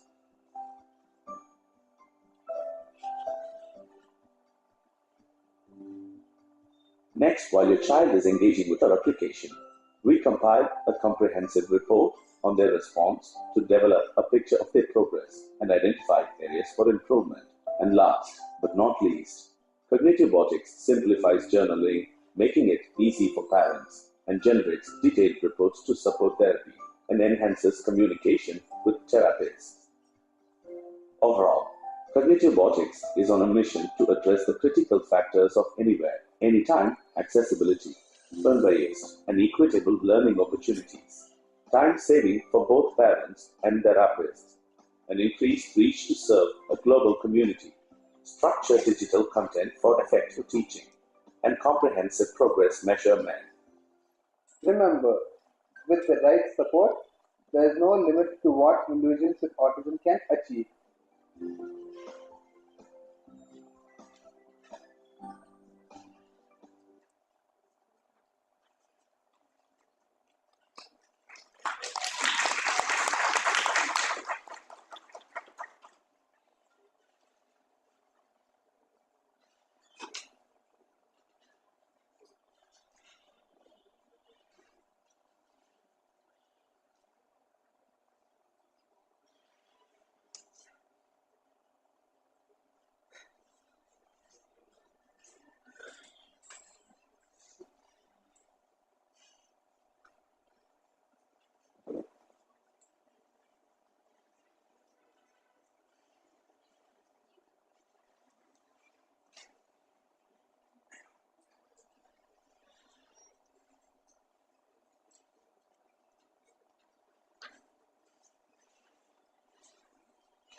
As you all have seen in the video, Cognitive Robotics is an application which uses the technology of artificial intelligence and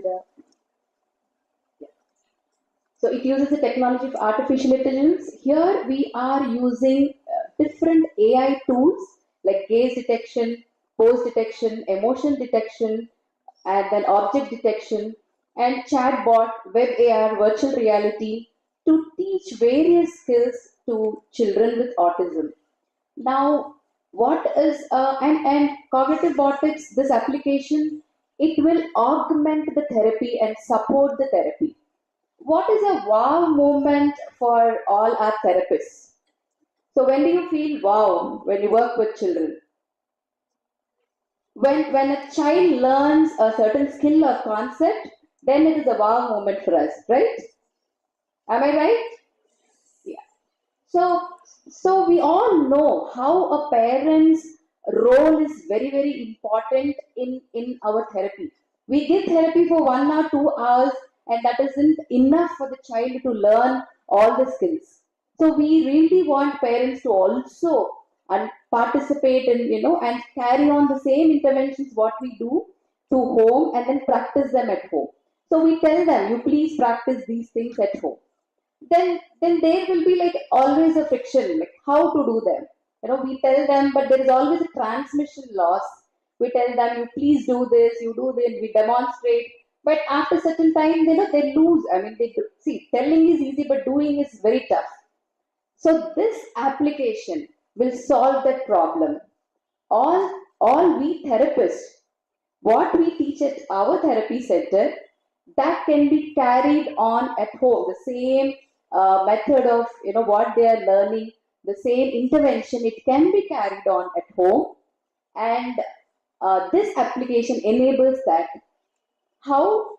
Because a therapist can assign the learning objectives to the child, what they are teaching at their therapy center. And also, we have parent training videos of how to use this application and teach their children the same concepts at home. So here you can see a ladder of skills. And before I start explaining about this, we have taken care of embedding all the skills which will be from right from early intervention to life skills and vocational courses also. Currently, we have the content ready for early intervention. And why early intervention has been taken care with a lot of, we have taken care of it, like, we switch lot of, because at this age, children need lot of support. If at this age a correct foundation is laid, then after that the children will be properly channelized, and the gap between their the current skills and the the chronological age will be reduced actually. So here, as we have seen, we have started right from the basic skills of attending, imitation, receptive skills, because these are all must to have skills in children. So, so how we have designed, and I'll try to explain it very briefly. We have taken skills, and under each skill, we have taken learning objectives. These learning objectives, we are teaching each learning objective through different modalities. And these modalities are very standard and evidence-based modalities, like video modeling. We are using to teach certain skills, and we are using games, animation games. We are using post detection. We are using chatbot. So we don't know how the child will learn, which modality the child will learn. Like it is said there, some may be visual learners, some may be auditory learners, some may experience and learn. So we have taken care of this factor, and we have embedded and integrated all kinds of modalities. So he may learn from one modality, and the repetition is happening. And for therapists, it's also added kind of advantage, because we know if a certain skill or a certain concept is taught repetitively, then the learning will be accelerated. So through our application, that is taken care of. So video modeling is an evidence-based strategy. So we have used one of the modality as video modeling.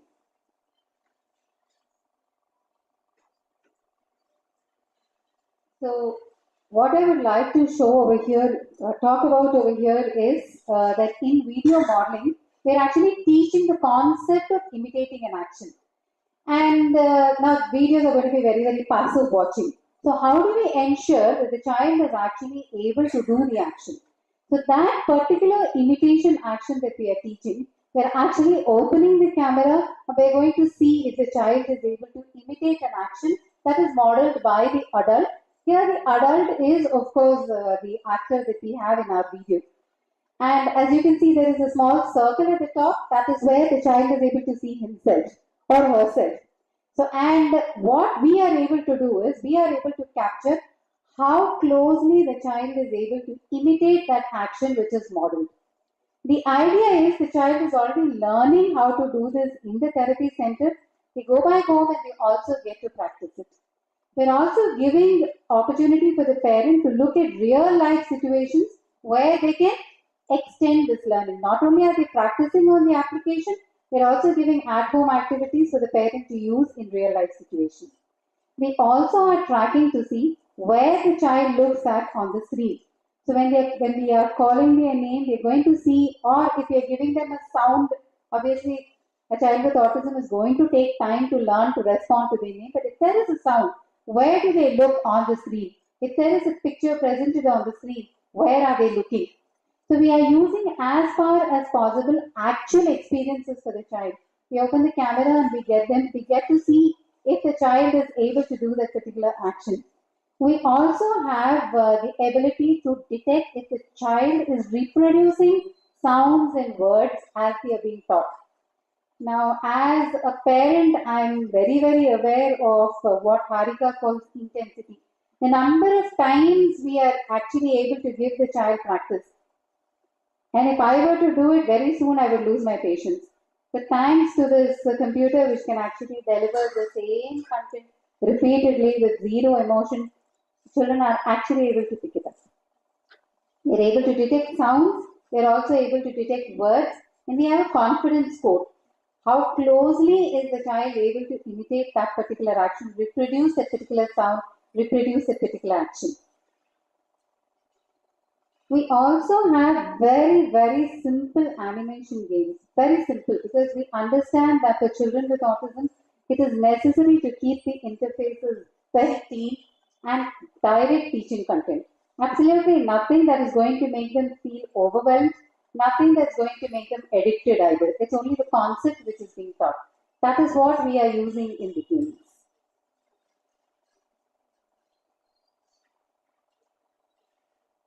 So this is the therapist dashboard. So what therapists can see here, you can just have a look at it. So therapists can see how many children are using this application, and you can monitor them actually.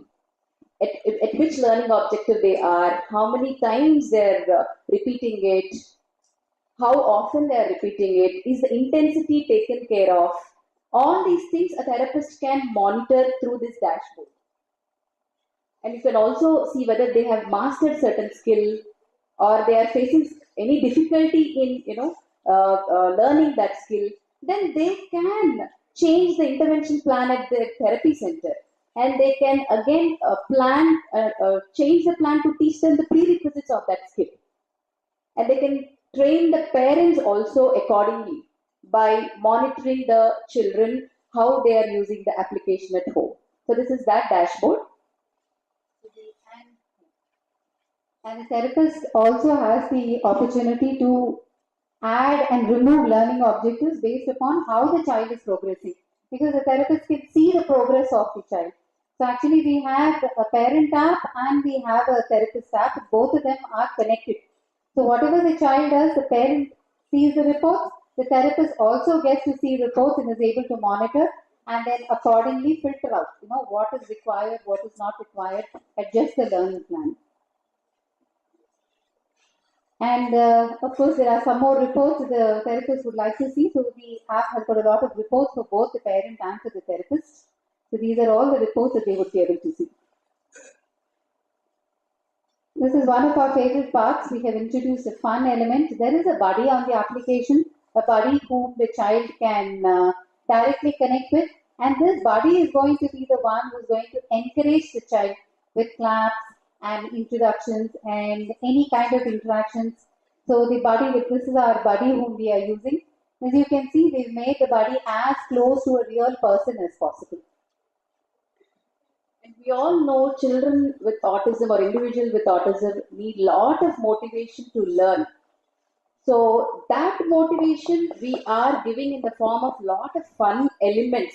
Not only buddy, we have various fun elements where they get motivated with those fun elements and start learning, where learning will be effective through this application.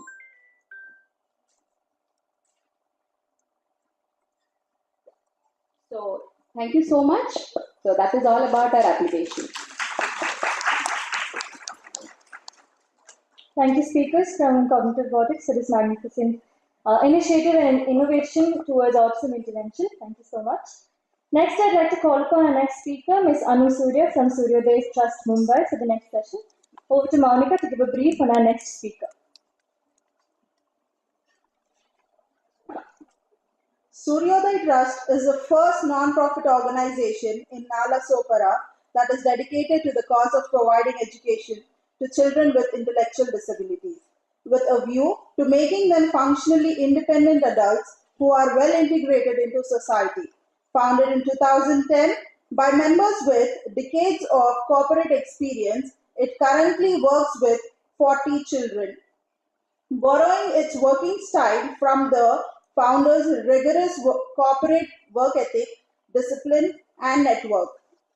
The vision of this trust is to help children with intellectual disabilities grow up to become socially integrated and functionally independent adults, and mission is to develop the overall personality of children with intellectual disabilities throughout adequate education, life skill development, and parenting counseling. Thank you. So now Anu Surya will be presenting a paper on digitalizing IEP programming. Thank you. Thank you so much, and good evening to all of you present over here. First of all, thank you, NIEPID, for having us here and giving us the opportunity. Okay, so now that I know this is the last session and most of you must be very tired, but I would like to ask you one thing before I start with my presentation. Why do you think we are here today? There is one common reason that you are sitting there and we are sitting here. What is the reason you think that is? Sorry? Technology? Okay. Something beyond that?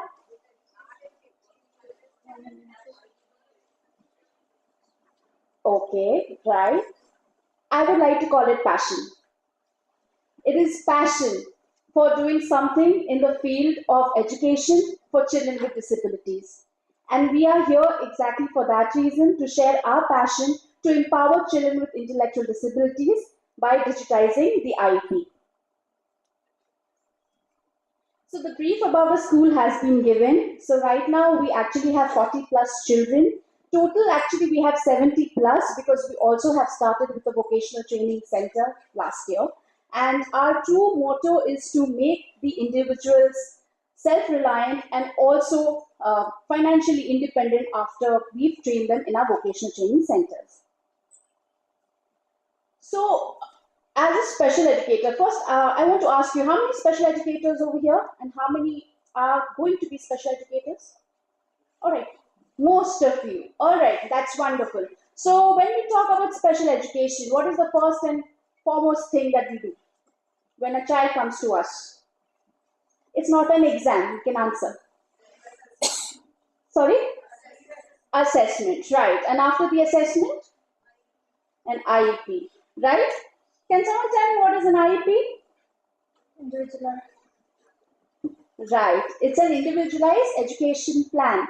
Now, I'm sure everybody has gone through making an IEP manually, writing the IEP, right? So we typically have our goals, our long-term goals, short-term goals, tasks. But what are the challenges that you come across when you are manually writing an IEP?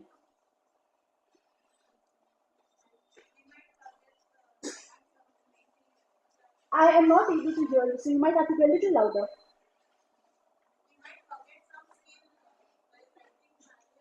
Correct.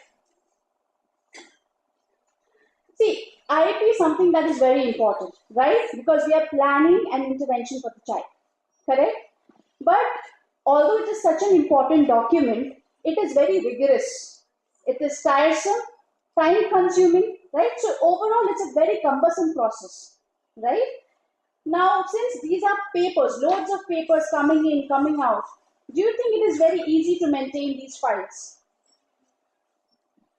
No. So record management is a very, in fact, document management is a challenge that when it comes to manual IEP, right? Now, as someone said over here, skills. Okay, your IEP becomes very subjective. It largely depends on the skills of the educator as well and the knowledge of the educator as well. So there are some of the challenges that we have listed over here, which I'm sure you will agree to as special educators, right? So since 2010, when there were so many special educators working with us, and we saw these were the challenges, we thought of a solution, and that is digitizing the IEP. Now, why digitizing the IEP? Okay, it is more convenient. Again, there are no papers, so record keeping becomes very, very easy, right? Even to refer back to old reports become easy, right? Accessibility. I think that is something. Now, technology is something that is evolving, and right now in education, technology is being used in a very massive way. So accessibility from anywhere. We all have smartphones. Most of us have smartphones. We know how to use smartphones, right? So a digital IEP can be accessible from anywhere, whether you're traveling, whether you're at home, whether you're in school, right? Real-time updates. Now, when my child is progressing, I am able to make those changes right then and there. Can I do the same in a manual IEP? Can I do the same in the manual IEP? We can't, because you've already written it once and maybe you've stashed it away in a file, right? So that is why, we thought of coming up with something called a digital IEP. We've named our IEP Lakshya. So Lakshya 1.0 is the IEP, digital IEP that we're currently using, right? It was started, or rather it was developed in the year 2018. We piloted with it in the year 2019. And while developing this, there were two things on our mind. And one is that it should benefit the special educator. And second, which in turn would benefit the students.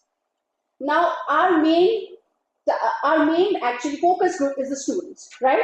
So if the special educator is able to do justice to the effort and the time, then of course the outcome becomes better. So how is Lakshya providing that? So it's nothing but a technical solution. So we are providing a digital platform which would actually help the special educator with better planning and execution of the IEP, and which would actually provide better outcomes. Okay, it is a very simple, user-friendly tool. Okay, and so what happens is, we all know now, when you go to our page, you will see that there are goals that have been embedded already there. It's been fed into the system. You have a long-term goal, you have a short-term goal, and the tasks that follow with it. Okay. Now, Lakshya is much more than just an IEP. It goes beyond an IEP. It is actually maintaining your data of the student also. So right from a case history, your medical history, everything is fed into the data, right? So if you see our system, if you want to see a data, suppose related to a child, all you have to do is just click on the name of the child, and everything related to the child will be there in your eyes, right in front of your eyes. So that also becomes very easy when it comes to reporting. Here you don't need to write manual reports, okay? When you select the goals, they are there.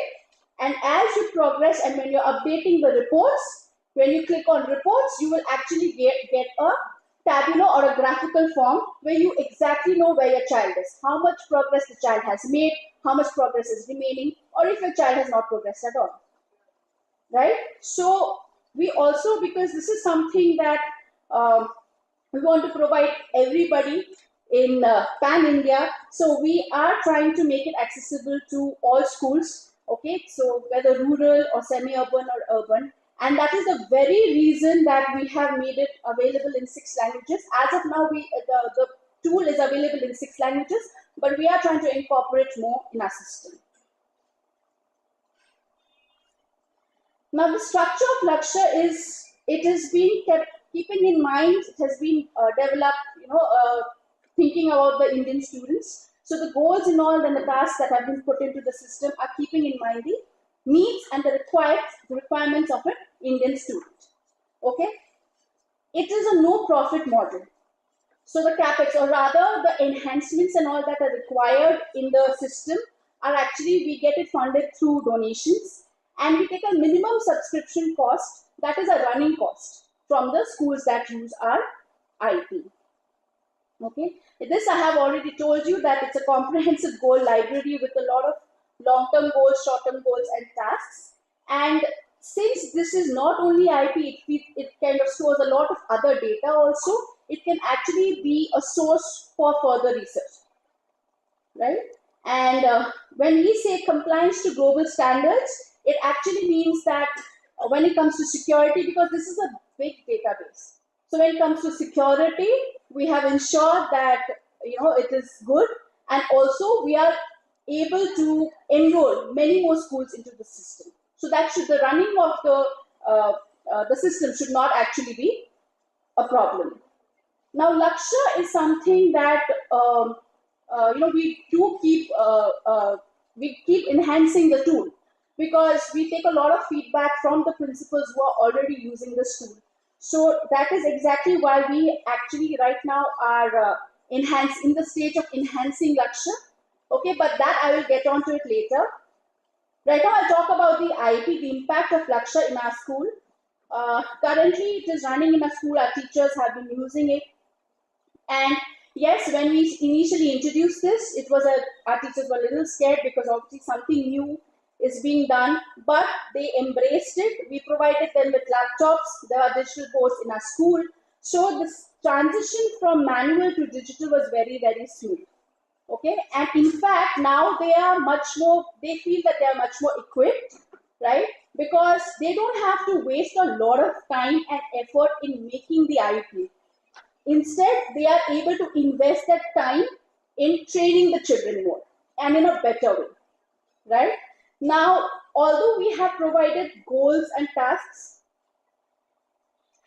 although we are having goals and tasks in the system already, right, we have left an option open where the special educator can add or minus the goal. So it's not necessary that it's standardized or it's there. You can make changes, so that actually makes it flexible. Again, as I told you, it has facilitated management and record keeping. And of course, as I told you, when it's so clearly there in front of your eyes whether a child is improving or not, so then a special educator then can take a call that, do I need to change my way of teaching, or should I incorporate more teaching aids? So and so on and so forth. So currently we are actually collaborating with 8 special schools pan-India, and again 6 languages, as I told you earlier. Now Lakshya 2.0 is where we are at. We are at a stage where we are enhancing our tool, and right now there are ongoing discussions with NIEPID research team for the same. And what we are trying to do is we are trying to incorporate their curriculum, and also we are trying to also come up with better interventions so that it could impact our students better. What we are trying to do is, again, it's not just an IP, it's much more than that. We have tried to incorporate therapies, we have tried to incorporate student database, parents database, so that this entire system has a lot of data, right? It makes it more easier for everyone actually. So parents can also access this. So parents also know a lot of things, like where their children are progressing or they're not progressing. Okay. When we say improve analytics and reporting, so right now our analytics is very simple. It's just a graphical representation. But in the enhancement, we are coming up with something like where we are able to see the gender ratio in a class, the teacher-student ratio, and so on and so forth. When it comes to reporting, we are trying to also come up with quarterly reports, which again makes it easier for you to compare the past reports as well. Okay, and we are keeping our focus is also on homeschooling, right? These are specifically for children who are not able to attend schools, because the tool is very simple, it's accessible. So we are also focusing on the children who are not able to come to school, and they can just, a special educator can go, or a parent can actually kind of roll out, can implement the IIP at home. And in the next 2 years, we are planning to cover over 100 schools, and that is our goal. I will leave you with a few annexures over here. This is our login page. This is how it looks like.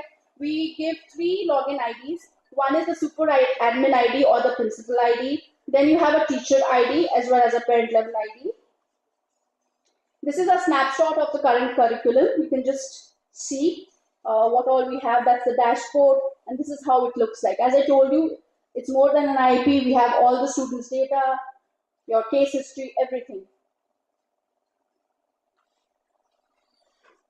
So these are few states that we've reached to, few schools.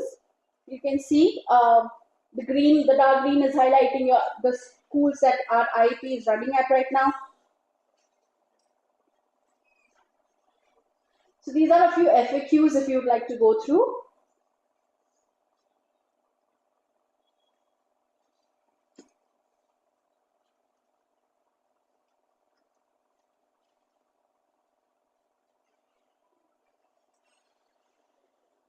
Yeah, so that's it from our side. Thank you so much for your time. Thank you.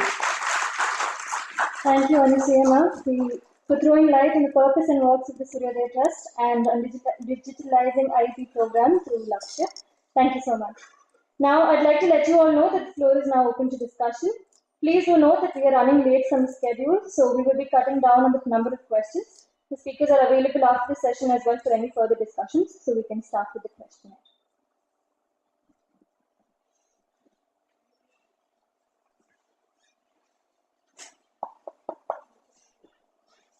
Hi, thank you for the excellent presentations. My question is to the cognitive biotics team, Ms. Meenakshi and Ms. Harika. So, would be interested in looking at some data. For example, prior to launch of this product, what is the data that you have? What are the use cases that you have tested this product on? In terms of what is the population? Is it purely for children with autism in terms of what level, mild, moderate, or is it also on children who have autism along with ID? And what is the severity? And what are the success stories? If you could throw some light on some data. Yeah, thank you so much. Can you hear me? Yeah, thank you so much for your question. Yes, before we launched this product, we actually conducted a test because we had a previous version of the product as well. And we can share the results of that study that we had. We had a number of children actually trying out the application, so we can share it with you. But just to give you a basic idea, we were looking at mild to moderate autism. That's what we were looking at. We did not test it with anybody with pure intellectual disabilities, but that might be an avenue that you could explore. We are certainly thinking about neurodivergence, but the data that we have is for mild to moderate. My question is to Ansuya. What are the assessment tools you have used in the digitized version? So the assessment tools, ma'am, again the FACP and the NDPS is what we are using. Now that is something that we are actually trying to enhance in the Lakshya 2.0, because right now in in this version, current version, we don't have it. So we will be incorporating that in the 2.0 version.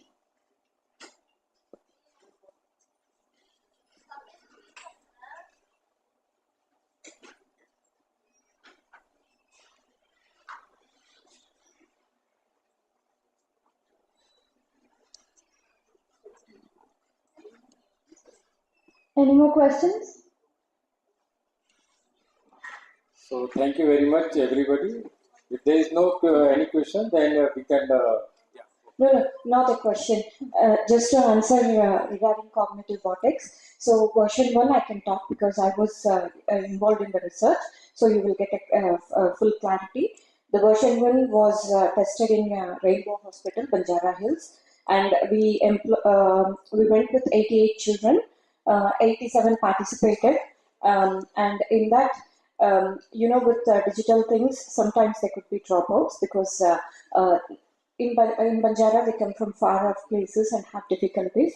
But overall, we have done cars, we have done VSMS and DST, and we have done sensory profile, we have done reels as well. And at the baseline, at 6 months, we have looked into interim analysis as well, and we have compared with the parents' feedback, because within 3 months to repeat these skills would be difficult for these parents to come back. So now we have done the 6 months as well. The 3 months results we have sent for EPA, European Psychiatric Association. We are waiting to hear from the conference about the abstract selection. Otherwise, the 6 months also, the results we are happy with. And version 2 is more about more AI games and more involvement, or there are many features for version 2 that will also undergo research as we have done the version. Thank you very much. Now there is no more questions, so we will end up this session and further process. Thank you, delegates, for the questions, and thank you, speakers, for rendering your insights for the same. I'd now like to request Sri Disha Chaudhary sir to felicitate the speakers.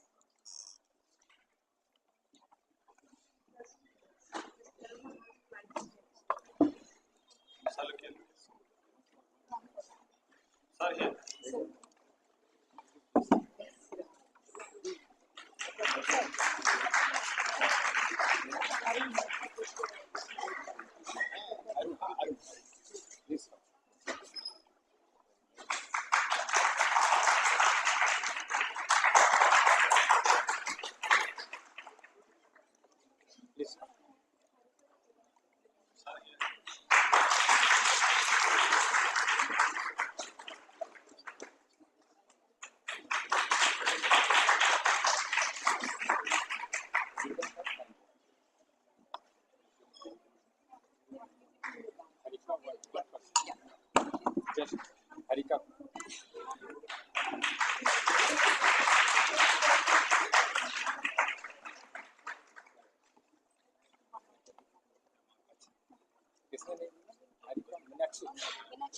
This